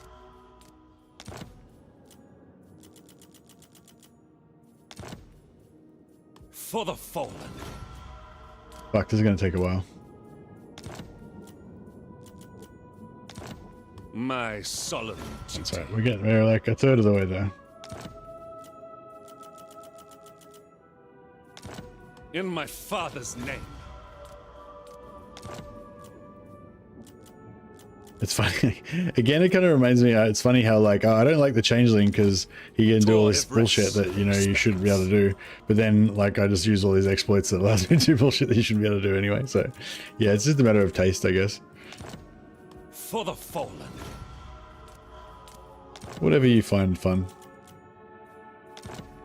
It is necessary. Yeah, so the goal is to use Eltharion as the Bank of Eltharion until we can like get everything organized the way we want it to be, and then we want to try to start giving money back to Eltharion to bulk him up so he can start recruiting all the stuff we want him to recruit.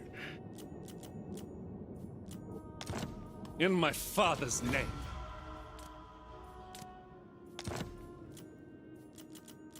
Nearly there, 2/3 of the way there. For the fallen. It's interesting to see how much our positive relations with High Elves goes up to now. Expects.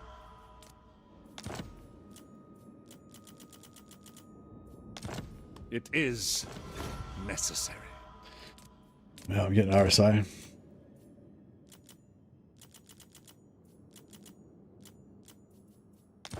In my father's name.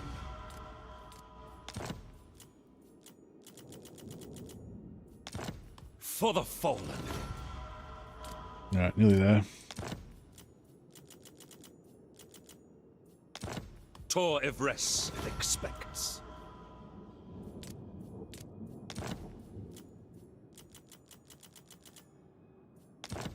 My solemn duty. It is necessary.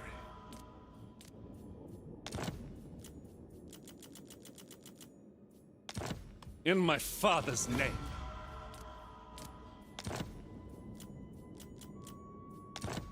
For the fallen.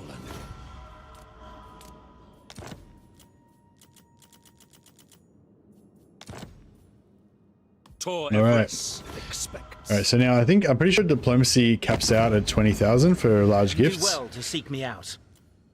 So yeah, so 20,000. Yeah, I don't want that. Which I was trying to raise is trying to give him the money. I don't want to just. Oh, actually.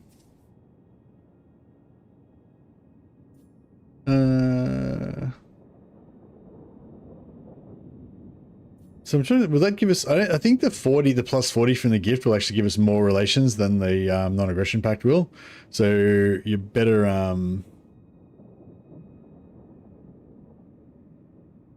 You can give more faster if you're pretending to do any deal, then remove everything but the gold. Yeah, I could pretend to do a deal and remove everything to the gold. I think that would work, but this way I'm getting the plus 40. I do actually want to get the relations as well because I also want to get a military alliance with him. But yeah, it doesn't matter. So he's going to get the gold either way. But if I give it to him as a gift, I get plus 40. Whereas if I do non-aggression, then I won't get the plus 40, but I'll get like plus 10 or something. How surprising. Yeah, sorry, I do care about the relations, but, you know, I don't need the military alliance, like, right now. You know, if I get it in a couple of turns or whatever, that's fine as well.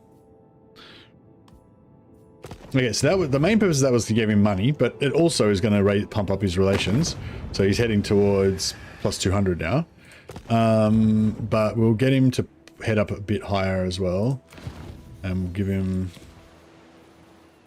Because now our 10-turn cooldown's worn off. Like, remember we did that gifting on turn 11, I think it was, or turn 1 or 2. Now I can off relations with Techless. Jesus. Anyone can see him there?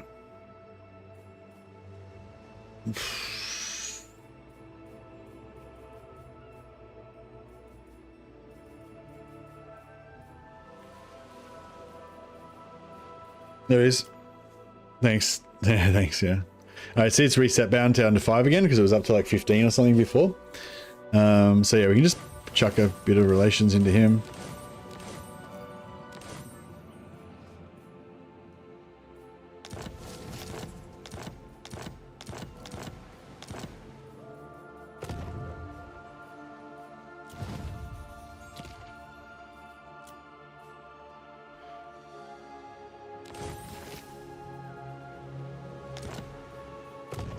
Alright, still at 236. I'm pretty sure that we'll still be okay. And then he should be heading up towards 360 now. So you get about a quarter per turn. So So yeah, so you should go up by 90 from -10 to +80 over the end turn. And then once he wants to make an alliance with us, that should put up another turn's worth. But yeah.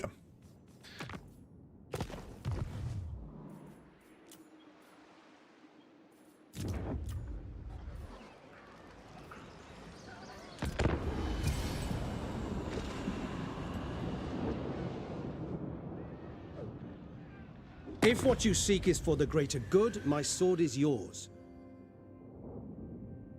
Where are we going with this guy? Maybe. I mean, we might want to farm him for his trait later on, so we can have our infinite magic.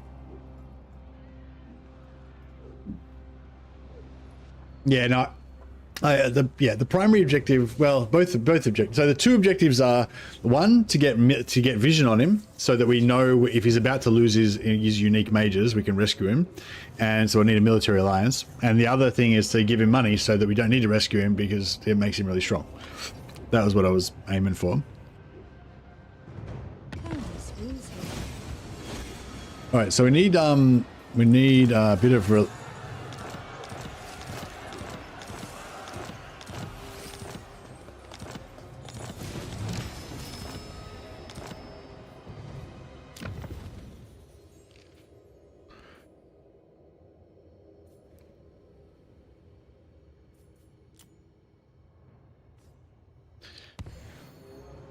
So we need to. Alariel the Everqueen. We need to sack this settlement. Use my gifts. Send my. We fight for the greater good. And that way we can get 100, whatever, how many influence from that. We need to Elven Archmage. send him down to the siege like that. They cannot withstand high magic. And we could, if it put all of the high elves in one area, not like it puts all the races in one area, but then it puts but only the major ones, and then it put all the minor ones in one area. So all the high elves are together, but they're in two separate sections. So yeah, I feel like it'd be kind of easier if they're in one section, and maybe it had a little border around the outside of each section or something. But you know, whatever. It shall be done.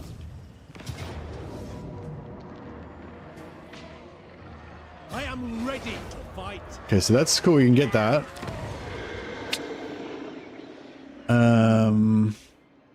Speak your mind. Yeah, these guys can't reach over there.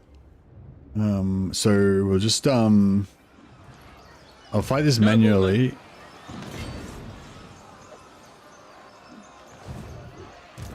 I serve the king.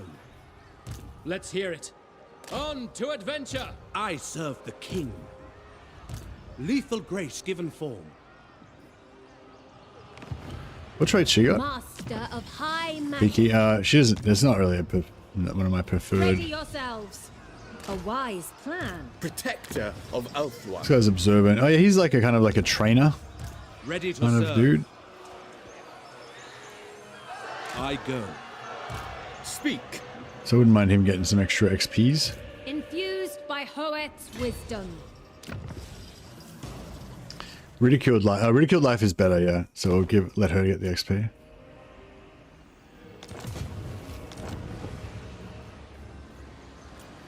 We need not fear our lessers. Highborn. Preparing camp. Speak your mind. Prince of Elfwan.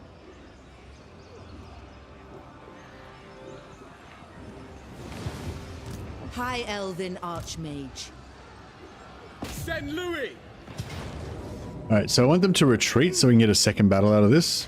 So we get 120 influence, I think, for this one, and then another 120.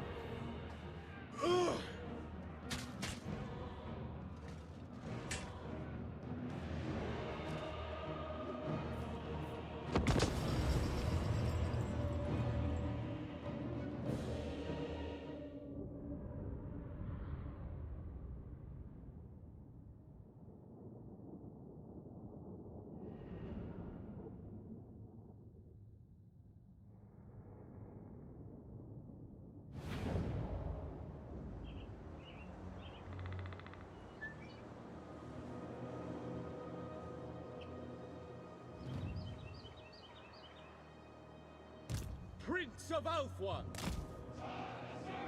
Son of Elf-One!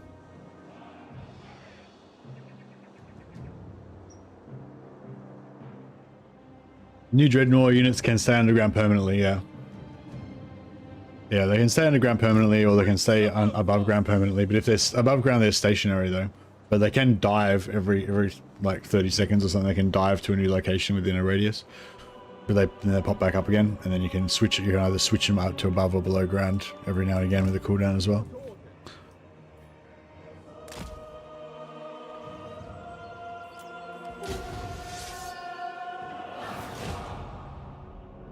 Nice. My Kairos army is going to be Kairos and one of those permanently underground. Oh, I wonder they should. Oh, I reckon they should count. That's yeah. So they should count as flying. That's a good. That's a good exploit.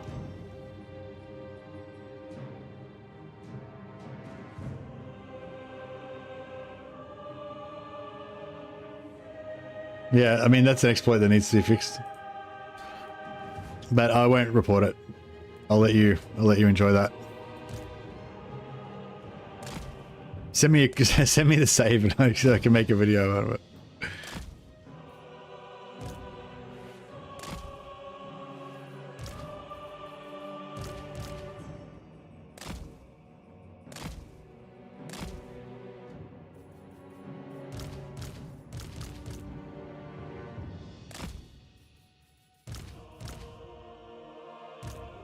Alright, so object exercise is just to route them and make sure we don't wipe them out. Doesn't really matter how much damage we do. Probably try to kill their hero, ideally.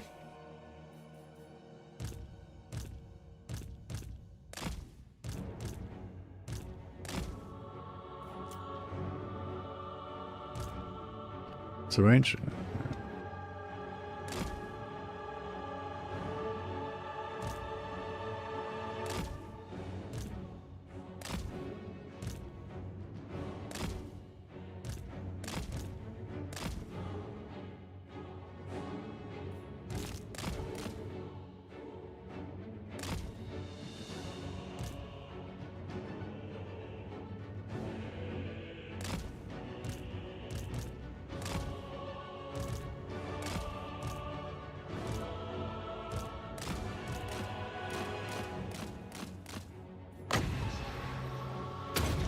These guys have low armor, but they have shields, so they're resistant to arrows. But they're less resistant to this spell. Swing and miss.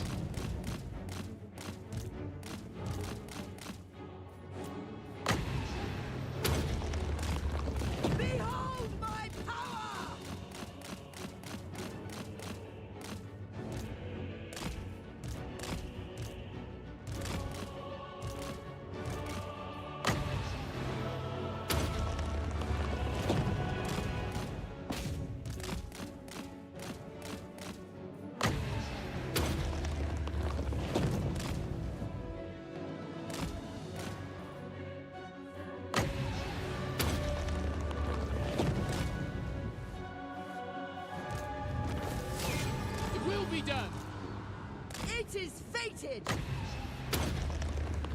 I summon the winds!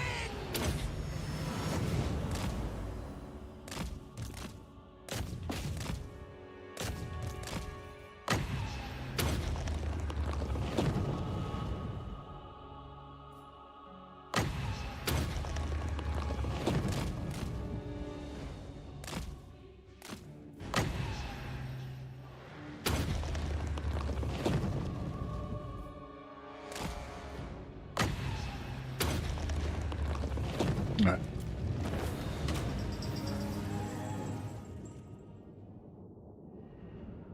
I didn't actually buy this DLC, but I can still ally recruit them. Didn't know it was like that. That's cool. I thought mostly you couldn't. I thought usually you couldn't use ally recruitment to get DLC units. I thought it was meant to be like that. I thought it was meant to be like that. It's kind of cool if you can though, because that way you can sort of sample the other factions DLC units and stuff.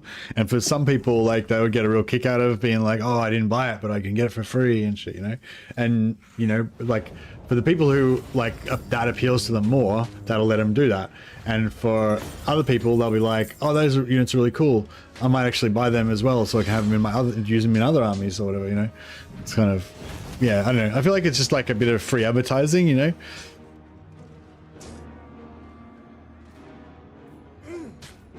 Like you can still use the unit, but you won't be able to get your red line bonuses and everything, and yeah. Turn them loose. All right, so I think we just got 120 influence then. I wasn't really paying attention.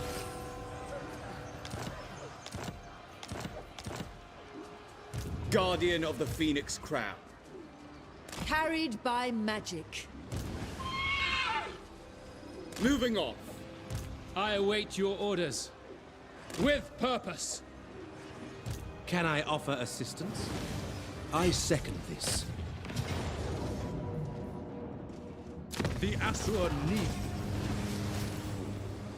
120, yeah. So we got 120 both times. So 240 influence out of that.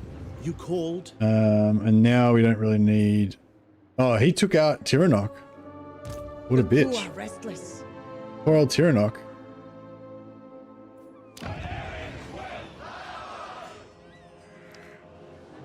How long until we can declare war on him again? Landfolk. What compels you to be foolish enough to... 6 turns.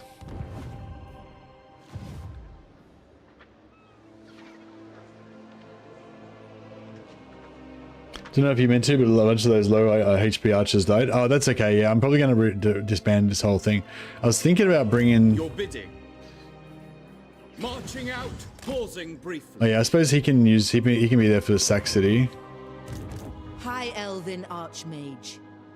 Brave son of Ulthuan. High Mage. Full speed, Asur! Haste Almost. is folly. Almost make it. How can I assist you?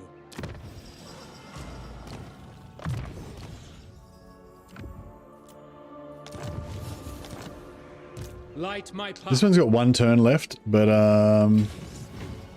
yeah, there's nothing he can really do. I'll put him out in the middle of the water there and see if a pirate army attacks him or something. Defender of the Phoenix Throne. No, these guys don't really need troops. They can just be like empty troops. But we might need them again to go back over here somewhere, or we could use them to take out these sea trojans maybe or something. And then we'll see how we go. So we've got 2 potentially coming from there. Imric. High Elven Archmage. Shaper of Fates. I think we're going to need Defender of the Phoenix Throne. him to go there. Journeying. Fall to my power.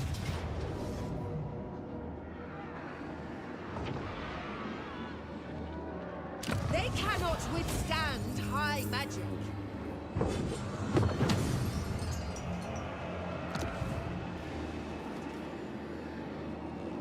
A bulwark in Ulthuan's war.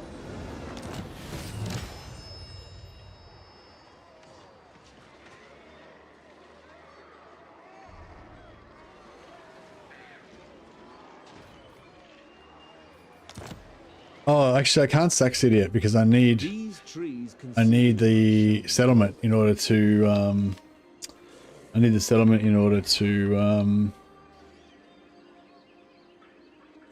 get the Confederation. Forgot about that. Magic in purest form. Weep tears.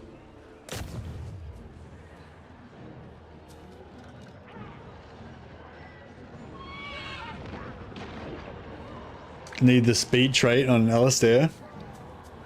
No, I can't though, because I need to get the Confederation this turn. I mean, I want to get the Confederation this turn so I can, you know, get the fastest Confederations kind of thing, or best, you know. Although I do really want the speed trait on Alistair. Oh, we could maybe revive him. We could get a rebellion, revive Krace in the capital, and then get another rebellion and revive what's his name? Oh, but then Krace would attack him. I could abandon the capital, then revive him. Yeah, I don't know. Sound the horn of Isha.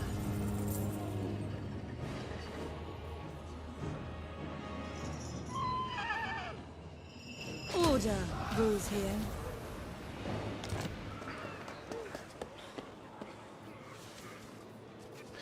It revives at the port settlement over here, Misnar.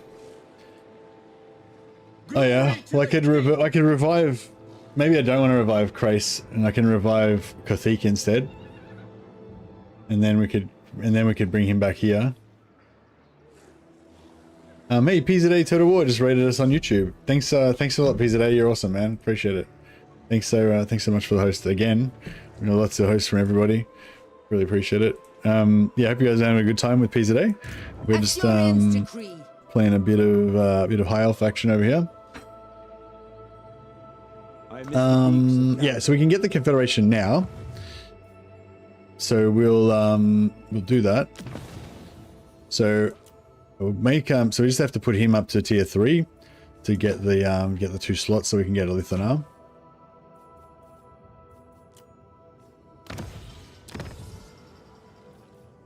Now we've got tier 3 of both of those, and then we can get a Lithanar.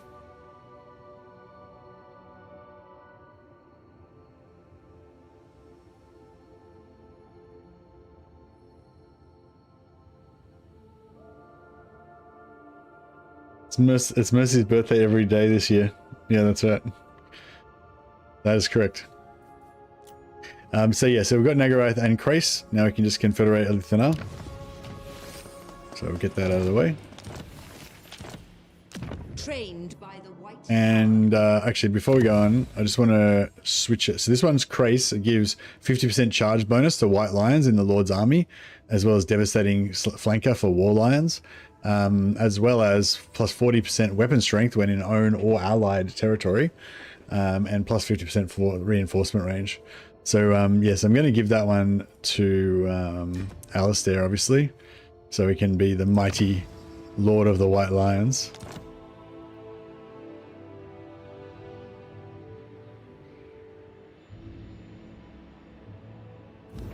Yeah, cool. And now we've confederated a Lithanar. Now, yeah, now Lithanar has quite a bit of territory. He's doing really well in this campaign. He's pretty strong. And like I did with, so this is everyone's gonna have their own different goals and whatever, yeah. But for me, because I'm not really going for world domination, I'm more interested for my like role play. I just want to kind of control Ulthuan and the sea lanes and you know, some trade agreements with allies and stuff like that. I don't really want to conquer the world, so for me it was simpler to just get rid of this entirely, so I don't have to think about it. However, and I'd sort of like to do the same thing with the Lithanar's territory as well. However, our short campaign victory requires us to kill Nagaroth. So in the short term, what we're going to do is mobilize everything Lithanar's got and go and jihad on Malekith.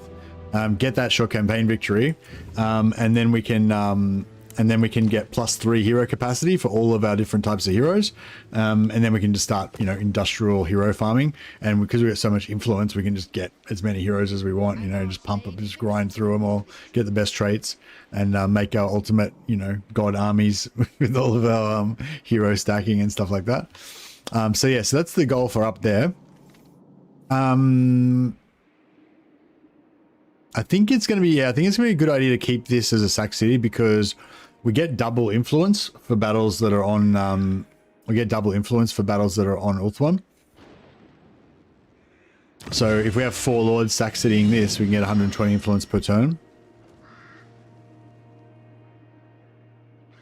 And that'll keep feed us. Anyone else think it's wild you don't even get outposts in the settlements that Iceland confederates? Yeah, I think that needs to be rebalanced for sure. You need to, yeah, you probably should get outposts in the settlements that Iceland confederates. And also, if you don't, then when that new faction replaces the faction that you confederate, you should at least be able to continue dedicating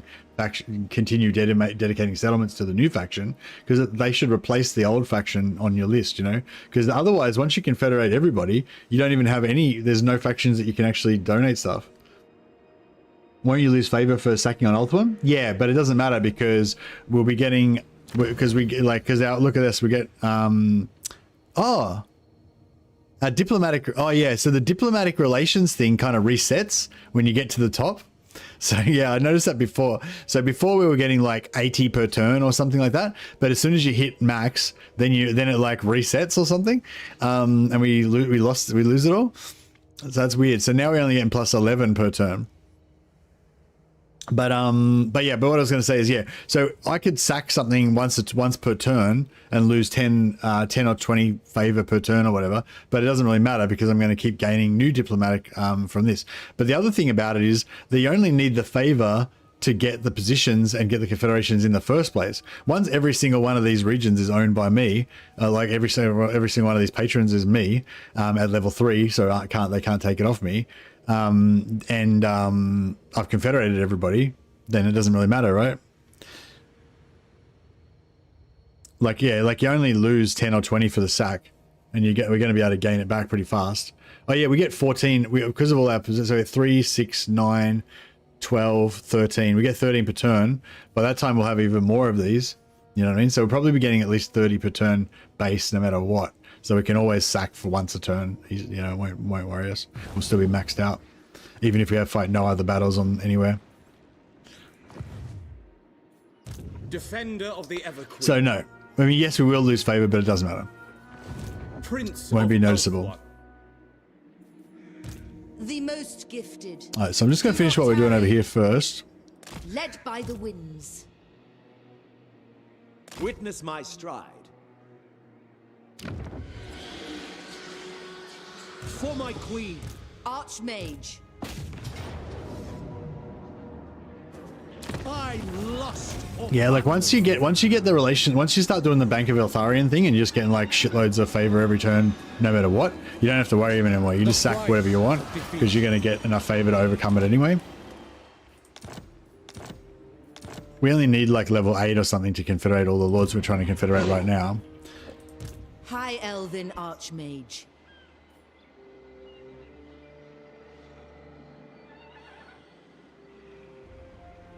The day is ours.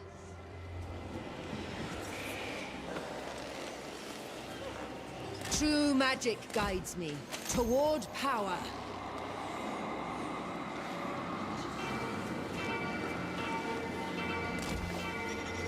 The winds were with us. Respec her out.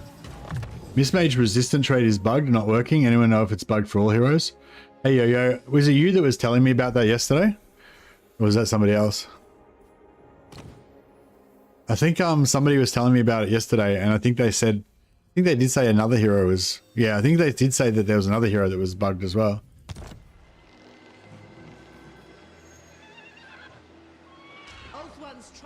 Yeah, they said they tested it on the map and they also tested it in battle and it wasn't working in either spot. I bring Azurian's fire.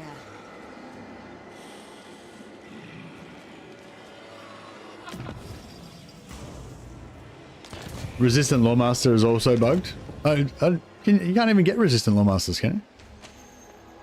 Or are you talking about different trait? The winds of magic guide us. I claim it for Hoeth. High Elven. All right. So all of Ulthuan is completely, well, all of the patron seat areas of Ulthuan are completely fixed now. So yeah, we can like every single patronage spot is like available.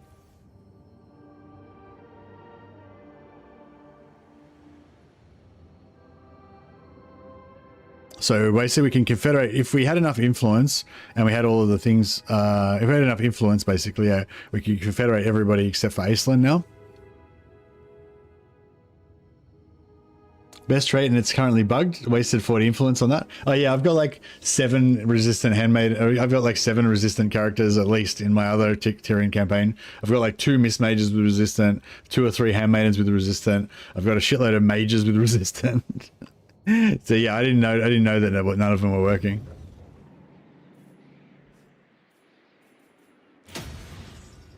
Can you take like can you do like a screenshot or something that shows that it doesn't work? I don't know how you would do that, but like, I don't know, yeah. Can you like take a screenshot of it, the unit with the resistant, and then take a screenshot of it in battle, you know, not having resistant or something? I don't know how you would, you know, something that I can post in to demonstrate it. I guess I could do it in my other campaign, but I'm not going to do it right now. I reloaded, went into battle buffs that do not apply. But have you gone into the actual battle and checked whether your units actually have it?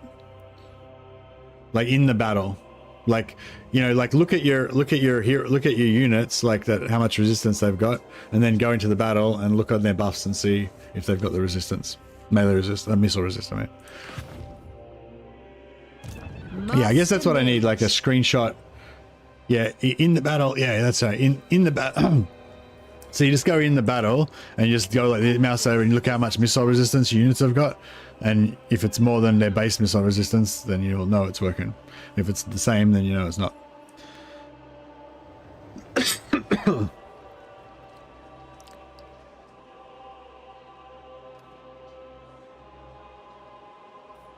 I used to be a chain smoker. Well, I used to be a chain smoker, yeah.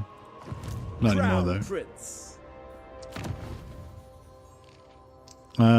Yeah, so Techless,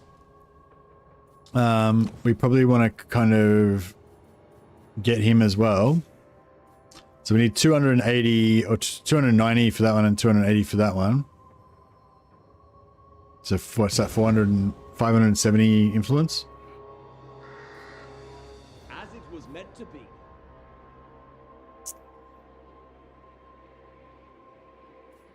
Yeah, so we'll prepare a sack city over here. Infused by Hoet's wisdom. It looks like they're going to ruin it. Should I confederate them to stop them from destroying the sack city?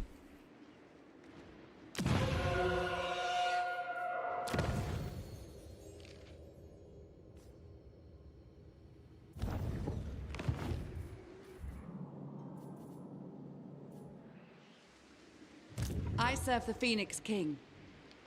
We stand ready for action. Alifana. Protector of Ulthuan.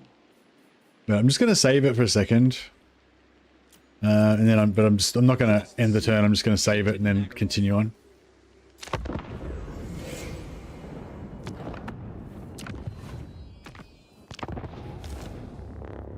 Just wanted to save that moment in time in case I want to investigate it further later on.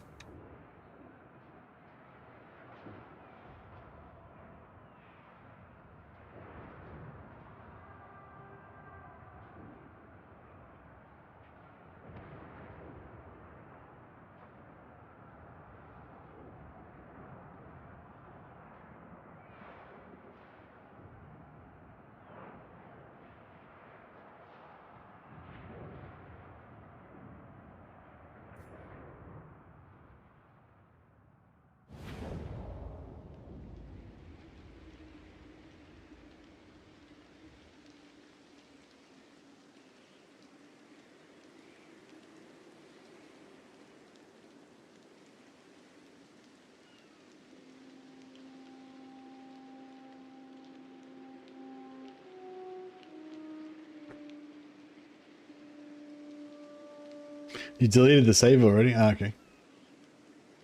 Yeah, I'm probably just gonna still recruit the resistant ones because they're the best. And then I'll just wait till they patch it. Mine are definitely working on the campaign map, both resistant and dynamo. Oh, okay, cool. Cool then. That's good then. Because yeah, I'm pretty sure I had a thing where I'm pretty sure I had a thing like that where I thought they weren't working, or where they, you know, didn't work if I added them in the wrong order or something weird like that. But way back in Warhammer 2 when I did that White Lion campaign.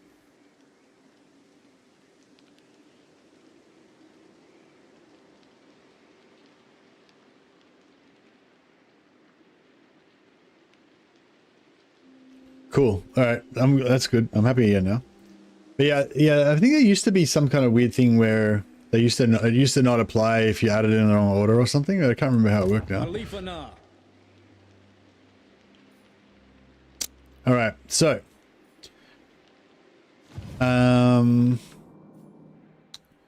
Yeah, I was going to say, I think I'll just confederate these guys, just because I want to stop them from killing this guy, so I can use him as a bank. We could cheese them out of money. Like if I was going to confederate them, I could sell every single settlement that I've got to them and then confederate them. So I get all the money from them and then get it all back again. But the only thing is when they get a region, when they gain a region, they get like a minus 25 point penalty to confederation. So if I did that, if I sold them a bunch of regions, then I would lose the confederation.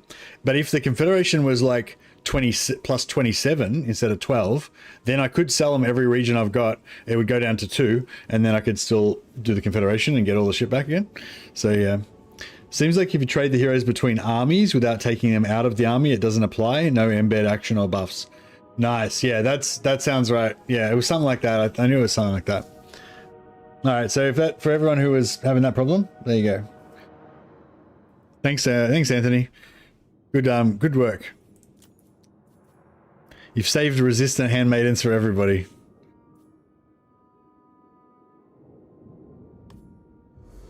Alright, so we're confederating Illyria at that moment. And yeah, that didn't help us. It didn't change our diplomatic attitude this turn. It'd be interesting to see if it changes it next turn. I kind of feel like you maybe lose the bonus from diplomatic because they don't exist anymore, but maybe you get like a flat +5 or something, but I'm not sure. Maybe.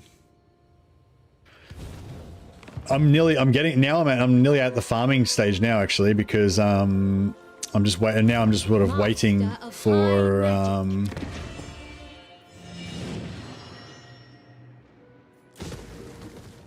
I'm basically just waiting for Tyrion, for Teclis or Aislan. The other thing we need to do is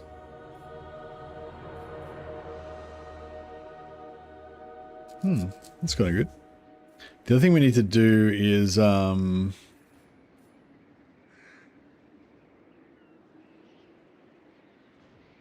I build one of these here as well so we can recruit Phoenixes faster? We are ill at ease.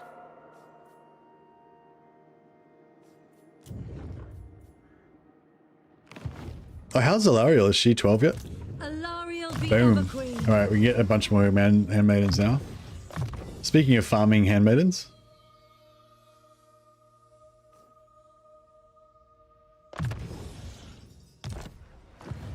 Right, so now we've got +2 capacity for handmaidens. The Asur are troubled. We got research rate and we got fecund. Okay, so fecund gives +50 growth. Plus he's level 5, so you should give another +30 as well. And we'll take one of the 10 pointers so we can replace them with a resistant handmaiden later. So this one is just gonna give +30 growth and just stand there for one turn. Then I'm gonna delete her next turn and then replace her again until we can farm a good trait.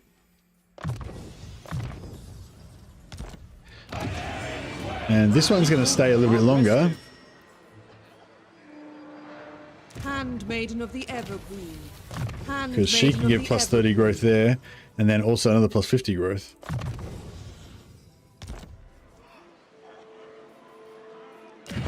So now growth's gone up to 102. We got 115 just from characters. Huzzah!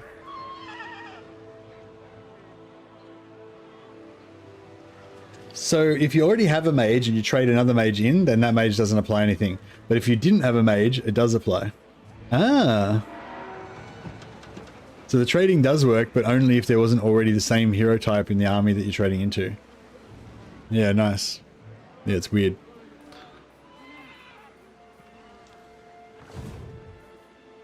Alright, and then where are we going to go invade next?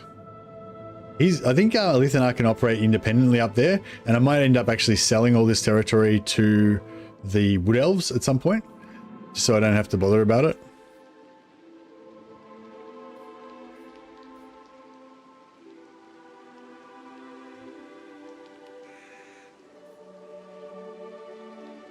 Time is of the essence.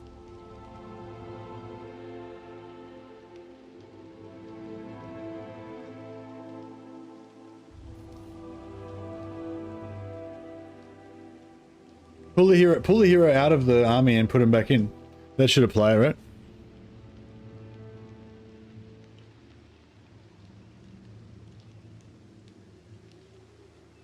And it should reset all the other ones if they're all fucked up as well.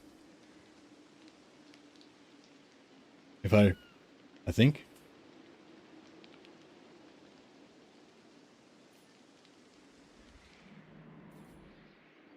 I await your orders. Protector of Ulthuan. Yeah, if you just embed it works. And I think it also fixes it too. Like I think if the other ones are all fucked up and then you embed a new one, that fixes the other ones, yeah? I wield the winds. Or do you have to like do you have to pull them all out one by one and fix them? Yeah, I can't remember. Yeah, it's too long ago. But I'll trust you if you guys test it. Alright, I'm gonna get rid of all this shitty cavalry. Your word.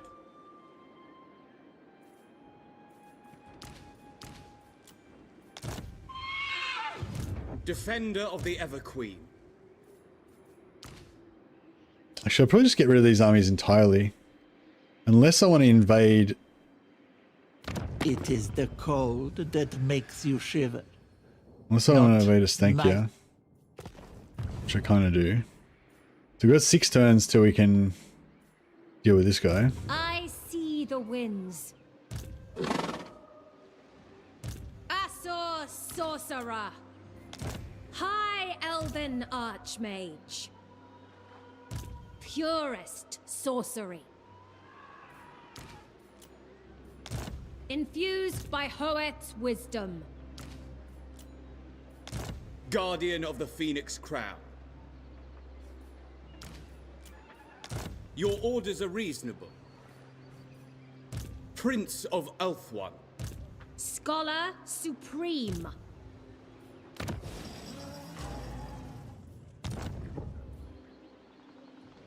Until next time.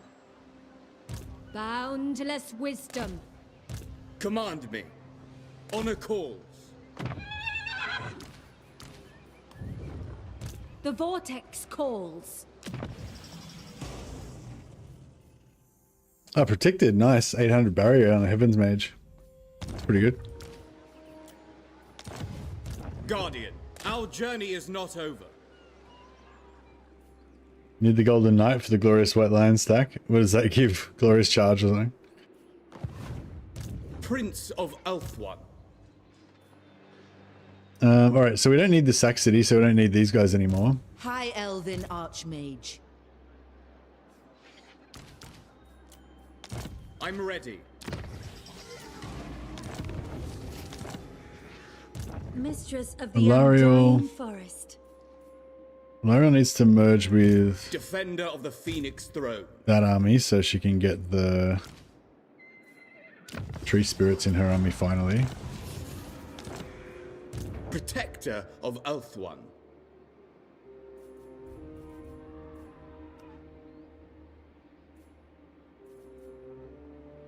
Did you try pulling the army? Did you try pulling the hero out and putting them back in?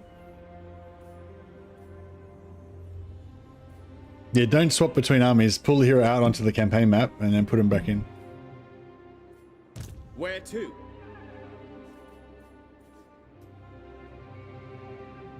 Well, I'll wait till I get a resistant handmaiden myself and then I'll figure it out.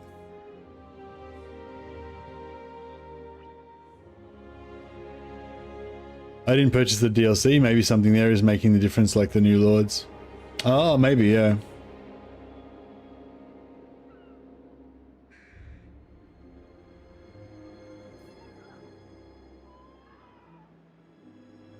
We rest here.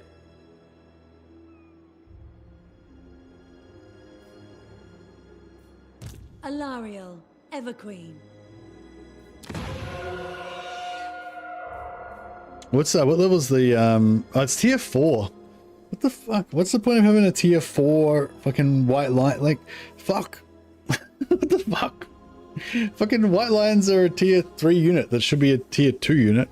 Actually, are they a tier 3 or tier 2?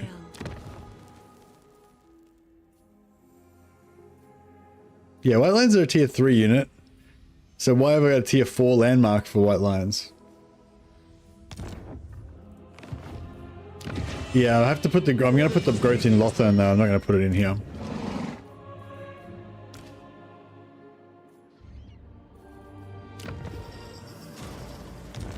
Speaking of which, I think Andrea of the Moorlands needs to teleport down here. Ardent follower. Everqueen's chosen.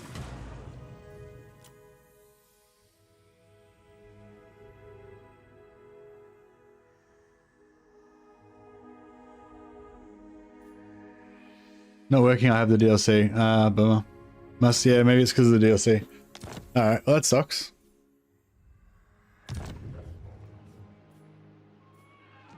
Alariel's chosen.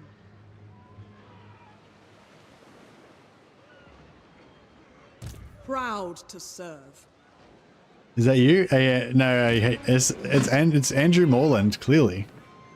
Andrea Morlands.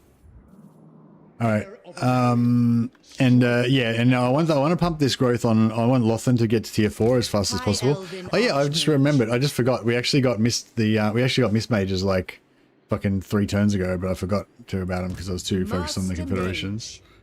Resistant trait's not working in the new DLC apparently.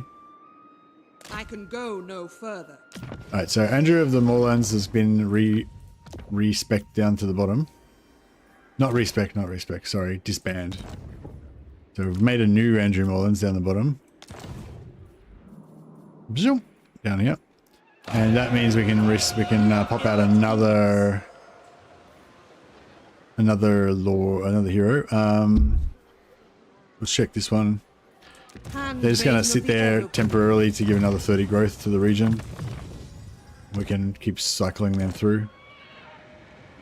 Yeah, apparently I'm about to test it out. Alright, so we didn't get any resistant ones just yet. Mist Mage. Fine.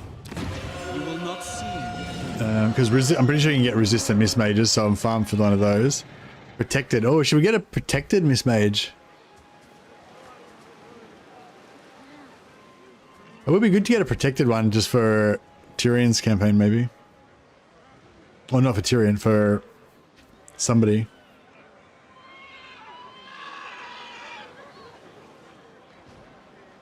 Have you got the DLC, Simon?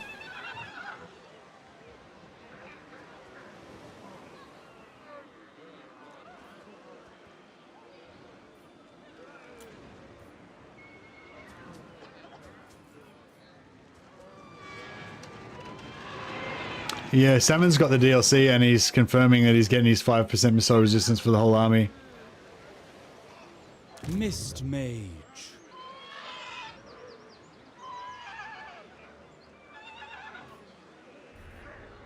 Ever faithful.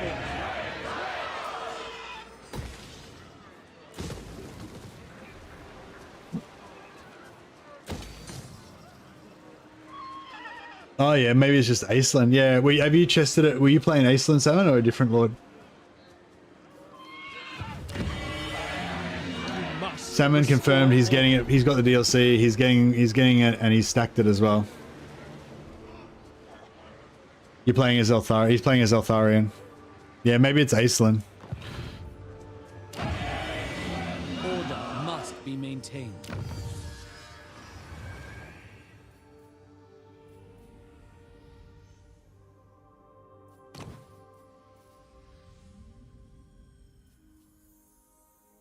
Oh, hero recruit rank +4. Perfect timing. Does Teklis know of this? By the White Tower.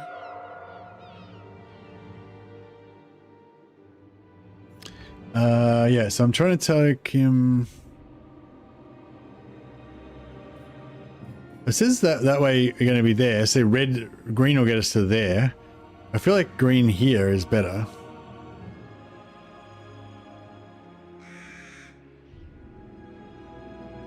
I will continue later. Yeah, that's heaps better. And then we can 2 turns we'll be able to steal again. Hopefully she won't die straight away as soon as she pops out.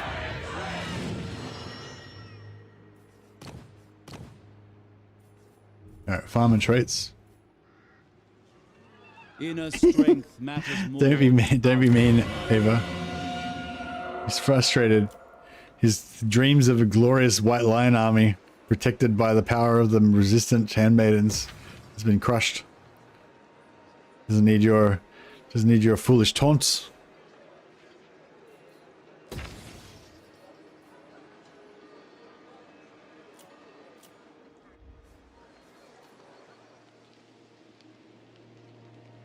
You gonna make a swordmaster army? Oh well, fuck you then. Have at him. He's a Philistine. He's a Philistine heretic, making a swordmaster army instead of a glorious white lion army. He deserves no sympathy at all. He's misusing it. If you're going to abuse the resistant handmaidens on your bastardized swordmaster armies, then you deserve everything you get. I just gotta go to the bathroom back in a sec.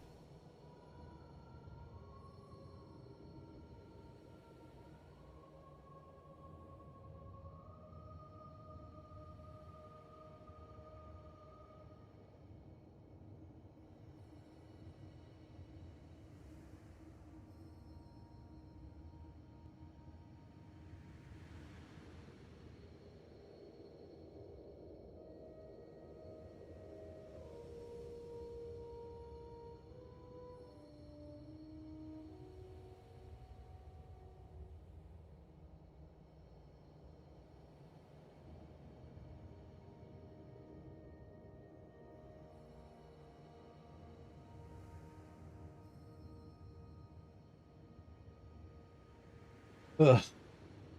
Imagine making an Asa army instead of an anointed army. I know, I want to figure out some, because I think you get anointed at tier 3, right? So I think I have a pretty strong will to make a Dakala anointed cheese army, cheese faction, and try to make crap loads of anointed. But yeah.